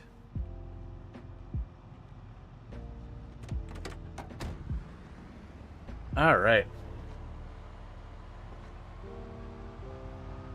And for the record, I know I mentioned this every time I play the game. Driving over the corpses is doing 0 damage to my car right now. I'm not taking any tire damage, I'm not taking any suspension damage or brake damage or anything like that. People have claimed that for years. It's not true. You don't get damage for driving over dead zombies. Zombies that are still moving around, those will absolutely ruin your vehicle very rapidly, slamming into them or driving over them.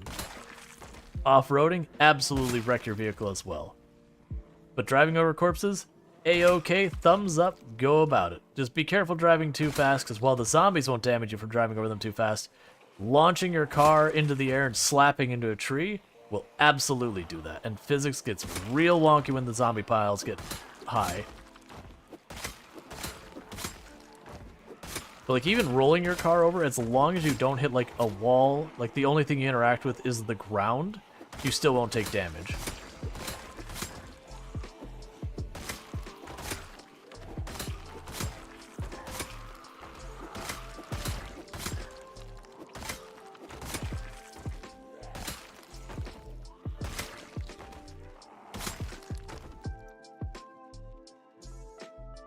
Let's see. So you fell asleep 30 minutes earlier. Where are we? Let's see. Where are we that there are so many zombies around? We're still in Louisville. We just switched over from the east side of town to the west side of town because I kind of got tired of seeing the same streets again and again, so I just wanted to have a difference of variety. So we're just west of the university. Well, actually, we're southwest of the university, like by 1 block. But we were over here and we took a helicopter right in the area, right by where I cleared, so it was a deliberate thing to try and draw some zombies out to give me a bit more interest than like kill 5 zombies, kill 5 zombies, kill 5 zombies, maybe find a whole rally group. I want to get an actual fight.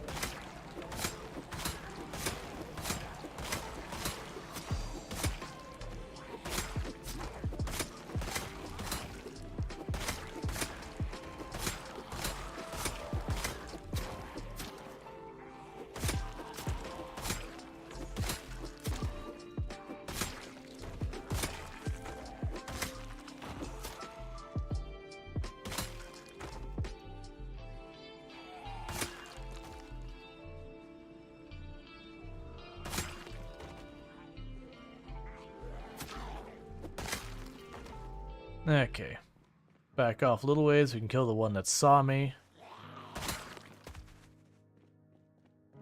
Alright.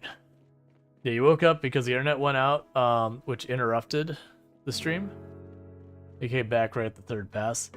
Gotcha.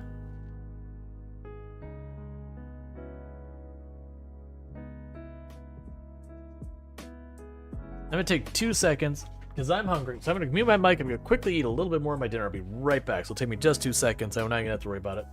So bear with me.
Alright, sorry, I was getting really getting the munchies.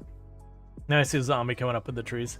Yeah, I know I could have done words on stream. I mentioned it at the time. One of the issues with words on stream is like when I know it's gonna be a decent length break, it's gonna be like at least 5 minutes or so.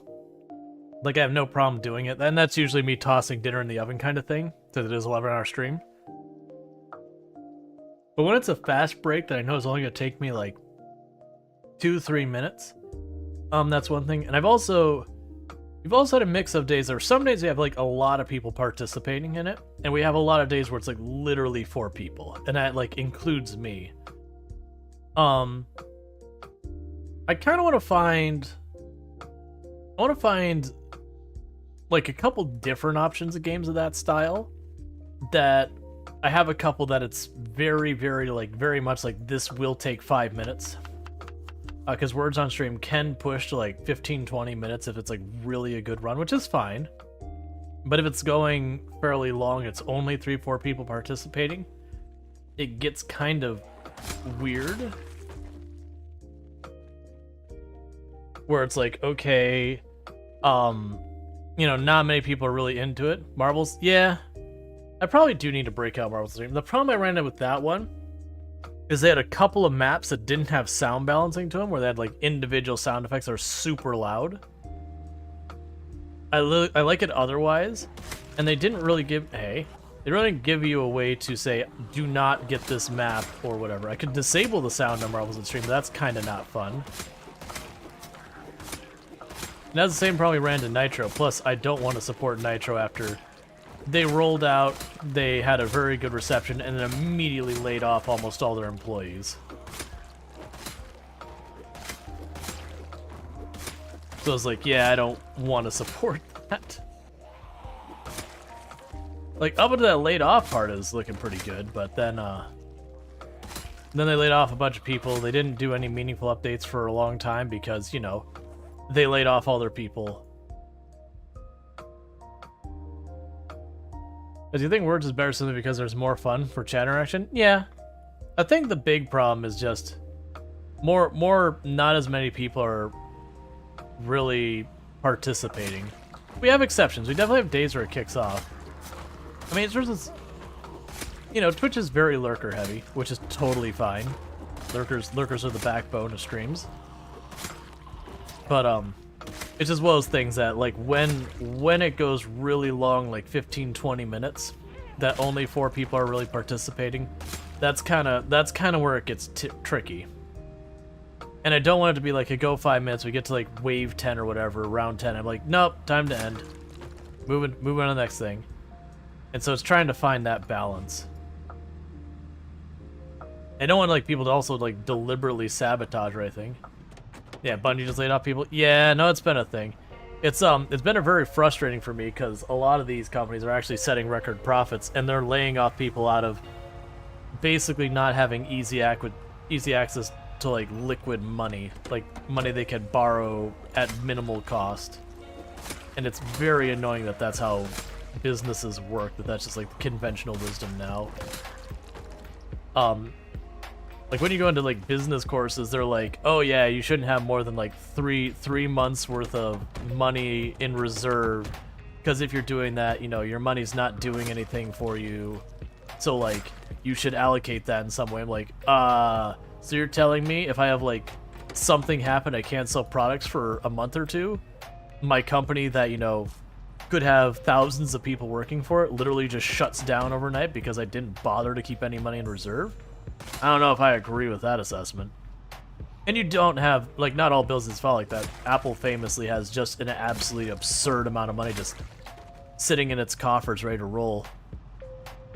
Like Apple could say, yeah, we're not selling products, and operate with its current staff with no changes for years and years and years with not a single dime of revenue, and it just has the money just sitting there ready to rock and roll.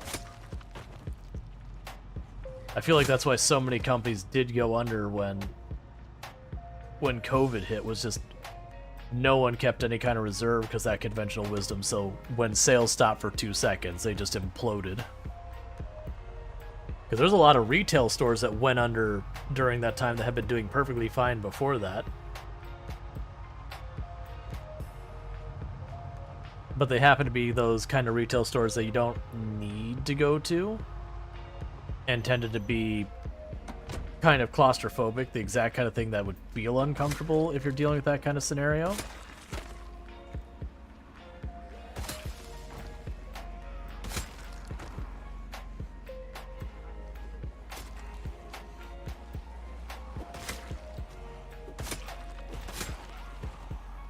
I also dislike it's primarily a thing in gaming versus regular software development, though it does happen in regular software development.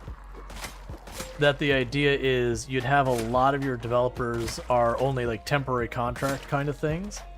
That what ends up happening is they have whatever their project is, you know, the latest whatever game is coming out. And then when they finish it, they keep on like a handful of senior developers and all that to do the maintenance, as it were, and they basically cut loose everyone else to have you have to reapply for your next project. And that is the thing that does happen with some of the big AAA studios. And I have lots of problems with that model. Like, you have a perfectly well-forming employee, and you're just like, yep, no, we're just going to effectively let you go and make you reapply, so that way you have no feeling of job security ever.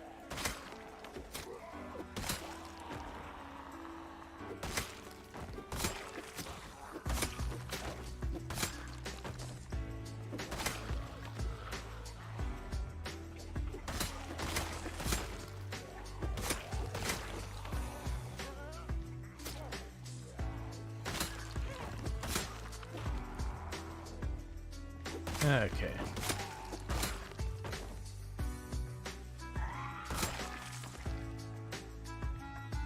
No, that's more than I thought would be waiting at the car. Alright, let's just back out.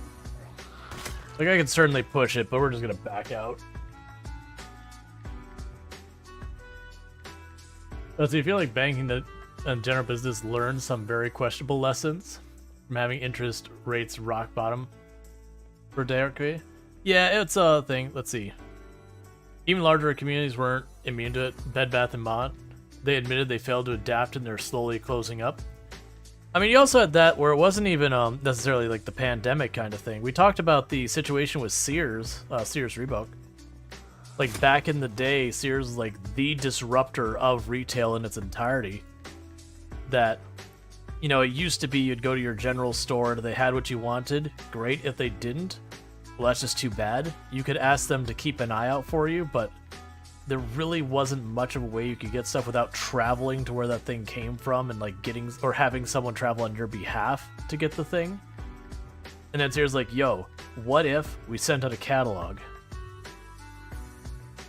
and just completely overnight general stores pretty much started going away as what they were at the time, that people just got the Sears catalog and ordered almost everything. It's kind of like the big box store before big box stores were a thing. And then, as far as failure to adapt, they basically watched the internet do that to them and just didn't even respond until it was basically over. You feel like the banking general business learned some questionable lessons? Yeah. Well, I think it was just the idea, like, to me it's the creative accounting thing. Where you finagle, we shouldn't do this. I was like, you know what, we're not tired. But you notice there's like a complete lack of visibility on the zombies on those corpses. That is how you die. You just walk right up into the loving arms of a zombie who's not moving, because you cannot see it at all. Let's get the heck back. We're in no rush. There's no priority. We've got all the food we could possibly need. We got all the water we could possibly need. We got all the weapons we could possibly need. You know, there's no urgency.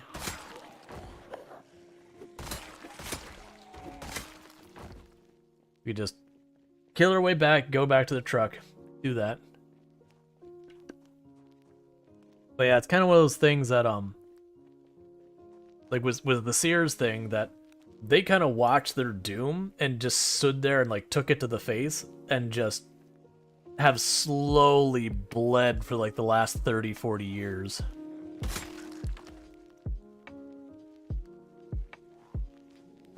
And they honestly took half the things that were their strategic advantages and gave them up to try and make themselves more profitable by just not selling stuff that weren't as profitable for them. But then destroyed the, like, it would be a logical progression for Sears to have become what Walmart and Target and those are now. And they're like, hey, if we don't offer half this stuff, it's easier for us to keep the inventory, so it's cheaper. And then Walmart and Target showed up and they went, what? Using our own business model against us? How dare you? How dare you do the exact same thing that we did to other people? We would have never expected this. And then Amazon was like the death knell.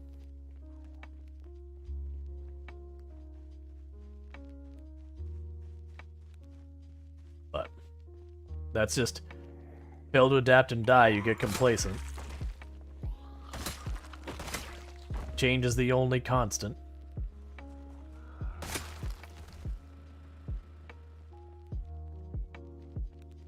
Hey, Insane Spork, how's it going?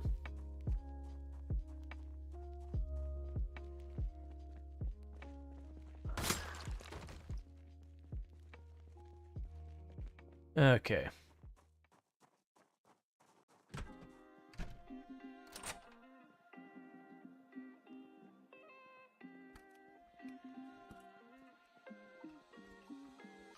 Yeah, I don't remember. Like, I remember when, like, Circuit City started disappearing. Like, I never was a huge Circuit City customer or anything like that. I mean, honestly, it started kind of imploding before I was really heavily doing any purchasing of any kind. But I always thought of it as, like, the place where you get stereos and televisions. And I remember never being particularly impressed by them compared to a lot of the competition. That said, there was also not one super close to me, so it could have just been the fact that I hadn't grown up with them nearby, that I didn't have any connection to them.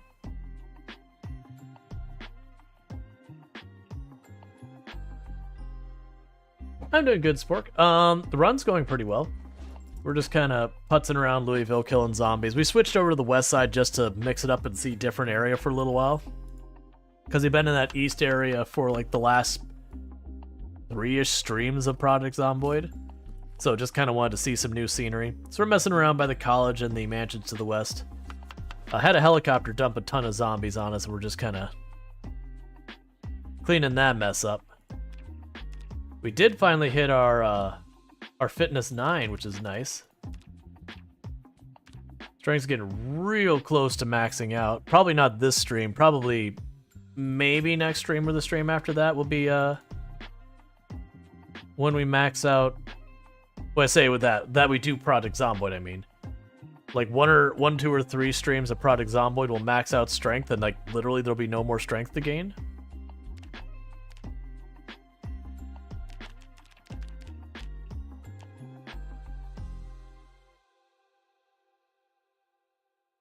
I like how you tell them to do an hour of sit-ups or whatever, and it takes them about 30 minutes.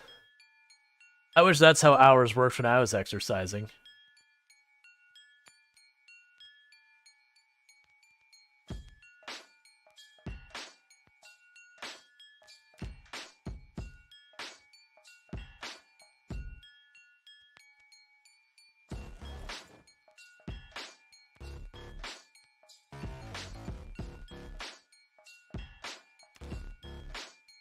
Okay.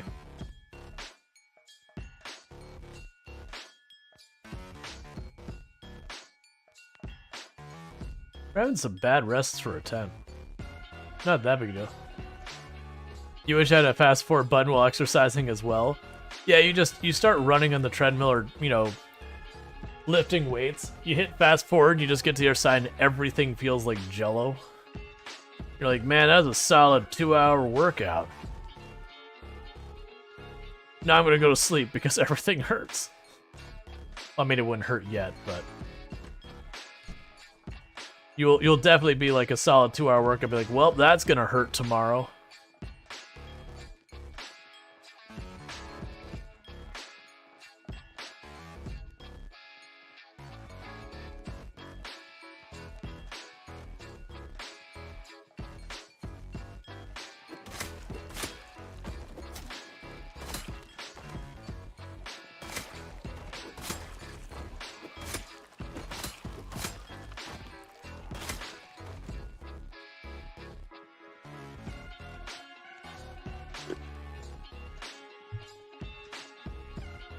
Yeah, some zombies over in their trees.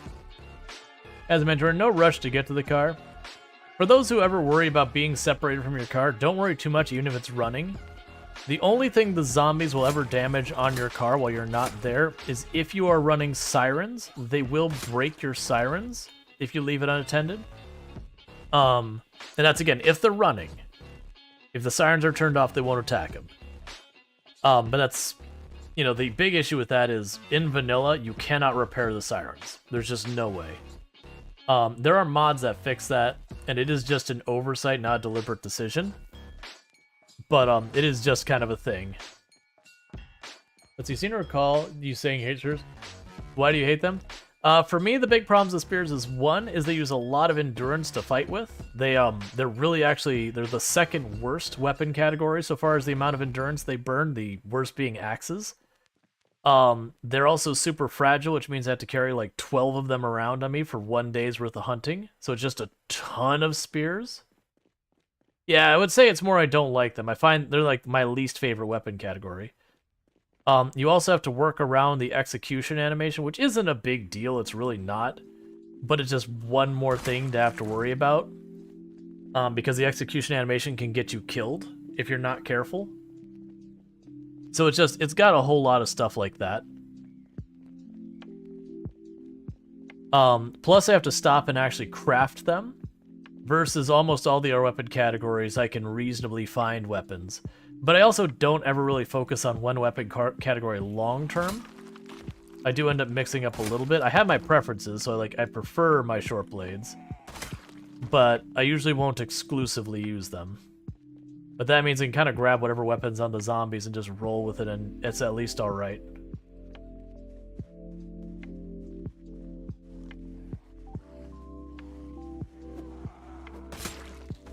Not a big deal. Yeah, no, I got myself pretty close. Well, that wasn't the execution animation. Well, I mean, I guess it was. I missed the execution animation because my angle was slightly off. Which is another thing that can happen with that doesn't happen with other weapons. Because, like, the hunting knife does have an execution animation as well, but the rules are different on what triggers it. So for me, as long as I have a group of zombies in front of me on the spear, they're relatively close to each other, I won't execute. But if I get a lone zombie, I will. Or I have a chance to, rather. If you have a hunting knife, you won't execute animation unless you have only one zombie aggroed to you. Now, it can technically get you in trouble, but that's usually if you're executing a zombie like right on a corner, right on a tree or something, where technically the other zombie isn't aggroed to you because it doesn't see you yet, but is close enough that it is moving towards you that when you start the execution animation, it pops out directly on top of you.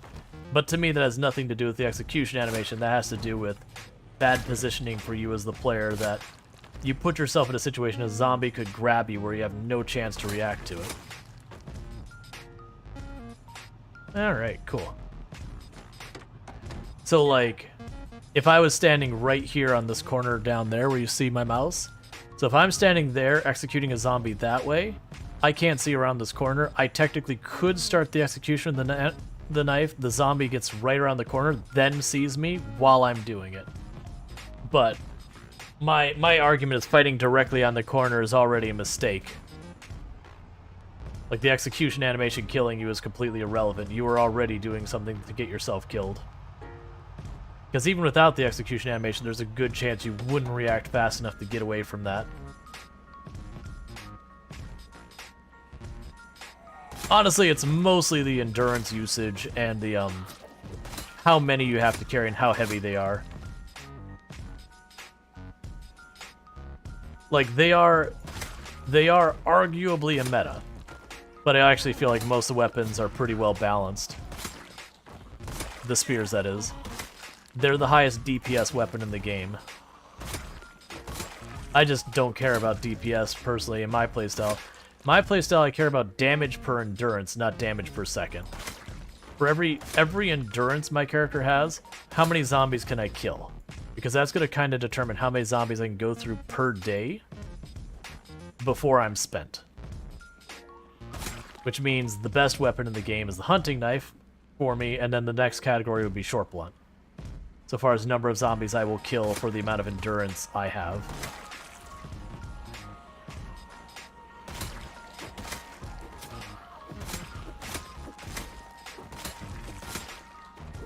In short blunt, I actually don't care too much what weapon I use as long as it's not terrible, because by and large, outside like just 2 or 3, all of them are good enough that they're relatively similar so far as the amount you can kill. There are technically ones that are better, but it's not huge. Like, there's a lot of people who love the lead pipe, there's people who like the hammers, but all in all, they're mostly kind of in the same range, with ever so slight edges being better or worse about individual things.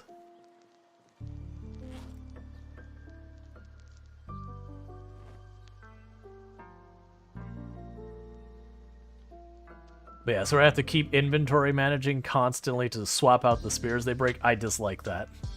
That's time I'm distracted dealing with inventory, that I could potentially have that moment of inattention that a zombie gets the slip on me.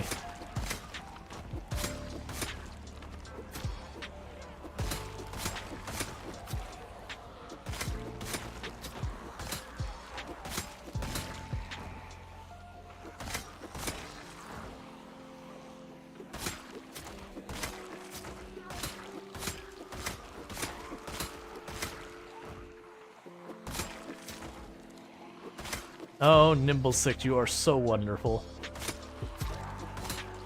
Just stop swinging for a second and just straight up, it's almost like I'm running away from them, but backwards. If you've never seen Nimble 10, it is absolutely silly that you can practically walk backwards faster than you can run. It's not quite that bad, but you can just straight up leave the zombies behind nimbling. That strategically for walking, it actually makes sense to just toggle on nimble or combat stance or whatever, and just not go out of walking combat stance, except for when you go to like loot stuff, since you can't, since you have to like go over the buttons. So yeah, we killed that one group, another spear broken.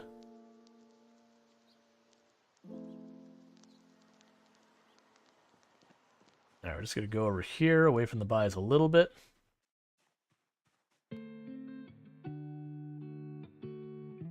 Alright.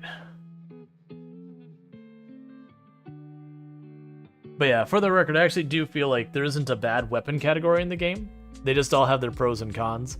For those who don't know the pros and cons between the different weapon categories, axes are by far the most endurance hungry, so every swing of the axes just absolutely kills endurance compared to the other weapon categories. But they're also one of the earliest ones you can get to one-shotting without execution animations. And they're fairly durable, so it's got two pretty strong benefits as well. You have long blunt weapons. That long blunt whole thing is, a lot of them have very, very high durability and knockdown, so you can knock the zombies over to then, kill them while they're on the ground. Or give yourself some breathing room or whatever. But they're also very durable in general. There's definitely ones that are better and worse. You have short blunt, which are kind of your jack of all trades weapons. They're amazing at nothing, but good at everything, which is pretty amazing. So, no matter what situation you're in, a short blunt weapon is not a bad choice. You've got long blade, which their whole thing is they absolutely wreck everything and they're amazing, but you can't repair them particularly well, if at all, depending on which ones you have. Their durability is mostly just okay, and they're extremely rare. So they actually are ridiculously powerful, but you see them so infrequently, you couldn't main them or whatever you want to say. So that's like the katana and the machete. And you can never repair the katana, and the machete you can repair. And there's borderline exploity ways to make it so you can repair the machete forever. Which, no judgment if you use the trick. I don't. Because very clearly it's not intended to work that way. That you can effectively reset the number of repairs on it. But that's its whole thing. Then short blade, their whole thing is they're kind of only okay at most things. Like their damage is good to okay-ish, their durability is okay-ish, their range is the worst in the game. That kind of thing. So they got lots of negatives, but their endurance efficiency is absolutely legendary, that you can actually recover endurance while fighting zombies once you got some levels of fitness and short blade skill. You can't do it all day, but once you start getting your character skilled up, I can literally pull a group of zombies and never break from combat throughout the entire day, just keep pulling more and more without any breaks or rests. And it'll be right around the time it starts to get dark when my character finally starts to get exerted. So we're talking like in-game, like a solid in-game 14-ish hours of just slaying with the hunting knife before my character finally needs a break. Which is why it's the, technically it's the second highest kill count per day weapon so far as efficiency. Spears only win because you can continue to one-shot being exerted once you get your skills high enough. And then you just carry like a piano stool and regen real fast again and again. But it's only ahead by a little bit. And then you have to deal with piano stools and everything. Guns are fine. They're actually fairly powerful. You just have to know how to use them, and there is some leveling up you have to do to make them worthwhile. The issue is ammo is so scarce that you just cannot realistically use them consistently. And then they are situationally very dangerous. Like, going into the middle of a busy area and then popping off with a shotgun is going to absolutely kill you. But if you're smart about their use, they are easily the highest kill count per day weapon category in the game is like just the shotgun. Can kill more zombies in a day than any other weapon there is. If you have the ammo, which is the big if.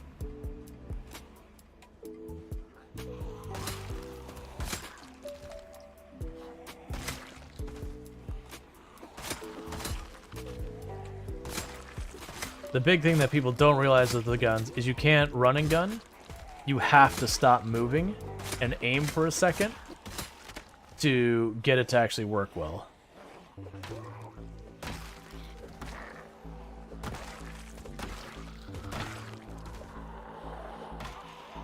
So yeah, people just grab a shotgun or whatever and they just back up firing the entire time. Like, I mean, you gotta go aim, wait, fire, fire, fire, without backing up.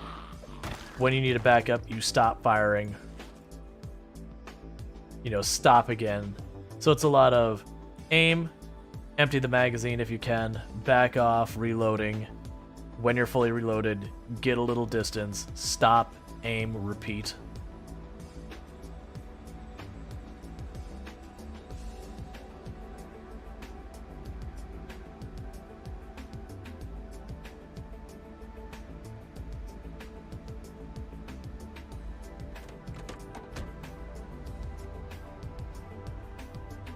Alright, that road up ahead of us is the Mansion Road. I see the zombies in the trees. I want to be right there.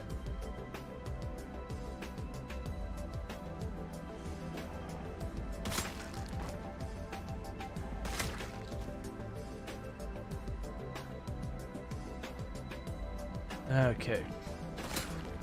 And you'll also notice I'm not taking the spears off the other zombies. Spears also have this weird thing where when you craft them, your carpentry skill will actually help you make better spears.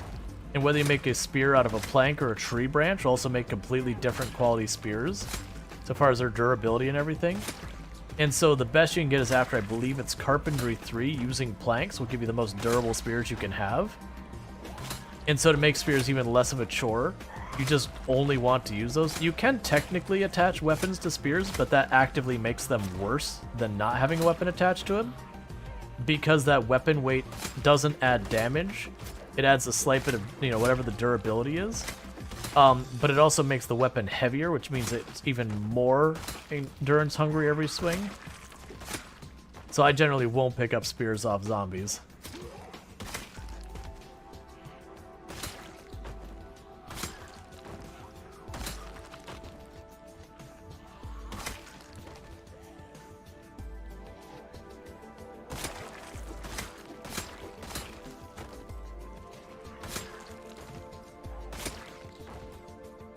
Okay.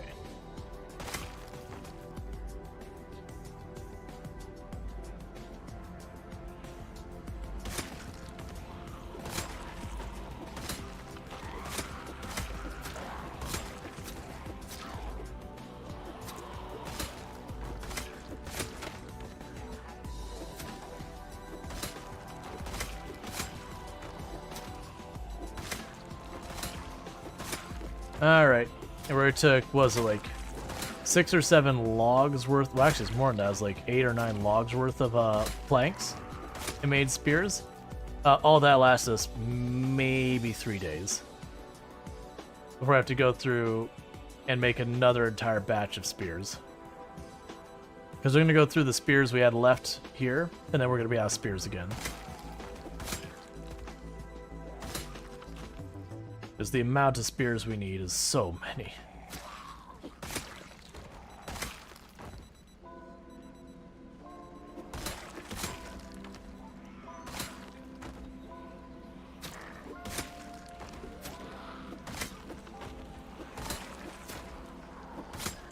Because also keep in mind, for the durability we have, like how many kills I'm going through before the spear breaks, we've maxed out our maintenance skill. We physically cannot make them more durable from that. Technically, I can make it slightly better by getting my last 2 levels in spears, but it's not that much. So you're seeing like near peak performance with spears.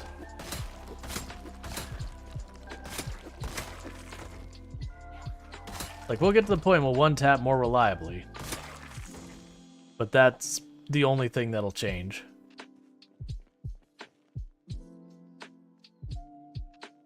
Okay. But the other benefit of short blades is that if you ever need a weapon, it's by far the most common type. Yes, you can find hunting knives. They're one of the most, like, short blades in general are the most common. Hunting knives are fairly common. Now the hunting knives don't show up first thing in the game. You can find them like in loot inside houses or whatever. But in zombies, there's certain weapons that don't show up on day 1. You have to actually survive long enough. Or it has to be a certain number of days since the outbreak. So if you start 6 months later, everything's unlocked. But stuff like the katanas and all that, I think katanas, machetes, hunting knives, there's a handful of other ones don't even show up until you survive like 15 days or 30 days or whatever. I don't remember the breakdowns of what I think it was like hunting knives 7 days, machetes 15 days, katanas 30 days survived or something like that. Before they could show up in zombie bodies. But once you hit that point, hunting knives are not hard to come by.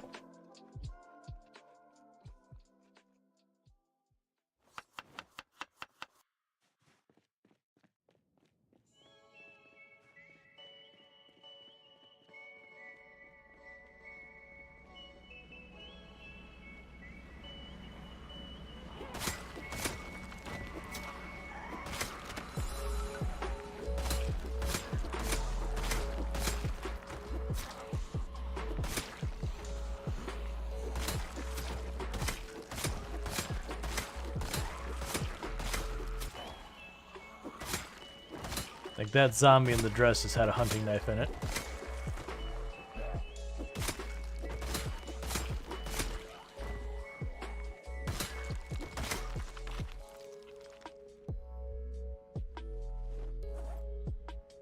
Killed one small group of zombie. Next spear.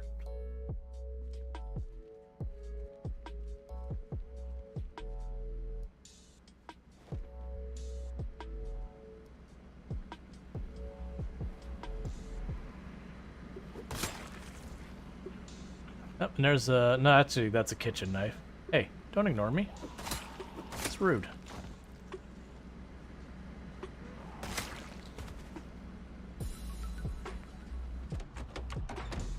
Alright. And Mansion Road. So we got all the super ritzy houses the entire way up and down this road.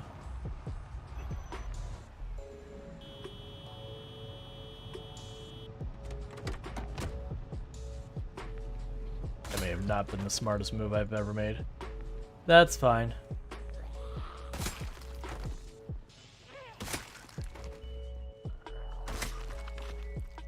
More than likely, this road will be more scattered stuff, because we've been up this road not super long ago. It's been a little while.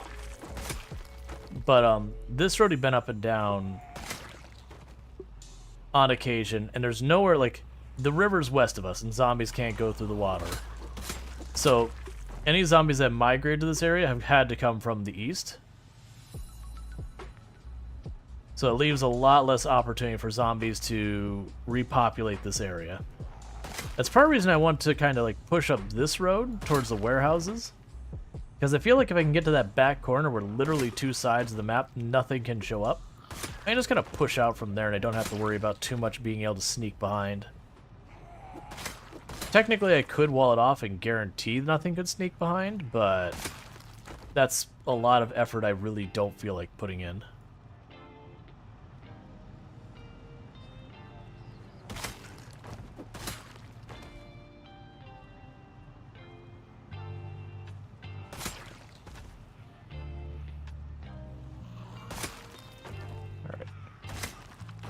That's also why I'm not looting the zombies, by the way.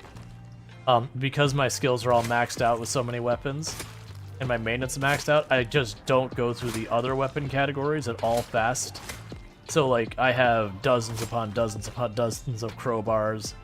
I physically will find a new crowbar at the rate I go through a crowbar.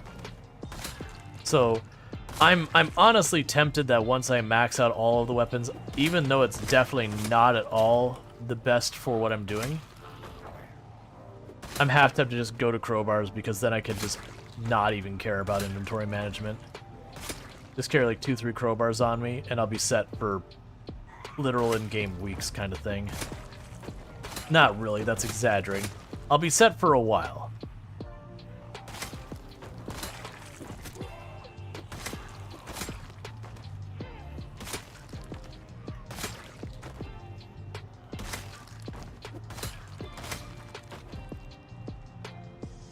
Okay.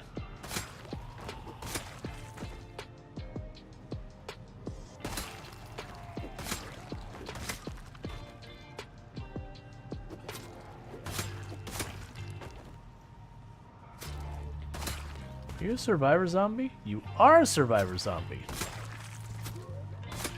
That's why you have a backpack and an axe on you. Nothing else I care about, though.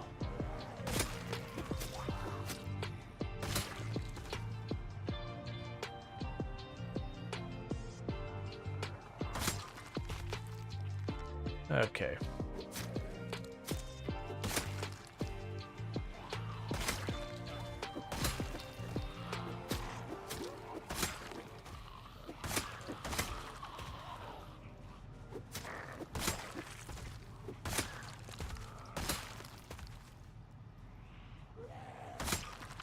Started to push her endurance for something I like.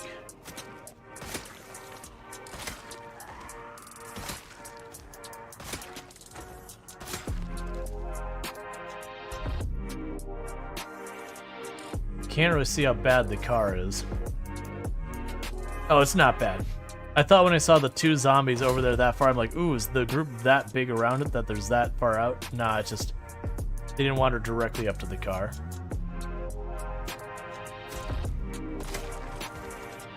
This track feels significantly louder than the other ones.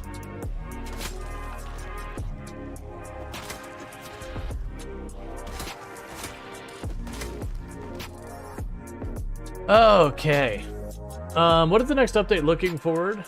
What is the next update you are looking forward to? And overall, support from Malaysia. Oh, I'm sorry, I didn't mean to miss that. We're just kind of in it. But I mean, the next big update is Build 42. I'm sure that'll be fine. Like, I expect to enjoy that. Honestly, there isn't any of the updates I'm like, that's the one. That's the update I'm waiting for. I know a lot of people are super psyched about the NPC update. I actually, that's the update that I'm the most, not timid about, I'm the most concerned about, because that can change the entire field of Project Zomboid for better or worse. It's got the most opportunity to mess things up kind of thing. So, for me, that update would be great if you cannot ally with the other people. There's no, like, formal reputation thing or currency thing. Like, I don't want any of those, like, formal systems. If you want that, we've got State of Decay 2, we've got 7 Days to Die, we've got other games in the genre. I would rather it is you're surviving on your own, and, like, you'd be in Rosewood, and you'd go around, and you would see that, oh, there's this, the gas station's all boarded up. Like, there's another survivor in there. And you might bump into them in the grocery store, and not that they'd necessarily be hostile or friendly or whatever. Like, maybe they're like, okay, there's someone else here, and they, like, leave. Maybe they're like, I was here first, you get the heck out, or we're gonna we're gonna throw hands. And then you make your choice. Okay, do I want to opt in or out of a fight? If I stay, we fight. If I pull out my weapon and I get it ready, we fight. But if I go, just back out, we're fine. That kind of thing. I don't, like, I'm also even cool if they're like, hey, drop your stuff, or I'm gonna shoot. I'm even okay with that. I'm okay with them not being friendly. The thing I don't want the NPCs to be is I don't want there to be, like, raider NPCs who you're minding your own business in the grocery store, they walk in the door and they blast you. Because that changed the entire paradigm of Project Zomboid to be a slow and meticulous game to being way more arcadey. And I honestly find the style of game, like, I find the games that they just straight up murder you just on the get-go, I find those games kind of not fun and frustrating to deal with. Because to me, that doesn't really align with general human nature kind of thing. What's happening here? Sorry, I'm just checking some. Oh, I see what happened. It's all good. There was just something that caught my attention. I needed to make sure it was fine. But it is. But yeah, so, like, to me, it doesn't align with, like, human nature. You don't, generally speaking, people don't just run around and blast people for no apparent reason. Like, especially when you have a common enemy that never sleeps.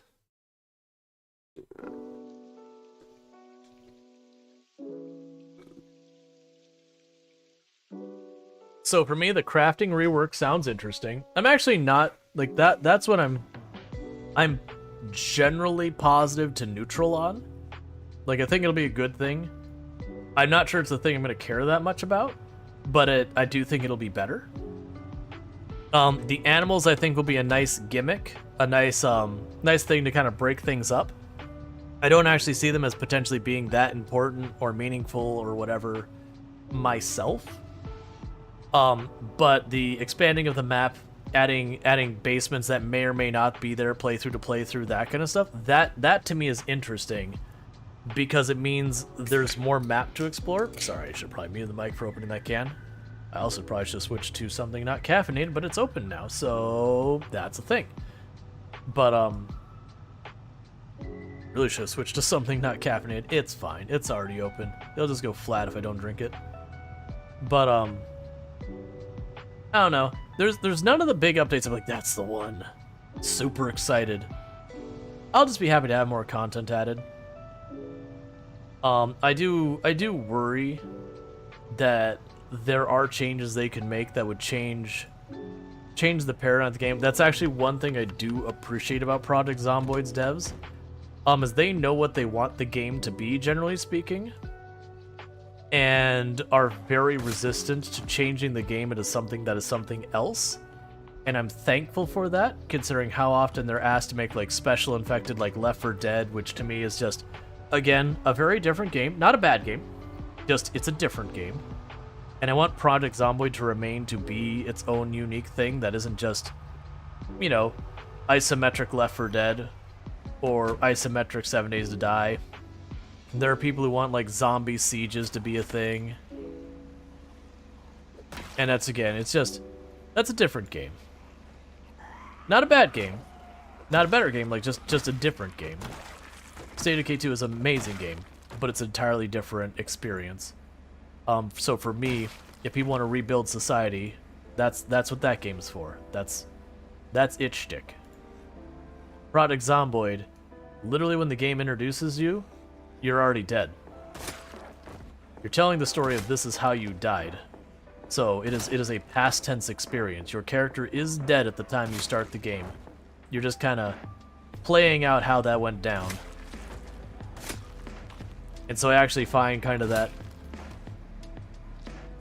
finality of it to me is actually one of the main interesting parts of it, that the game is a game where ultimately you're expected to not make it.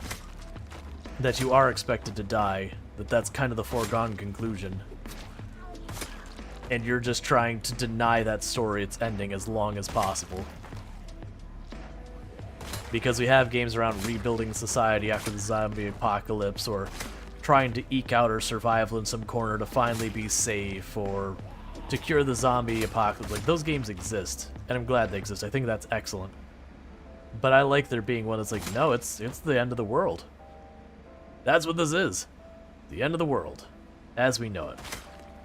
I mean, all the animals will be fine, because Project Zomboid lore, the zombies just don't care about the animals one way or another. They just ignore them. And they're immune to the zombie virus. It just does not impact them in any way.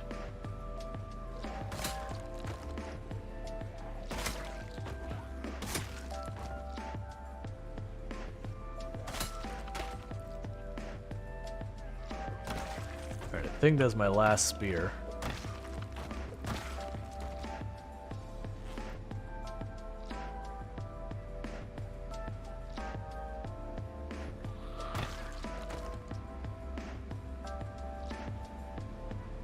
But honestly, the lack of special infected is a big draw for me. For those who don't know the history of why special infected were introduced to a bunch of these games, Left 4 Dead is kind of the one who really popularized that. And it basically boiled down to they wanted to have just regular old zombies that showed up in ridiculous quantities. I'm not gonna use the Garden Force. But they couldn't quite get the engine to handle it. It was just too much. So to make it not feel unfulfilling by a lack of zombies, they made zombies that were tougher, hence the special infected. And that's just how that became a thing. But I actually like the idea of, instead of the zombies who run and throw themselves over fences and leap on tops of buildings and snare you and explode and scream to draw others on, like all that kind of stuff, which is fun. I actually really like Left 4 Dead very specifically, and State of Decay 2 does that as well. And I like State of Decay 2, we played that plenty on the channel.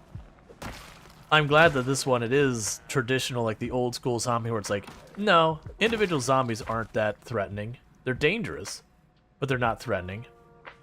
It's just, they never sleep and they're always coming. And in a lot of ways, that's honestly more terrifying that one thing just lunges at you really fast and it's over. Some of the most intense moments in Project Zomboid are when you realize you've overextended yourself. You don't have the endurance to really get away. You don't have the fatigue to get away. So you're just kind of like slowly trying to get away as the zombies just basically wear you out. And you're just kind of going, please, give me a few inches. And you finally get to the point where you're just too slow that you can no longer escape the horde. And it's so stressful. Versus, you know, Left 4 Dead, 100 pounds on you, rips you to shreds, and you're just dead then. Because your teammates didn't come back to help you or whatever.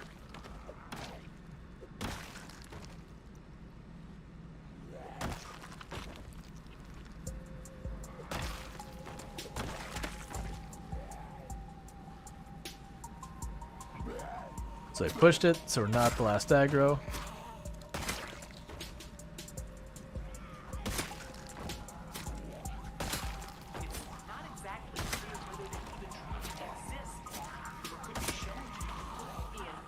That almost got me killed. So if you didn't see what happened there, I went to turn, I realized I'd done it late, so I tapped the sprint.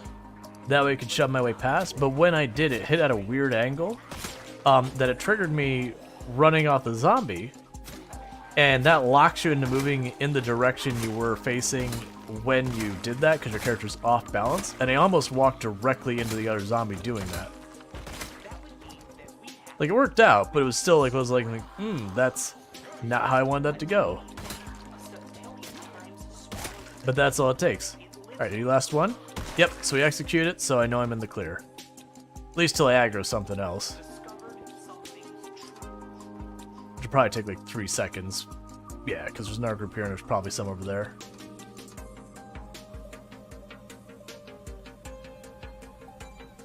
Hey, Chili Cheese, how's it going?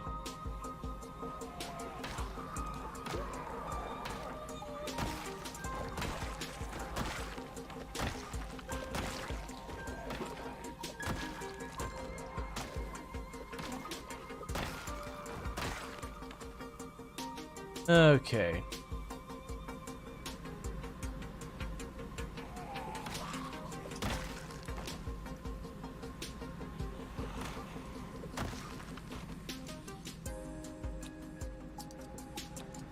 All right.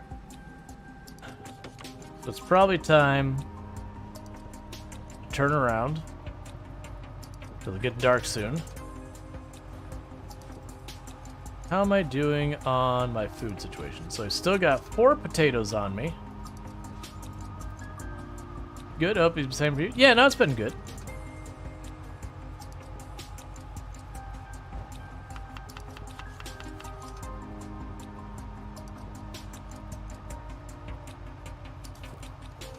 All right. So I can go over to that grocery store we've been hanging out.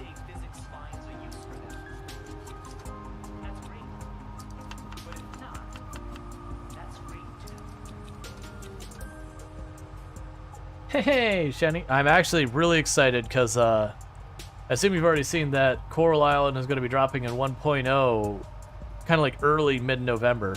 That's actually one of the reasons I haven't been continuing the save file at the moment is just, you know, why not quite finish the game when 1.0 is about to drop so I can actually finish the game. So we're in that holding pattern of just, come on, release. I think, do I have any more Coral Island videos? I think there was, how many was there? There was a good number of them. Maybe 11? Before I run out, like, before I kind of hit that repetition where we were just kind of wrapping up the stuff and then they announced 1.0. Is it available on Steam? Yes, Coral Island is available on Steam. I also think they're doing the thing where it's a cheaper price now, and then it'll go up in price when 1.0 drops. I don't think it's a big amount of difference, so like $5 or something. I don't remember what the base price is, so don't quote me on that one, but I'm just saying the difference in price from early access to full release. But that's early to mid-November is the full release drop. And I'll be playing that, like, the day it launches, I'm going to be playing that.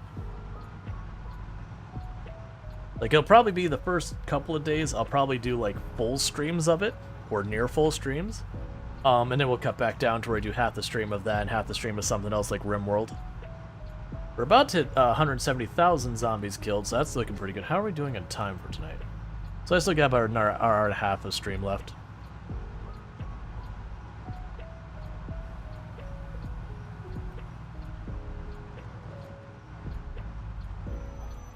Okay. Yeah, and if you're not catching it, we are streaming on multiple platforms. My main platform is Twitch. That's just where most of my audience has been because up until recently I was only allowed to stream onto one platform at a time. Sorry, that's not necessarily true. I was able to stream onto Twitch exclusively for a long time. Eventually they expanded so we could do Twitch and TikTok at the same time, and just this past like 2 weeks, like TwitchCon like a little over a week ago or whatever it was, They expanded so it can stream to YouTube and TikTok and Twitch and all of that at the same time. There's no longer any exclusivity thing, which is also nice, because even if you didn't want to stream on the multiple platforms, just the fact that they don't have to be like, okay, well, that clip happened today on stream, so I'm not allowed to put it onto YouTube till tomorrow. I don't have to worry about all that garbage anymore. If it happens during stream, I can just pop it onto YouTube right after stream if I want. Which makes my life much easier, because then I don't have to track it and then forget about the clip and then not post and yada yada yada. Alright, so we still got time.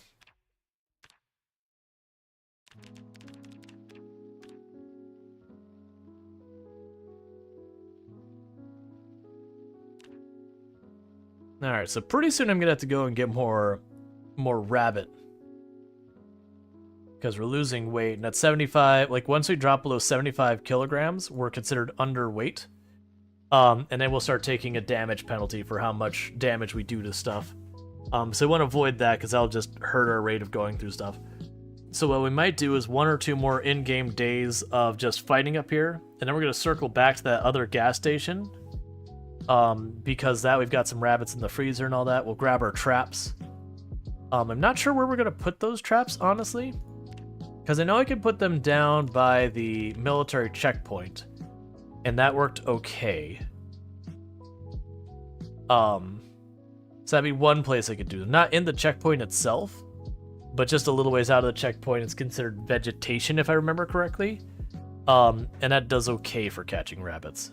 Versus if it's like forest, it does way better.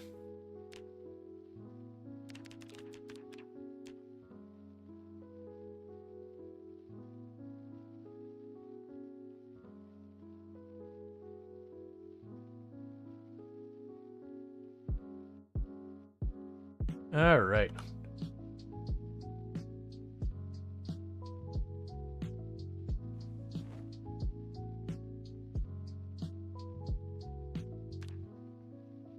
We also have to restock our spears, which is an issue. Why is my power out? Did we run out of gas? We must have run out of gas. Because the only possibilities are 1, it ran out of gas, which is the most likely outcome.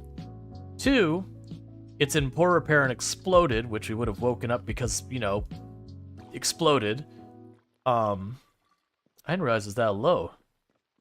I thought we checked it as full. The good news is I usually keep a full gas tank or 2 by each of the generators since they're so easy to find.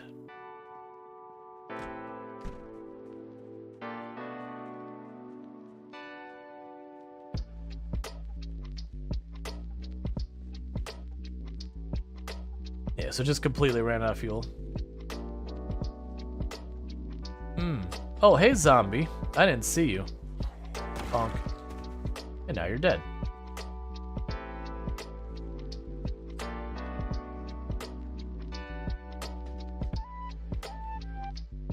Do I seriously? Okay. I was gonna say, it's like, I always keep an extra gas can ready just in case. I always do that because I've run out of gas in the road in this game, and it's deeply upsetting.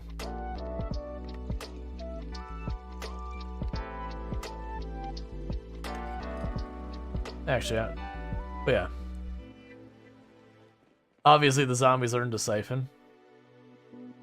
Oh no. They're getting smarter.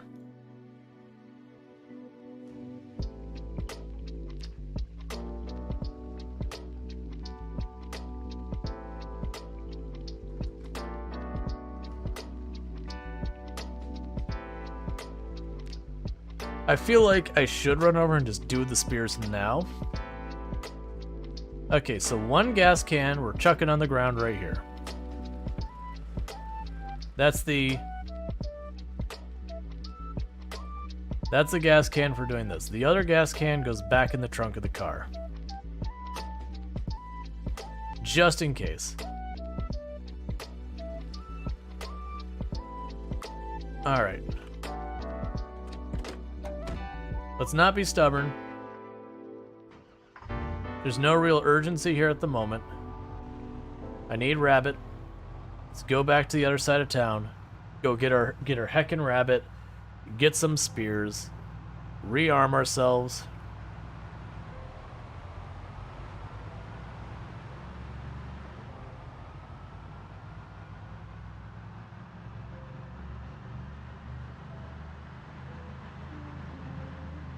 We've done a good job of clearing the area out. There's no reason to take unnecessary risks. Says pull out our map while driving. Yeah, so that's where we're going. Yeah, so we'll just go down to the main road, turn east. You don't need to make it a whole big thing. We're gonna actually take the traps, because our intention is to move those traps over here somewhere.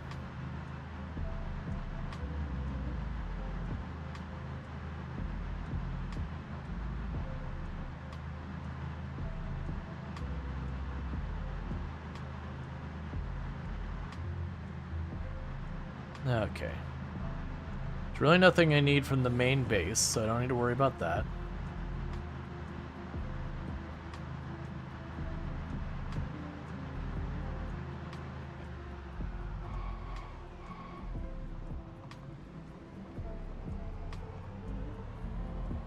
Okay.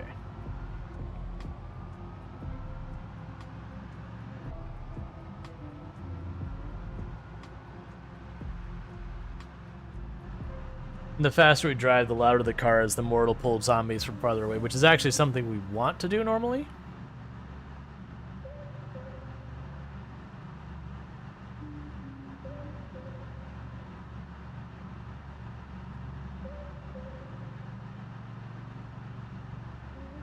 Just have to be careful that I can stop in time to not smash a zombie at 55, 60 miles per hour and trash my vehicle.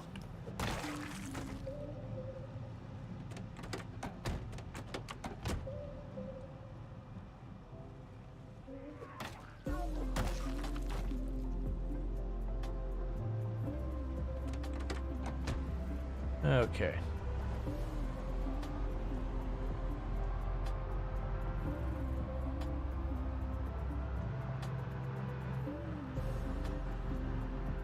All right.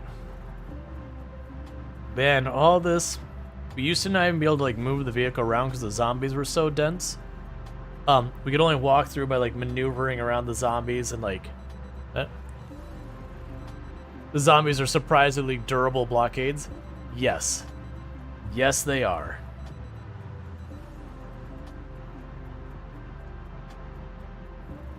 It's bad for vehicles to slap into something that weigh over 100 pounds each. Let's see. Imagine the next year roadmap had different zombies. I think you would have a very angry Project Zomboid community. Especially since they said they had no intentions of ever doing that. Like, they deliberately didn't want that. For the record, like, Indie Stone actually has a list. They said things that we will not add to our game. And that is on the list, is that they won't add special zombies.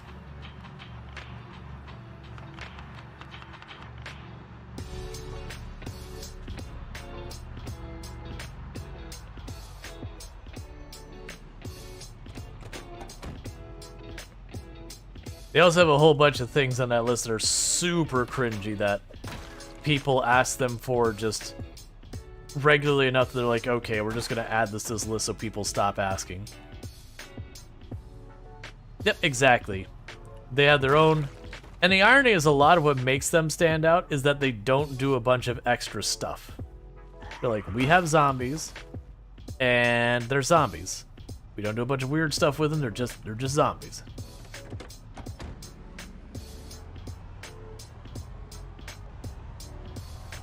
But, like, they have in their list that you won't ever be allowed to eat the zombies or other people. That's just not a thing they're going to include in the base game. That's just not something they're interested in doing. They're never going to add zombie animals. That's just a thing they're never going to add to the game. They say, canonically, the zombies have no interest in animals, and the disease does not affect animals anyways. They felt the need to explain that they will never allow you to have quote-unquote adult relations with the zombies. because people keep asking for it, because people are gross.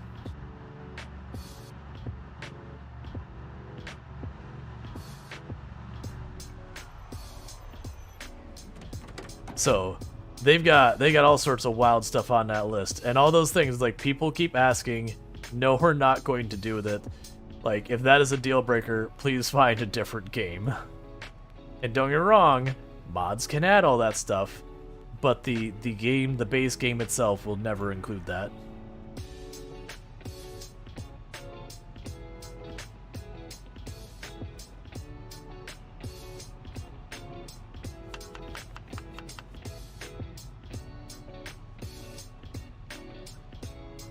Is also my stance when people are like, the cannibalism thing. I'm like, yeah, just make it so it's a 100% chance you get zombie infected if you do it. Just you get zombie infected, there's no anything, because that would be the dumbest thing you could do when you're facing a apocalypse from a disease, is to eat other things that are you and vulnerable to the disease. Like that, like, there's a reason why most animals won't eat their own kind, because just the chance of disease is high. Not that none do. There are certainly ones that do. Especially if it's like a, like, there's a lot of animals that will eat the young of other members of the species to have their young be the only ones. But for, like, actually just eating, most animals won't eat their own kind.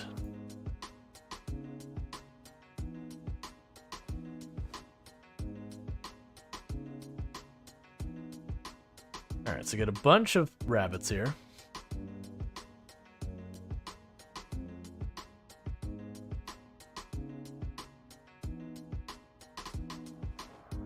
Yeah, no, there are.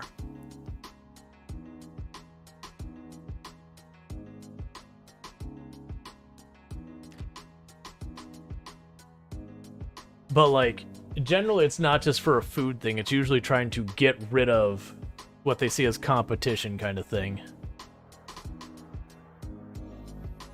Exceptions apply, especially in the insect world.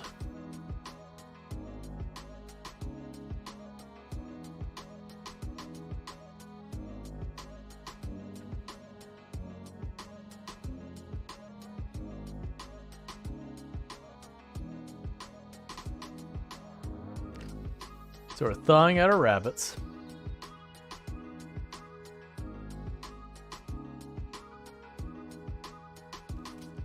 No, don't eat that. Well, we're gonna be a little sick from that.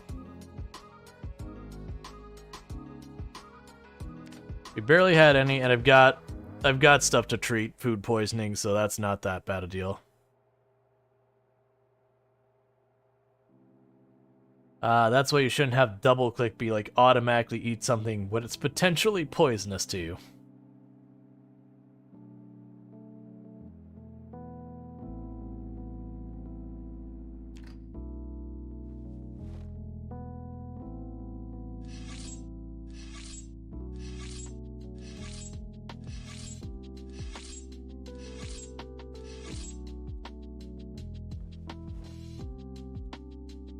Okay.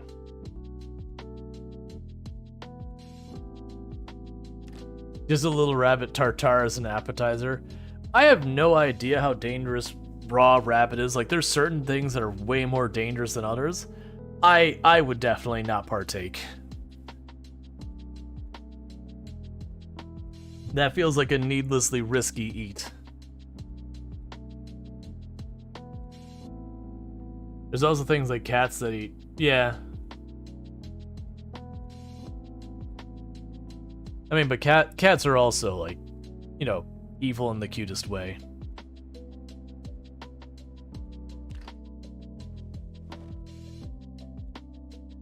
Cats go, haven't been fed, your face is food.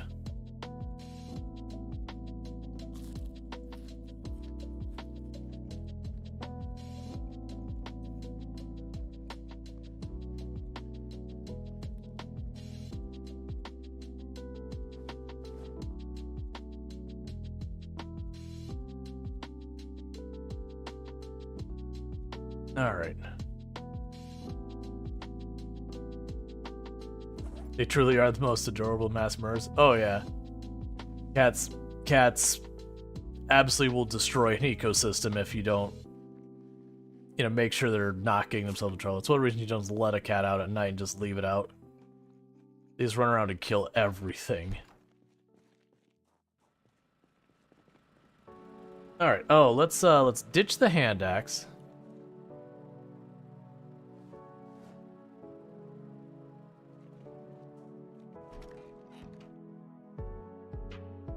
Get a big axe. Be more endurance efficient for chopping down trees. Alright, so let's check the area. Make sure we're safe before we start doing this. We're just doing a lap. I do not see any zombies here. I don't like how thick, how dense those trees are. But we should be kind of okay.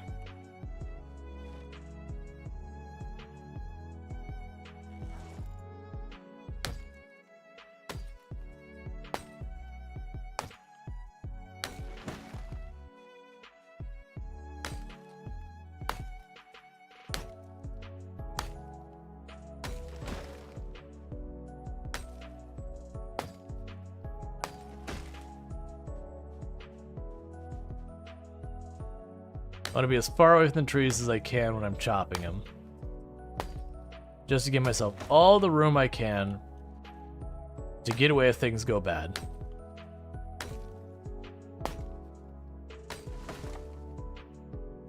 Okay, just one shake, it's just wind.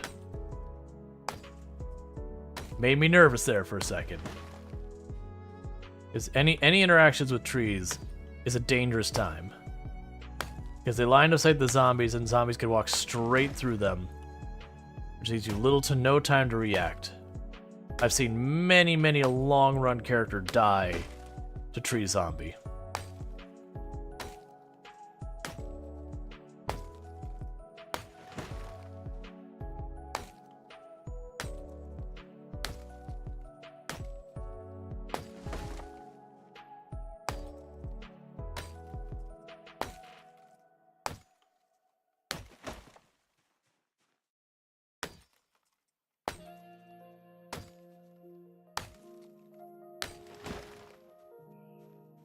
Okay. Double check. Still looking good so far.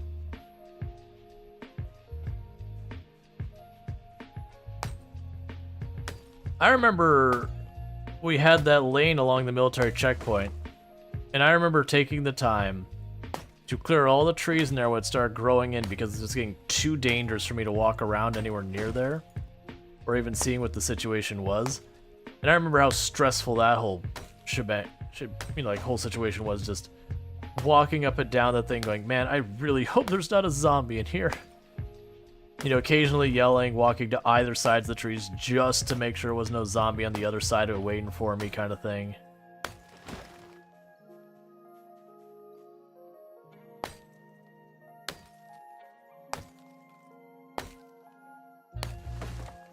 Okay, so we're good with that. So I've cut down some trees. Let's unhinge our jaw and eat an entire rabbit now. As you do. The whole thing, right down the gullet. Eat it like a duck. Remember when Jeremiah had to build floors just to keep the trees from blocking his route? Oh yeah, where was that we were doing? Oh no, that was on was that the military base we were doing that? Oh, right. Didn't we? Oh, man, I totally forgot on Jeremiah, I had this idea that, here, I'll show you where. So, if you don't know the map, down here is a military, a secret military base. This road, in my opinion, is the single most dangerous part in the entire game. Especially if you've been alive for a while and the trees have grown in, this section of this road is the worst. Because this area around here, you can kind of see where the border is up here, but where the trees get thicker. This area here is one of the highest density areas of zombies in the entire game, but it's all woods, which is awful. So I had this brilliant idea, I say this with sarcasm, that I was going to tunnel a path through the forest straight down here and lay down planks to make a road of my own that is a straight shot that would never get overgrown, so if I ever had to come back to clear, I wouldn't have to redo all the work there. And I think we got around like this far or so before I finally gave up because it was just taking so long. Man, I forgot about that. Now we did go along like these roads here. I would cut down the trees and I put down the planks to block it. I even did that in this run too. If we actually go over to it's around here somewhere. Yeah, where you see this gap here, that's you go up here, there's a narrow gap in the fence line there that you go through there, and then this is the exterior of the area. That along this route here, I was putting down planks where the trees are going in so that stop growing in those spaces, because if you put down the plank flooring, the trees can't grow in that spot. And I was doing that to keep the trees from continuing to grow in there so I wouldn't have to like clear it every couple of months or whatever. Because it's really dangerous to clear the trees. Like, that's the reason why, even though we already checked this, each time I go out to do another wave, I'm going to do a lap around these, just in case some zombie happened to hear the chopping of wood and move into the area. It's also the reason I always try to stay at a diagonal where I get as much room to see what I'm doing as possible. It's just so dangerous. But it is, unfortunately, if you're going to do any major base building or use spears at all whatsoever, you're going to probably end up doing this. Technically, you can go into houses and tear apart furniture to do this as well, to make the spears. But then you're running into a whole bunch of houses and making a whole bunch of noise, so there's a risk there to be considered. Kinda doesn't matter which way you go with it, it's dangerous. That's just the nature of the beast. You know, I forgot about that effort to try and make the road to the military base. That was a terrible idea. Like, it also didn't... I mean, it's driving forward and it's honking the horn on the road so that way it'd draw the zombies in. I never got to the point we got to the higher density zombie area. Because my plan had been basically to fully clear the military base area so I wouldn't have to come back. Which is not what we did. We cleared the main building and the immediately surrounding area, whatever we could make noise. And then we left. We didn't even worry about the forest. I think we actually did a helicopter too down there. Hey, Xander. Not a whole lot. Been continuing to stream, doing a whole variety of things, but it's good seeing you. Alright, so we'll get those last two, and I think that'll be enough chopping trees. Because I suddenly come to the realization I don't have enough knives to even make this many spears. And I'm also salty because I'm getting rid of my knives, which I like, for spears, which I don't. But I want to level up my spears, and so the only way to do this is to actually use them.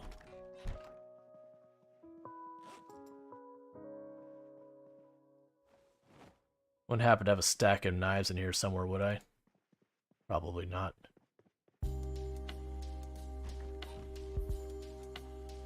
Do I have a bunch of knives in my vehicle? I usually do. There's some. Alright. Time to go and destroy a bunch of really good knives for a bunch of I don't like them spears.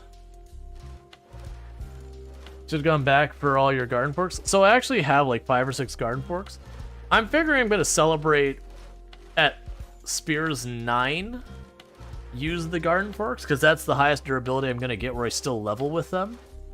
So I'm going to just try and push as far as I can through spears 9 using the garden forks. Because I still only have like 5 or 6 of them.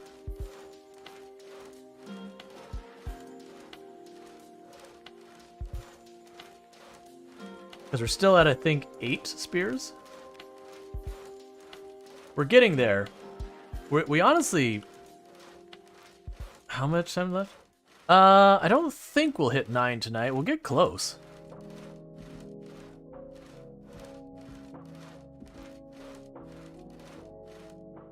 Yeah, no, I have more at the main base. I have like 2 or 3 in the back of here. Or I think I have 2 in the back there, and I think I have 3 back at the main base. But yeah, no, garden forks are pretty rare. They're one of the more rare weapons in the game. They're not as rare as they used to be, but they're still pretty rare. Alright. Rip a bunch of knives.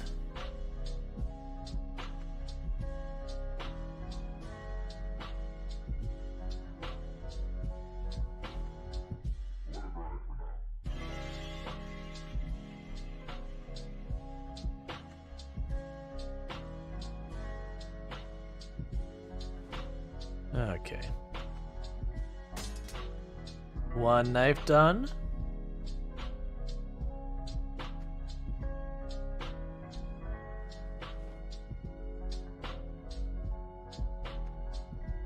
The good news is this will be enough spears for probably like a whole stream.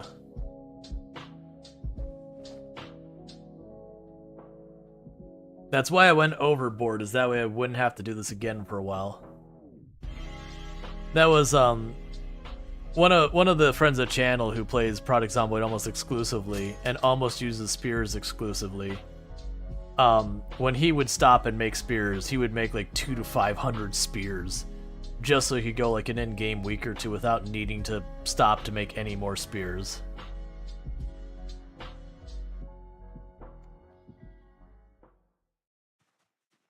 Alright, so that's the first stack. So we've destroyed 2 of our knives and we got 21 spears.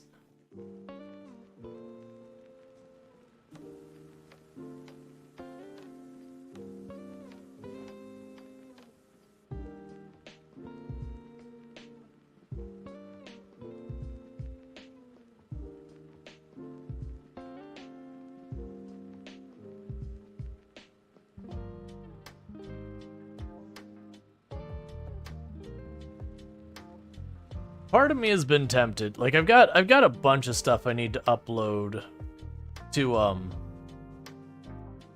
YouTube, like videos I've just stacked up in the past that the issue was they were before I was separating my stuff out. And I still want to kind of like clip it apart so that like, say for example I had a stream that the first half I played Subnautica, the second half I played Project Zomboid. So I'd upload Subnautica as one video and Project Zomboid as the other. And the problem is I have to edit that where I cut down that amount and then encode it and then upload it, which all of that just takes time. And otherwise just take things. And I've been tempted to take like the entirety of this character's run and upload it. But I mean, we're talking, that's over 100 episodes now. And uploading like 10 episodes a day makes no sense because they're 11 hours or whatever a day. And I'd much rather put up stuff that's not just Project Zomboid, so it's just not happened. Like, I actually would prioritize, I really want to get Subnautica up before I even worry about this run.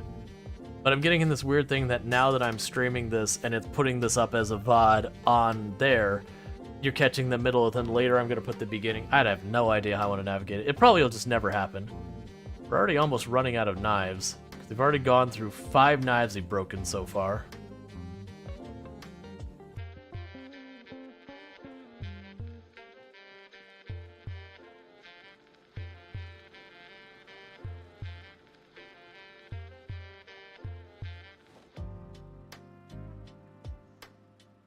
And I know the usual things like, oh, you should edit them down. Like, yes. I also need like an extra 10 hours a day to do that. Okay, so the trunk of the car is full of spears. Could do montage for Venus. Yeah, the problem is I have to do the editing. And that editing takes a lot of time. Like, editing is not a fast process. To do it right, I mean. Because, like, if you think about it, if I'm going to edit an 11-hour stream, even, like, if I'm running it at, like, twice the normal speed or whatever, trying to catch, like, all the breaks and do all that kind of stuff, it's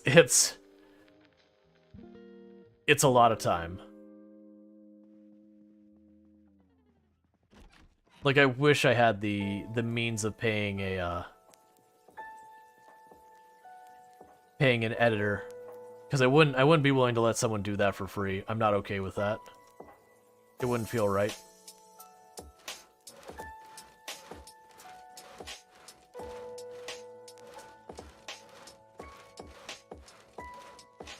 Because I know some creators that it's fairly cheap. Like the amount they charge, like $20 a video. I've known some people to do that. That's not my budget, but like $20 a video, and they just are expected to put up X number of videos a week or whatever, and they just drop all the VODs on them, which is cool. But that is underpaying for that for a lot of people with how long some of those videos take to edit. You're paying them way below minimum wage with how long some of those things take to edit. Am I looking for an editor? No, I can't afford one, and I wouldn't be willing to take one on if I can't pay them fairly. Oh, you are one? Yeah, no, it's the whole thing is I couldn't pay a fair rate. I don't make enough doing this to do that. And I wouldn't be comfortable taking it on and not paying a fair rate. You could do it for free. Yeah, and that's the thing is I personally wouldn't be okay with that. I'm a very strong believer of you should be paid for the work you do. Oh, I vented about this earlier on social media. I had the email is actually from a couple days ago, but I only saw it today. That I had a group reach out to me about like basically they were offering me a game key, and I didn't request this from them. They were just like cold call offering me a game key. They wanted me to sign a contract, about like a whole bunch of stuff. Like the contract itself wasn't problematic so much as just being weird. Being like, hey, that you're gonna like stream this for at least this long if we give you the key and all that. I'm like, this is so weird. You don't like, that's just not how this works. But they wanted to sign me a contract. I'm like, all right, look, if you're gonna be like making me sign a contract and I'm being like contractually obligated to stream your game, like, what are you paying me to do this? Like, why would I do this? Oh, they're like, oh, we'll tweet your stream. And I kind of sat there going, wait. So you're reaching out to me. I've shown no interest in your game. And you're saying you want me to sign a contract to be obligated under like penalties of the contract to stream this game, and you're not going to compensate me for it. And they're like, yeah, but we'll tweet it. And they're like, I have more followers than you. I'm not trying to be the look at me big streamer because I don't have that many followers on social media. I'm like, look, man, it's like you're throwing a fistful of pennies in my face and saying that sounds good to you, right? It's like, no. Your game is not even like the regular type of stuff I do on my channel. Which usually means you'll charge more for it because it's probably not going to resonate with your audience as much. And I was just taken aback by, I'm like, man, I've had some people like really miss the ball on what these things cost, but that was rough. In which I very professionally respond. I won't say the company. I'm not going to public shame or whatever. Yeah, that's the thing. It's like you assume they just don't know any better. Like they're like, and this does actually happen a lot with indie game companies more than anyone else, that they just genuinely don't know what is a fair rate to charge a content creator to do content, to do sponsored content. And so they offer what is insultingly low. And you're like, okay, let's sit down. Here is like what is a normal rate for this thing. Like not like there isn't a solid this is the approved rate that the industry is around, but like people have arguments about what is and isn't a fair rate. But generally speaking, for every expected concurrent viewer per hour you stream, it is about $1. And that's like the expected concurrent viewers. So if you're expecting 100 concurrent viewers and you're going to stream for 1 hour, you'd expect to pay about $100. Now, granted, it varies wildly, and everyone has their own rates and different rules, and the more nonsense you put in your contract, the more I'm going to increase that money. If you're very, very straightforward and easygoing in a small indie studio, I'll give you a discount. Like that's just kind of like the baseline you start from. So I've had I've had ones that are like, hey man, like we would love you to play our game. What if we gave you like three gifted subs or 5 gifted subs for like if you played it for 2 hours? And you kind of go, all right, hang on. Assuming you're like in the US getting those gifted subs, each one of those is like $2.50. So you're telling me what you're gonna do is you're gonna do me a solid and give me $12.50 to promote your game. Look, man, dinner costs more than that. We need to find a good common ground here. Yeah, and that's the thing. $100, one free game for 1 hour seems reasonable. Yeah, like, and again, it depends on the ask, and that's the reason why that's like a baseline. And you'll have people who go over and under and all that, and I vary off of that quite a bit depending. Like, if you're a small indie studio, you're like, hey man, we just want you to play an hour, and that's all you ask me, I'm gonna give you a good discount. But if you're one of these ones that are like, all right, man, okay, so we need 2 tweets before the stream, we need a tweet when the stream starts, we need 2 tweets when the stream is end, we need you to post a blog post, and we would like you to make sure you put a review on, like, if like the more they add, you're like, all right, we're just going to be adding more onto this because you're starting to be just difficult.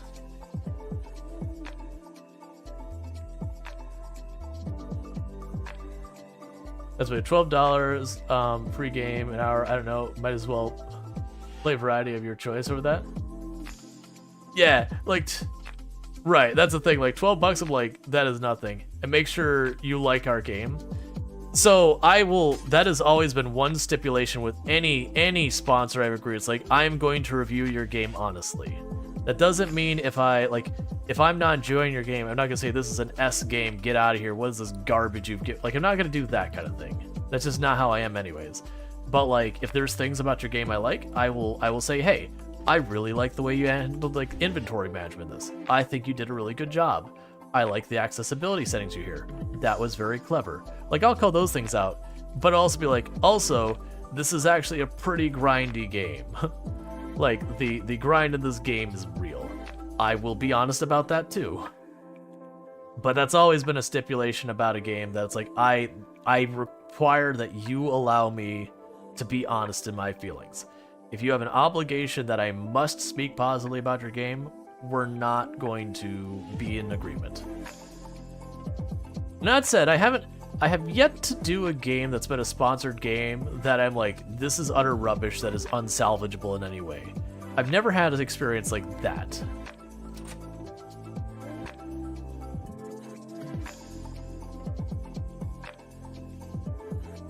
Yeah, so far I've never agreed to a time frame that's been more than 2 hours for a stream. At least not that I could think of.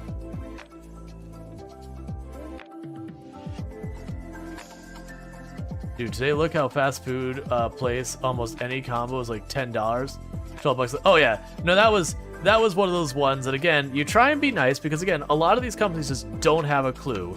They've been making this game. It is a thing you run into, especially with indie studios. They don't know how to market. They don't know how to price things. They don't know, like, they were just peaceful or passionate and who wanted to make a game and did. And like, they're getting ready to deliver, and they're missing so much. It's one of the reasons why a lot of those games are a real mixed bag when it comes to like accessibility concerns, that if they're passionate about it, that they really, really want to do right by it, they'll do really well. But if that's just not a thing they were worried about, they usually do badly. So we're saying, what I'm also saying, like, they want tweets, each one counts as an hour. Blog post, that's an hour. Oh, well, it's just... So usually the big ask, and this isn't like a trade secret or anything, usually the common ask when you have just the generic thing is, most of the time they'll say, we want a social media post, which usually to them means Twitter, but sometimes you can talk them into other platforms if you have enough of a following. They usually want a social media post, and they're basically just wanting you to give a post that says, hey, I'm going to be playing game X today. You know, so people who are interested or curious about that game see it. You know, considering we accidentally ate raw rabbit, we never end up getting even Queasy to need the lemongrass. It's a little surprising. I did cancel it really fast, but I was expecting her here to get a little Queasy to slam some lemongrass and be perfectly fine. this whole thing is getting full. Yeah, so we got 39 spears here, another 7 in there. We got our spare water in here. I've got another 7 in our bag, and 2 like in our hand / back.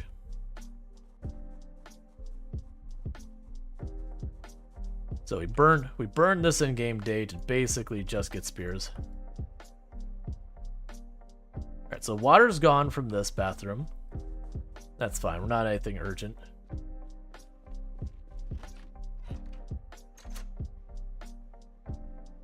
But yeah, so it's usually they'll ask for a social media post. That's the normal ask you'll get for a lot of times. And then usually, most of the time, it's 1 hour of gameplay. Sometimes it'll be more, or like sometimes more or less depending on. Like if it's a demo, I've had times I said no, actually we don't have that much game, like only half hour or whatever, which is always kind of a hard one, because you're like, I can do that, but genuinely at the rate it takes people to pop in, I don't like. You're not necessarily going to get your money's worth, because the people still be kind of slowly trickling in, and half an hour really doesn't usually give you enough to make an opinion on a game. Some exceptions apply. Like, Little Guardsman, I think, was about half hour, and that was a real solid one. That's when I'm really looking. Yeah, 1 to 2 hours is pretty good. Generally, I would, like, if someone asks me for their advice, is if it is a complete game, I'll usually say 2 hours. If it is a demo, then often 1 hour, depending on the nature of the game. Like, it depends. Like, if it's a simulation game that has a lot to it, I'll suggest 2 hours. But if it's like a little demo for a story game, usually 1 hour is enough to before you start hitting the end of the demo.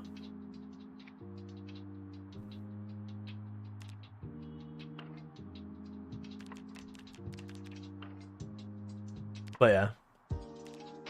Early to mid game can tell a lot about content. Yep. Oh yeah.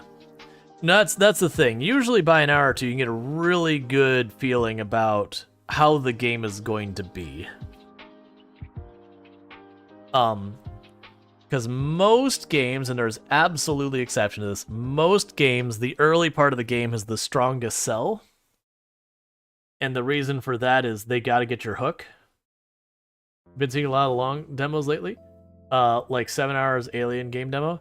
Yeah, no, that's it's kind of all over the place. Like a lot of the settlement city builders, those kind of ones, the demos have been, a good number of hours.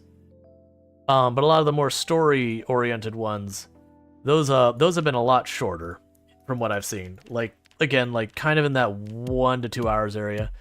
Puzzle kind of games, those are the ones you usually get demos that are like only 30 minutes. Like, and that makes sense, because puzzle games tend to be one and done. And they're saying, I think the Final Fantasy game had like a 10-hour tutorial introduction. That's not surprising. But yeah, so like that's all done. Like I said, none of that is Oh wait, I'm sorry. I just noticed. Oh, you just did it. I saw the activity feed before I saw the post up in chat. I was like, wait a second. Just using this command to spend points. I remember we used to have a flex command for that too. We have that. We have the win Twitch. I'm not sure, Xander, if you noticed, there's a make me play command that costs 100,000 points as well. So if there's ever a game that you've really wanted to see me play, that command exists. I'm willing to return those points if you'd like to save it for that.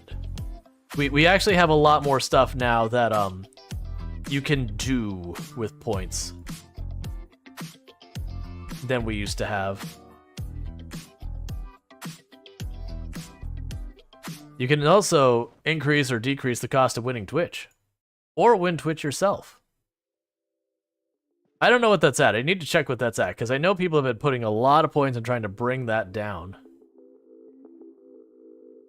Let's see, you detested Zomboid in the first 2 hours of the game, and now it's like crack now. There are games that fit that. That there are just some games you play and you're like, I don't really get why people are into that, and then you kind of hit that spot. Oh, it's down to 819,000. People have been doing work. That thing used to be at like 1 point something million. Nah, you don't want to make me play. Play what you want. Enjoy doing it. All right, that's no problem. If you Let's see. Winning Twitch is 1,421,000. I have very different numbers people are giving me. Did you accidentally get the double the cost of this redeem rhetorical? I know that one's up there somewhere. Yeah. That's, oh, was that Insane Sport? Who was it who was boosting that up? I haven't seen it boosted up in absolutely forever because it got really high. Yeah, the double the cost of this reward. Yeah, that one's been boosted up a number of times. There's only like 1 or 2 people who are doing it, and then it's gotten up to that point, and it's not moved a whole lot in a whole lot of time. I also just realized we still need to get our calories up, so we're gonna slam another rabbit whole thing in our mouth. Unhinge the jaw like a snake. Just whole rabbit right on in. That's okay, we don't need to worry about it. We just had the helicopter, so we're ineligible for another one for a while yet.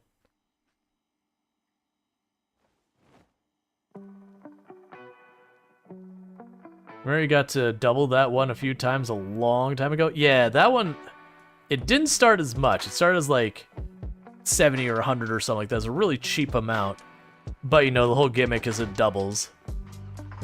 So the classic of it just every day that people went for it. Like the first day, people hit it like 8 or 9 or 10 times to jump it up a bunch.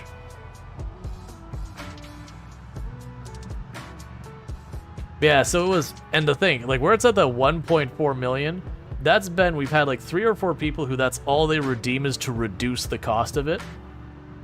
And with them doing that for literal months, that's how long it's taken. Because we had it for a year and a half where you could increase it but not decrease the cost. But then, you know, because it would amuse me, I made it so you could increase or decrease it. And it increases at a much more efficient rate than decreasing it. It's like 3 decreases for the price of an increase. Like, it's the same price, but how much it increases or decreases. There's like, one is like 3 times more effective than the other.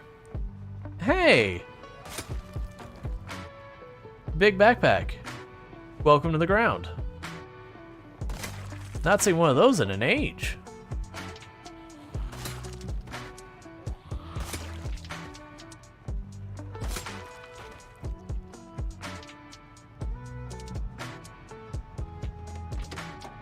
Victoria says, once hit 50k, it got out of my price range. Yep.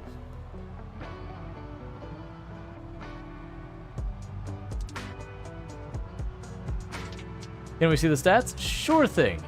I will drive blocking the area in front of me because that's what I do. Yep, so we're doing pretty well. We hit 9 fitness today during the stream. So that's exciting.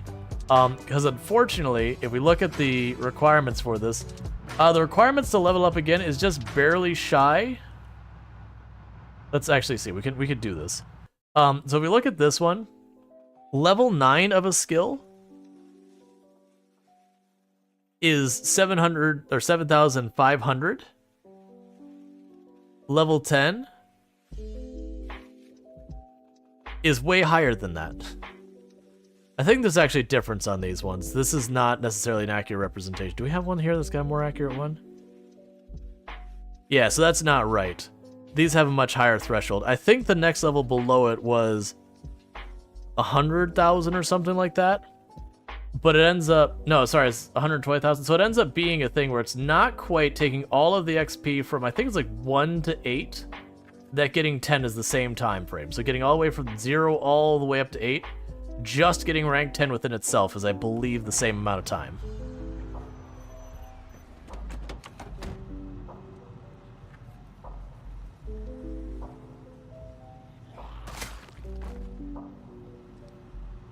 So we'll be there for a long time. Spears is making real good progress towards 9, which is good. Nimble is coming along towards 7. Very slowly and painfully. No one cares about the crafting stuff, it's unimportant. Our trapping and all that's slowly building up as we're, you know, surviving. All of these will just passively gain. The spear is like almost at 9, so we've only got 1 more level in that to do. So yeah, we're getting to the point that we're gonna start having skills that you're not gonna be able to do that. Has there been an update to this game? No. I wouldn't expect us to get an update to the game this year. Like, maybe we get real lucky and we get, like, an end-of-year one. But,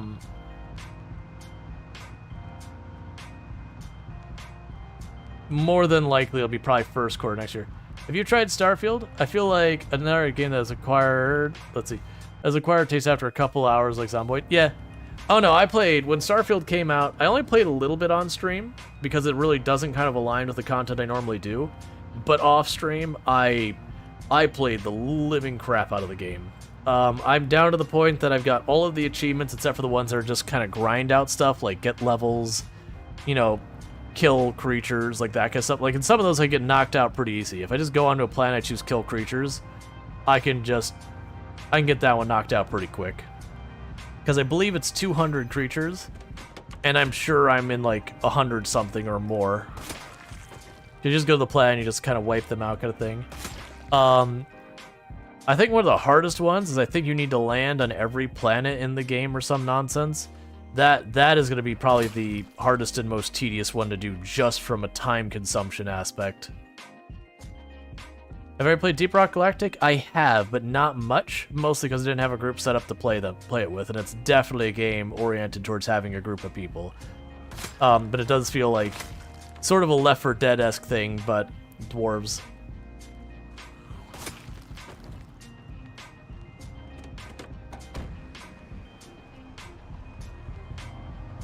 That's what you're playing.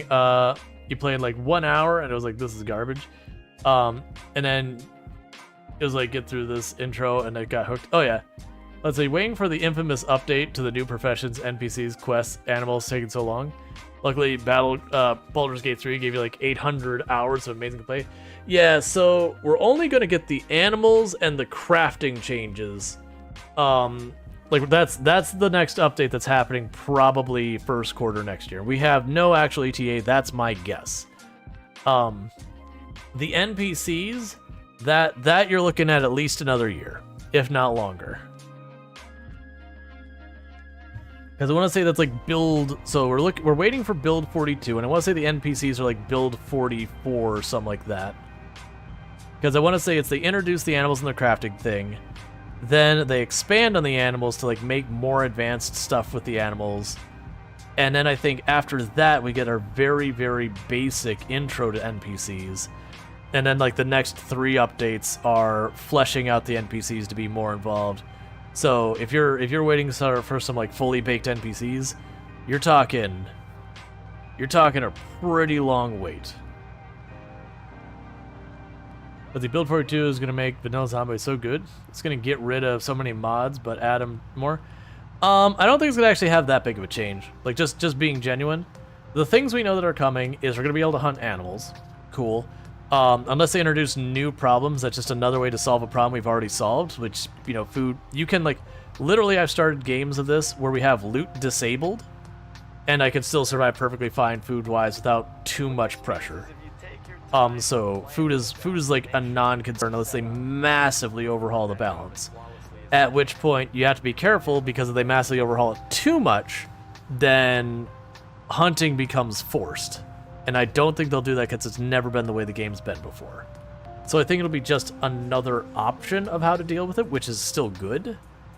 But I don't think it'll be massive changing or sweeping or whatever.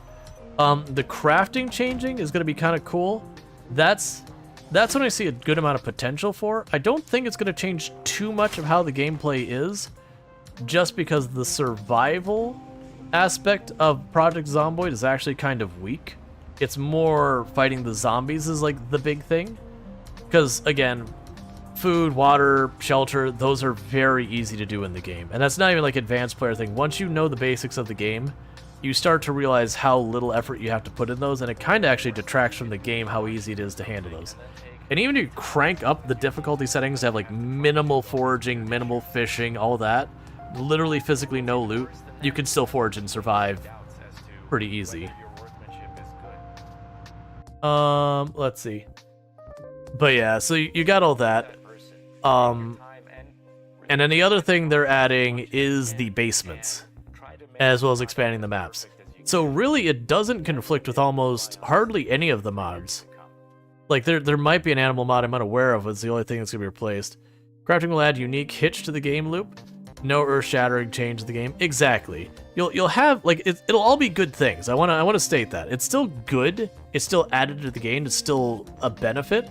But if people are thinking this is going to completely change the end game and all that, and make it have, like, way more replay value on the extended element, I don't personally think that'll be the case. I think that's an unrealistic expectation. I hope I'm wrong, but I do think there'll be a little bit more variety, which will be, again, very positive.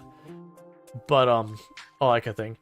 Let's see. Something saying if you have a certain number of if you have to land a certain number of planets, and you'll get through the normal you'll get that through the normal exploration. The one I need is where you have to go to every single star system, which I thought I already did. Yeah. Ben says, I think Project Zomboid is beneficial to the devs. I think they're developing it so long. I think at the moment it's a MySync. At least in my country, Project Zomboid is always very cheap. So that's the thing. They put it up on Steam, and it costs them very little to keep it up there. I think Steam, the licensing is like $100 a year to be able to have games published on Steam. And then there's a whole bunch of other stuff when you've actually gone live, like they get their cut and everything else kind of thing. But so you do your dev work, and once you put it up there, as long as it's still sailing, you're still making money. That said, I don't think they ever expected Project Zomboid to even get as big as it did. Because they sold like hundreds and hundreds of thousands of units or more when it was Build 41 dropped. Yep. Yeah, no, it's almost a 10-year-old game. So like 2 years ago, they had a huge amount of sales. So I imagine all of them are sitting financially in pretty dang good shape. It is a passion project, but yeah, I doubt they're hurting for money. But yeah, because even selling at $10, they've got that. They've also done stuff like they've been selling a lot of merchandise around it, like the Spiffo plushie. They sold a ton of those, and they made a bunch of money on that. I can't imagine they're hurting. That's like looking at Terraria and Minecraft and being like, oh no, they're probably hurting. It's like, nah, they got so much money. They could probably dev and not sell a single extra unit for like the next 10 years. And still pull a pretty reasonable wage. And like not break the bank.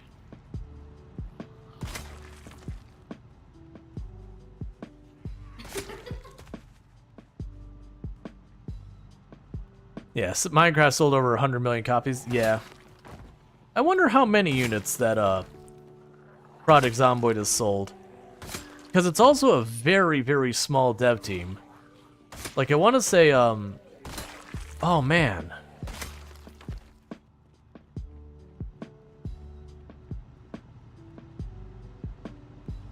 I want to say there was only, like, 5 devs for the longest time. Is really not a big number. And I know they expanded their dev team a little bit in preparation for Build 42. But when I say a little bit, we're talking, like, 1 or 2 more people.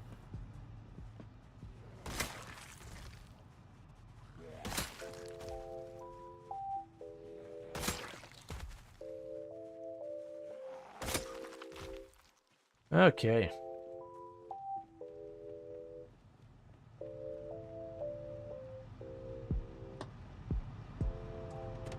Yeah, no, they added some of their modders to the scene. Yep. Yeah, no, it's funny. I think the Terraria devs kind of have themselves in a situation where they had the darling game that they came out with, because like Terraria is just an amazing game. And they've kind of had that situation where Realogic, who's the company behind Terraria, has come out with other games since then. But none of them really, like, they were fine, they were fun games, but none of them really kind of hit like Terraria did, even remotely, which is pretty typical. When you have that once-in-a-lifetime release like Minecraft, Terraria, Stardew Valley, like, there's, even like the big AAA who had those kind of things, it's very rare that you can manage to pull off repeats of that. Like, it's not never, but it's really, really rare. Like, you look at almost all the companies behind those games, and they not released a second game that even was a pale shadow compared to the first one.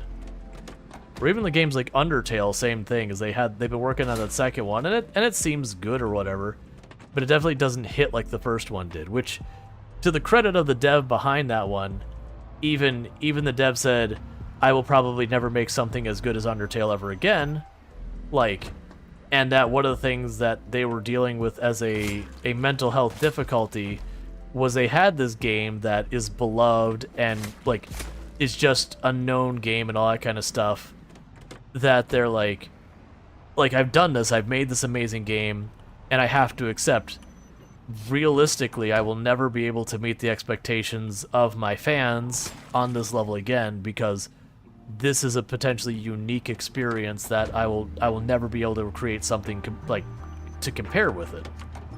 Like, if I just remake it, it won't be as good because, you know, you've seen it before.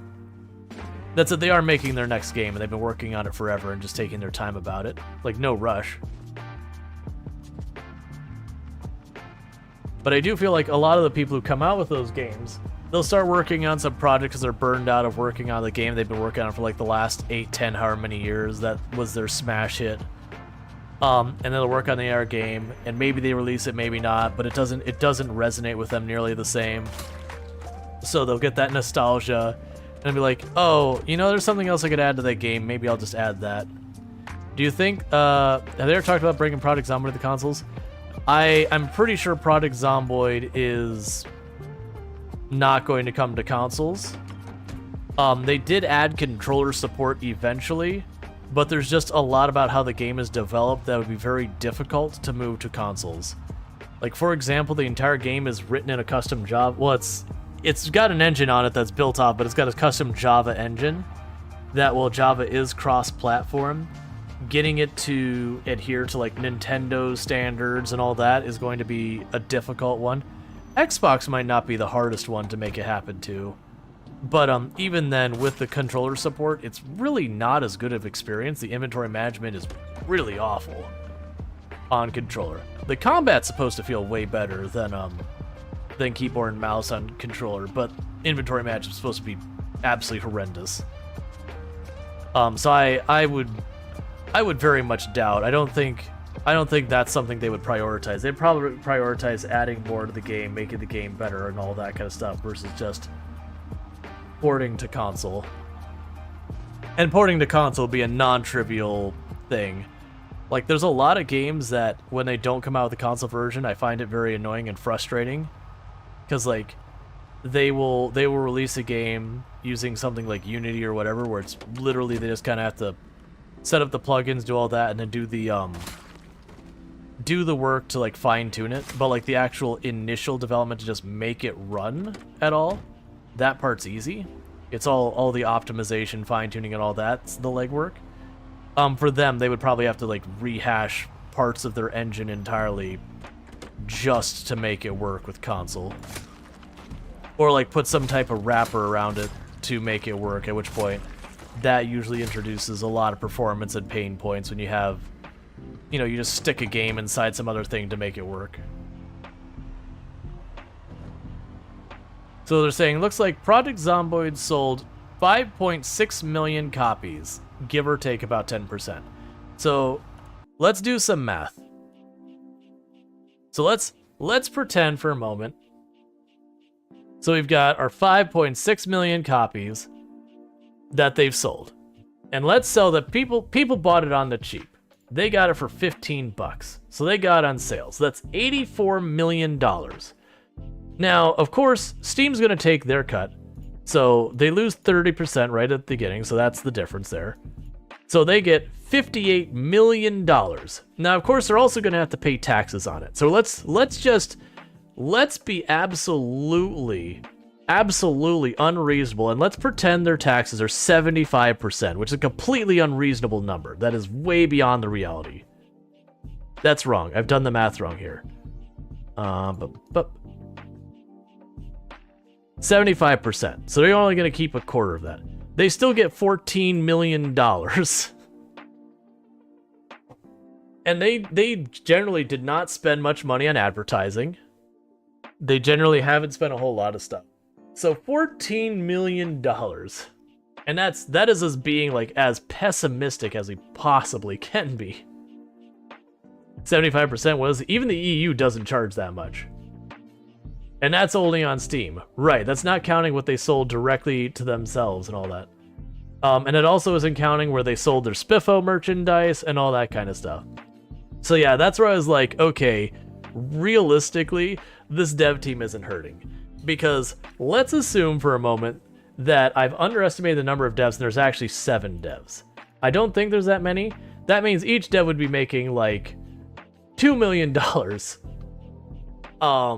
And that's again, we've already factored in taxes on this. We'll just pretend it was like $2 million. It also doesn't count the Kickstarter and all that kind of stuff. Yeah, and then, okay, they've been developing for 10 years. So again, 10 years development. Well, actually, it'd be, what, like 12 years development? The point is, they're not hurting. They're not hurting. There's a reason why you don't hear them talking about, like, finances and all that kind of stuff. They're fine. And it isn't to be like, oh, look at these rich devs or anything. No, they've earned it. They've earned their success. But I think they're doing fine. Oh, and apparently it's on GOG as well. But yeah, so that's the thing. When you look at games like Minecraft and Terraria and all that, assuming it isn't just the person who initiated taking off with the money kind of thing, or like other financial buffoonery happening, then usually the people are basically set for life so long as they're not too bad. And you will have devs that do actually ruin themselves, that they get that, you know, they get their $2 million or whatever they made from their initial sale once they get their cut and all that. And then they turn around and go, well, let me start another big project, and they put together a big team of people, and $2 million for supporting yourself is a lot of money that if you put it away, you can basically live on that.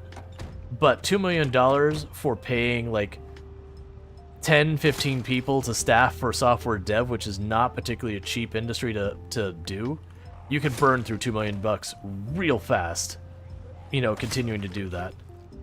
So there is definitely those stories of a person who makes it big on their first game, tries to make their second game, and then just wipes themselves out because they, pie in the sky kind of thing, they overspend.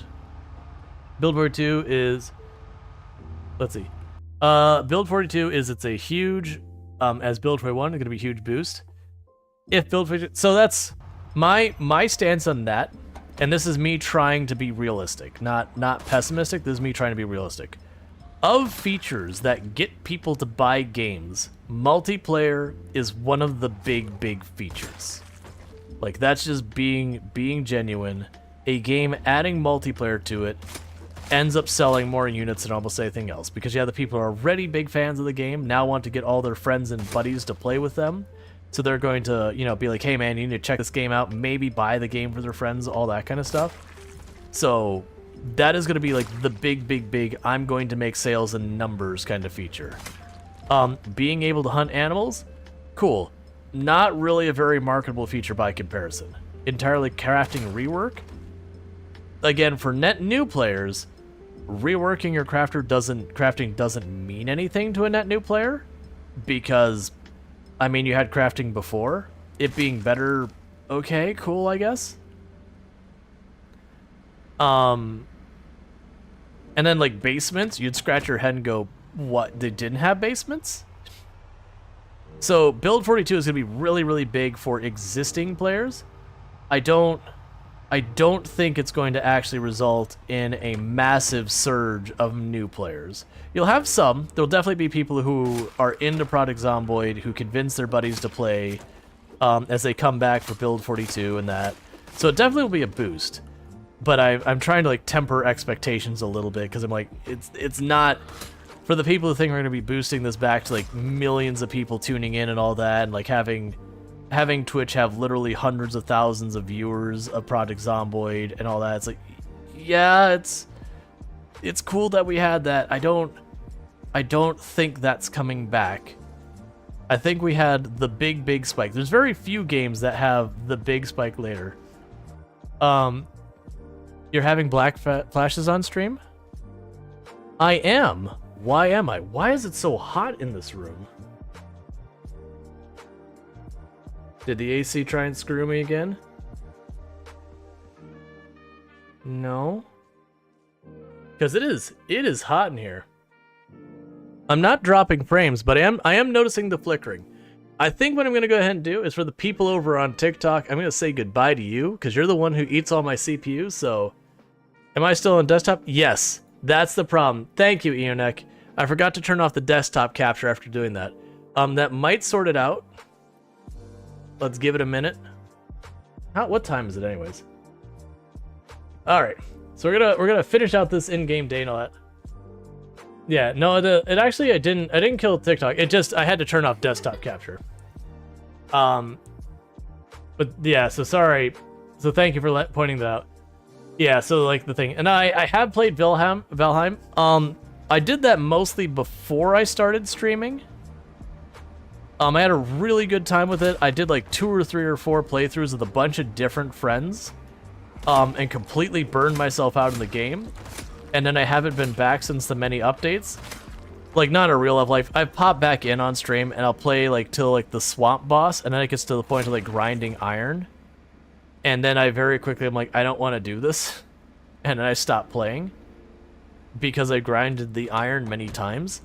I feel like Valheim was extremely well balanced if you're going to play through once or twice. Ever. But then revisiting it, it's kinda... okay. So I assume the black flickering is gone. Because I think it was doing the desktop capture... is like that thing. Yeah, and I've also noticed they haven't added much content.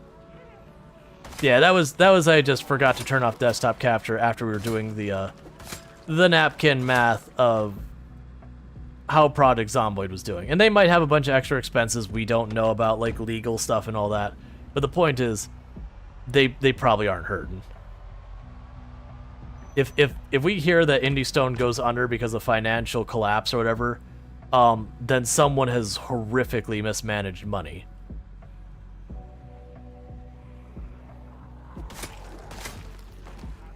Which happens, unfortunately. I want to say that's what happened to Telltale Games, if I remember correctly. That they had a lot of money mismanagement that basically killed them.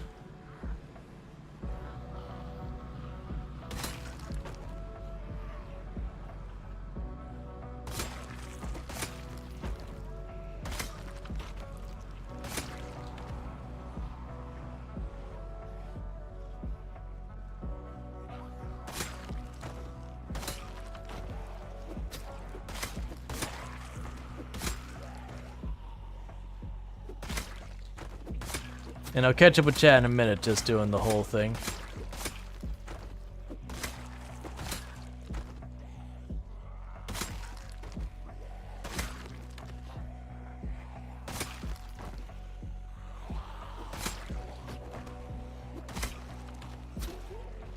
That was weird that I attempted execution animation at that.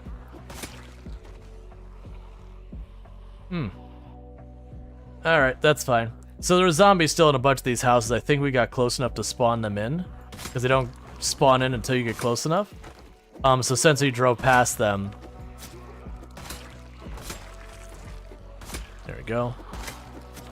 They spawned in, the truck's loud, so they all popped down. That's the reason we're getting bullied back a whole bunch. Another reason we're being bullied back is I do not want to fight with spears with zombies popping in behind me. I mean, I generally don't want to fight with zombies popping in behind me at all. But spears, and especially, I don't want to.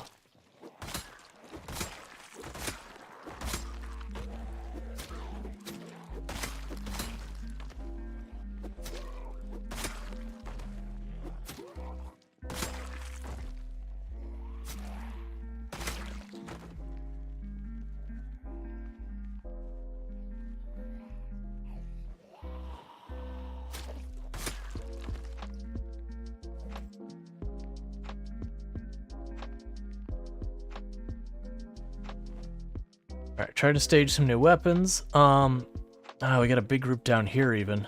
That is actually a problem. That's fine. Like, it's not a problem like we're like, oh god, we're gonna die. It's just like, that is a thing that kind of changes how I want to approach this. Because that means I need to stop and deal with these zombies that have fallen in behind me.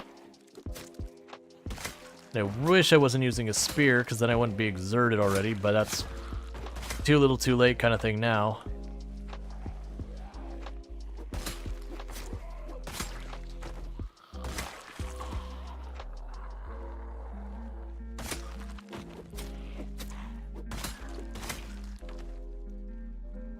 I'm trying to find one of these houses I think I could snag a chair out of the back patio or whatever.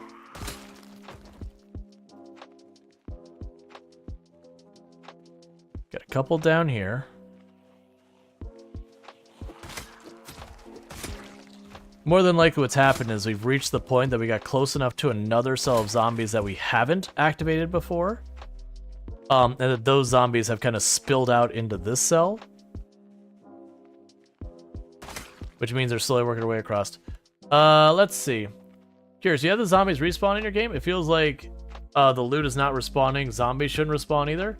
Or the residents know. I have respawn turned off. We turned up the population of zombies to 16 times the normal amount. So the absolute maximum the game supports without mods. But we turned off respawn. Because generally speaking, unless you're playing with like mods like Breedus that really help you kill a lot of zombies real fast, or are playing multiplayer, or just playing on some real funky settings that give you a lot of advantages, you definitely want to turn off respawn once you pass like 6 times pop. Like below that, that's totally personal opinion. But I would say 6 to 8 times pop, you need to have respawns off after that point. Because you sit down and you actually do the math of figuring things out, generally speaking, you can't sustain more than 500 to 700 zombies killed per day kind of thing.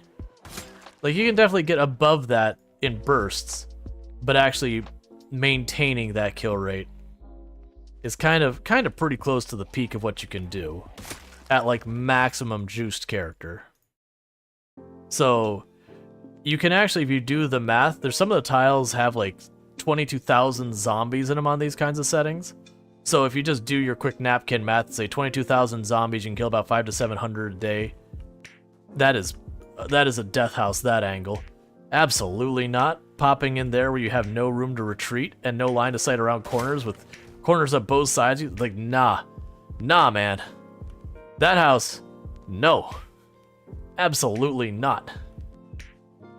It's not a deplete your resources problem, because the zombies will drop weapons for you, and once your maintenance skill gets like to 4-ish, you'll find more weapons than you can use. So it's not even that kind of thing about like running out of weapons. It's just you'll kill the zombies, and you kill your 700 zombies a day. And what is it like? Is it 10% of the zombies respawn every? This is dumb. Let's get in here. Oh, you scared me. Take a sip. What's the worst that could happen? The sip is gonna wait a moment. I'm doing dumb things because I'm being stubborn.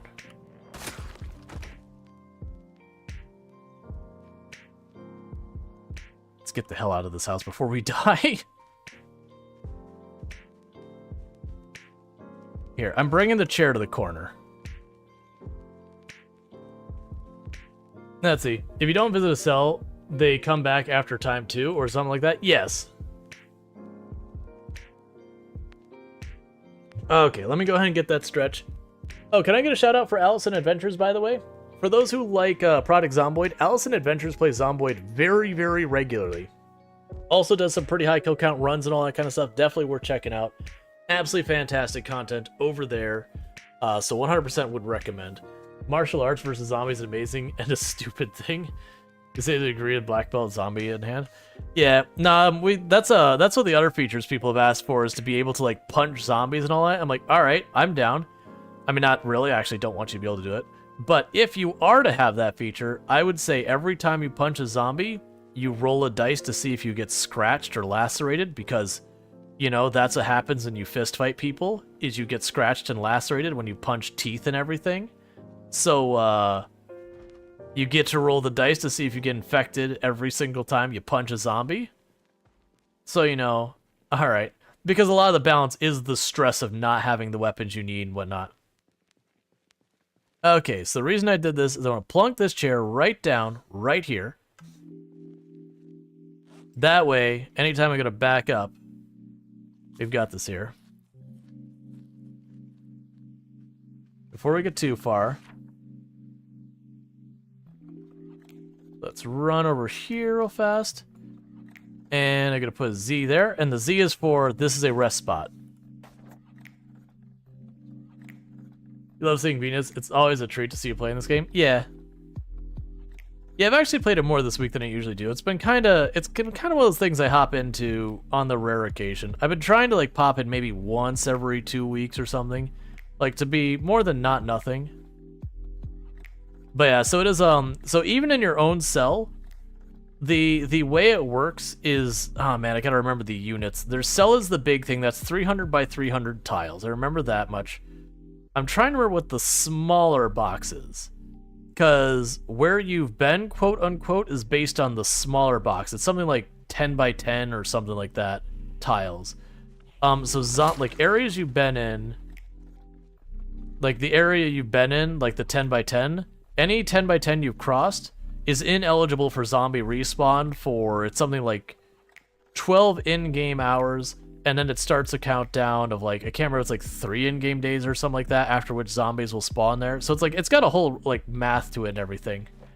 But the point is, areas you frequent, you'll have way less zombie spawns. And so that's one of the reasons I actually recommend people clearing and like patrolling their area, is as much it is to get the zombies out of your area to like give yourself some room to work, it's also to make them quote unquote active so that the zombies cannot spawn in that area for a while. But the issue is you have zombie migration, and that can be really, really monumental when you're talking high population areas where like literally thousands of zombies moving from one area to the other. But then if you have respawn on, it respawns, I believe it's 10% of the population. I can't remember if it's per day or whatever. But if you imagine a tile that has 22,000 zombies in that cell, so the 300 by 300, and you're going in and you're clearing at about a rate of 500 to 700 zombies a day on average. You'll have those days you get like 1,500, and you have those days you get like 200.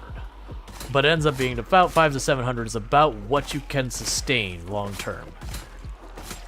So you're fighting that.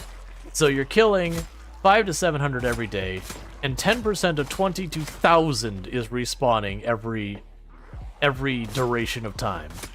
So you can do the math and realize you actually have them respawning faster than you can kill them.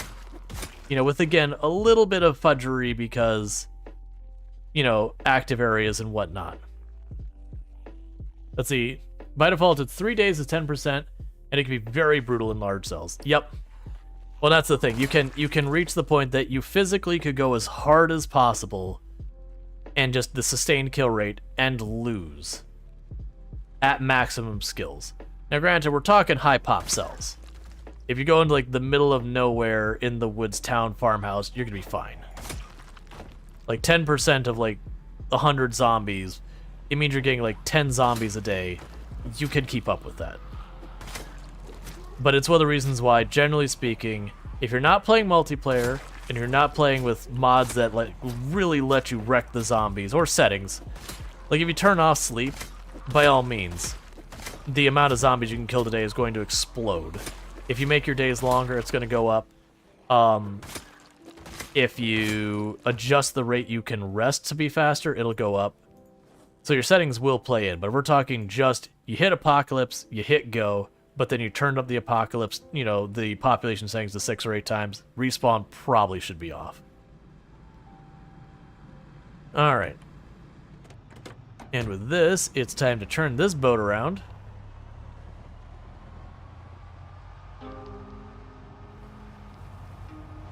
Because it's going to get dark soon. I'm really excited because we're almost out of winter where I could go back to fishing instead of trapping, because I don't like trapping. I don't like it. It's good, it's fair, it's reasonable. There's nothing wrong with it. I just don't like it. I don't like having to return to where I leave the traps again and again on a regular basis to rebait them and all that. I'd rather just go to the area where it's safe, go to the shore, take some spears, say, I would like to fish, please, and fast forward time and have fish. Oh, the only reason we're queasy is because of all the corpses. Yeah, even with tea and coffee and all that. Well, that's the thing. If you're sitting on like tens of thousands of shotgun shells and a big old mountain of vitamins, you can outrun the spawn, but you can't sustain it. You can only outrun it for like a couple of days, and then you're gonna just fall behind. But again, we're talking extreme situations here. I made that mistake. I learned that before Build 41 dropped, right before it. The last character I did as far as a big run before Build 41, I was based in the map. There was a warehouse just south of where Louisville's part of the map would be added, that I was based out of that location. On Long Prather was the character's name. And we got into the warehouse for all the weapons because the plan was to like set up there and live. And I was surviving. Weight was becoming a problem because I would wake up and I would fight to just barely claw myself like a little hole into the area around the warehouse. And some days I wasn't even able to successfully do that. We'd wake up, we'd kill everything we could, barely eke out some defensive perimeter before our character was just completely spent and had to go back to sleep. It's one of the only times I've sledgehammered stairs because it was the only way I could hold my ground. I'm not even on the road. But, and we did that for like an in-game, like 2-3 in-game months, and we started going, oh crap, winter's going to arrive and I'm just gonna die because I can't maintain my weight. Because it was the old foraging system where you could just go somewhere and say, I would like to forage, and you could fast forward time. And we were doing that and juggling poisonous berries, like actually eating the poisonous berries out of desperation to keep our food up. Because it was, again, I couldn't really get away from this warehouse. And we ultimately made the call that it was impossible for me to stay there with the respawns on. So we went out to this journey to this cabin in the woods just because. And it ended up being a high population part of the map, Cabin in the Woods. It was like the specific cabin that we were going to was actually a high pop area.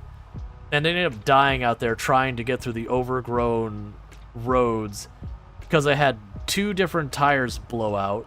And I had spares on me, but it was the spare tire that actually killed me.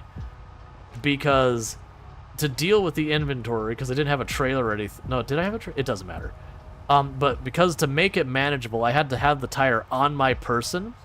And so I started getting closed on, and I realized there was no way I was going to run with the tire in my inventory. So I was trying to get out, I was trying to toss the tire on the ground, get out of the vehicle, and then run.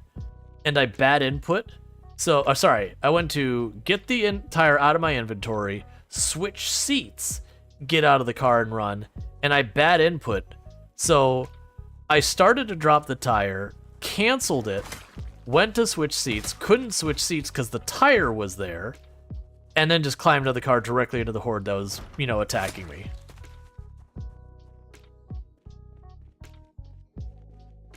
But yeah, now those dirt roads are a bad time. Like early game, it's fine.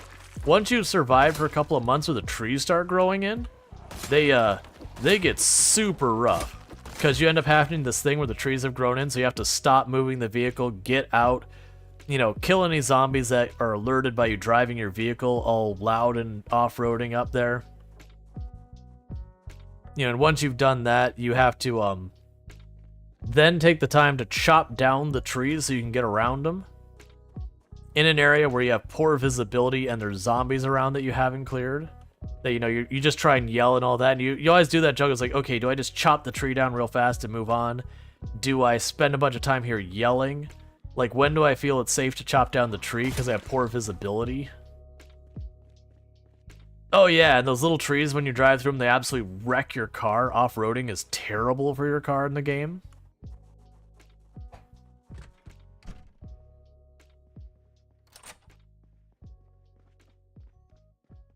Okay. Yeah, that gets real sweaty in those areas. That's the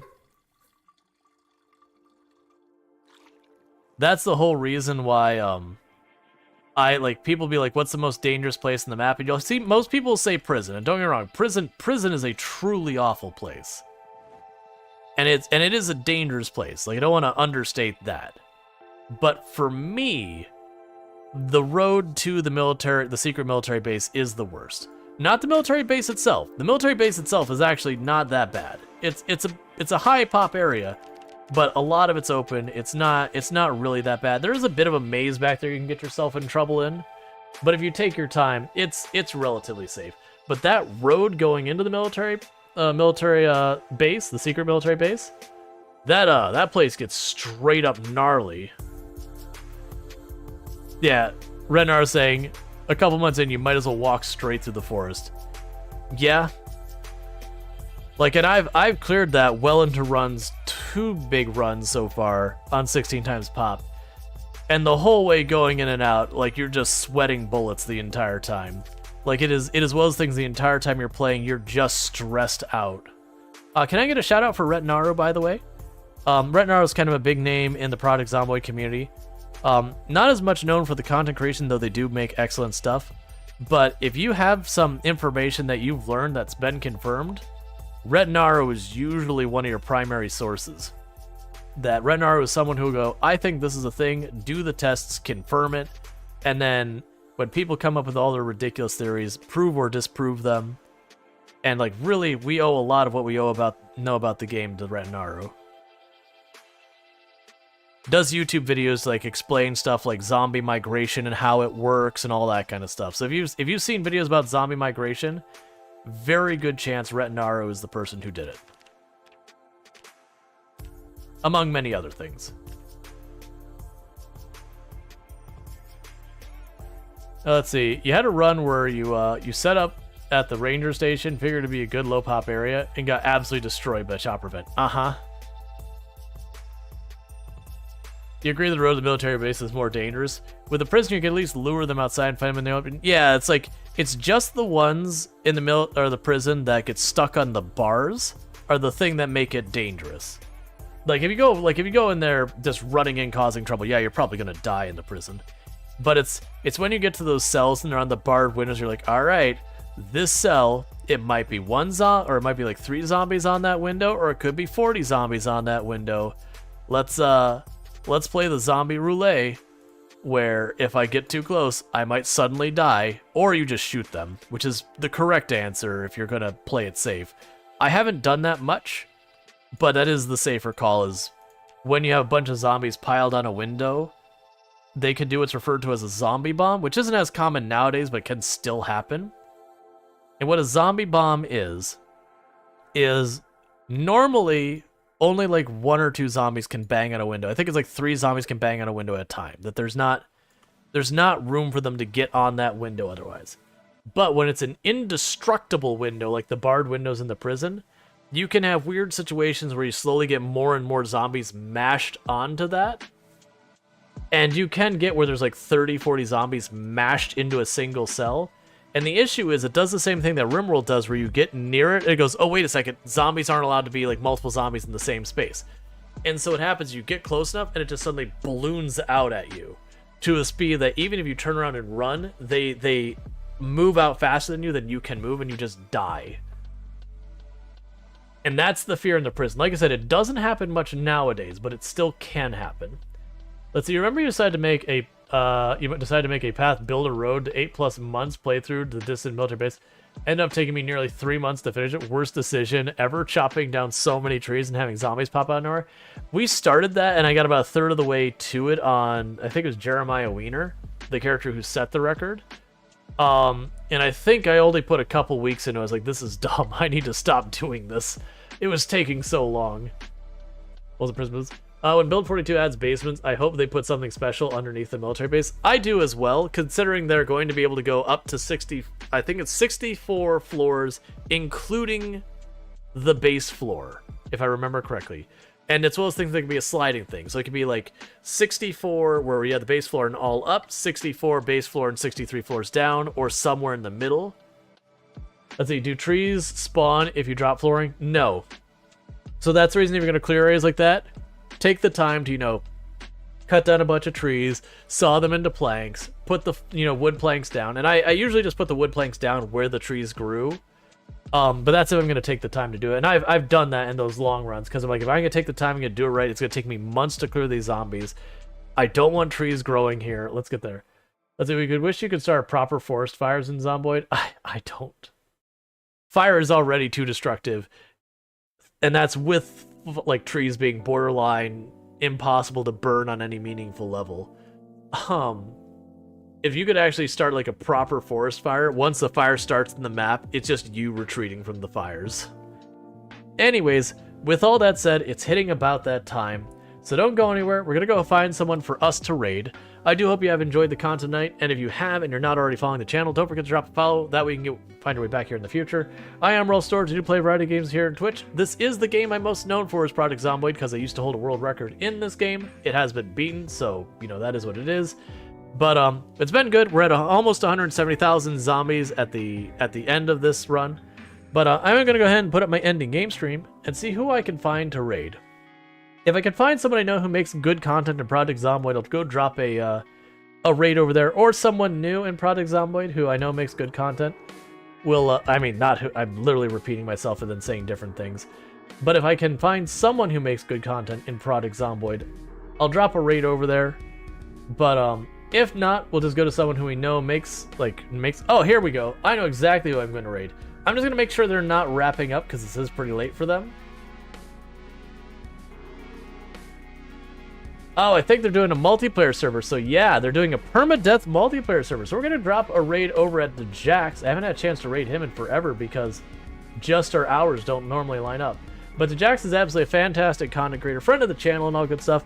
Does lots and lots of Project Zomboid. That's their main game and all that kind of good stuff. So follow the raid over there. In the meantime, I do stream 6 days a week, 11 hours a day. So Thursdays are my day off. So find me at 5 p.m. EST till 4 a.m. EST. In the meantime, thank you so much for tuning in. Make sure you're eating, drinking, stretching, getting enough sleep, and taking care of yourselves.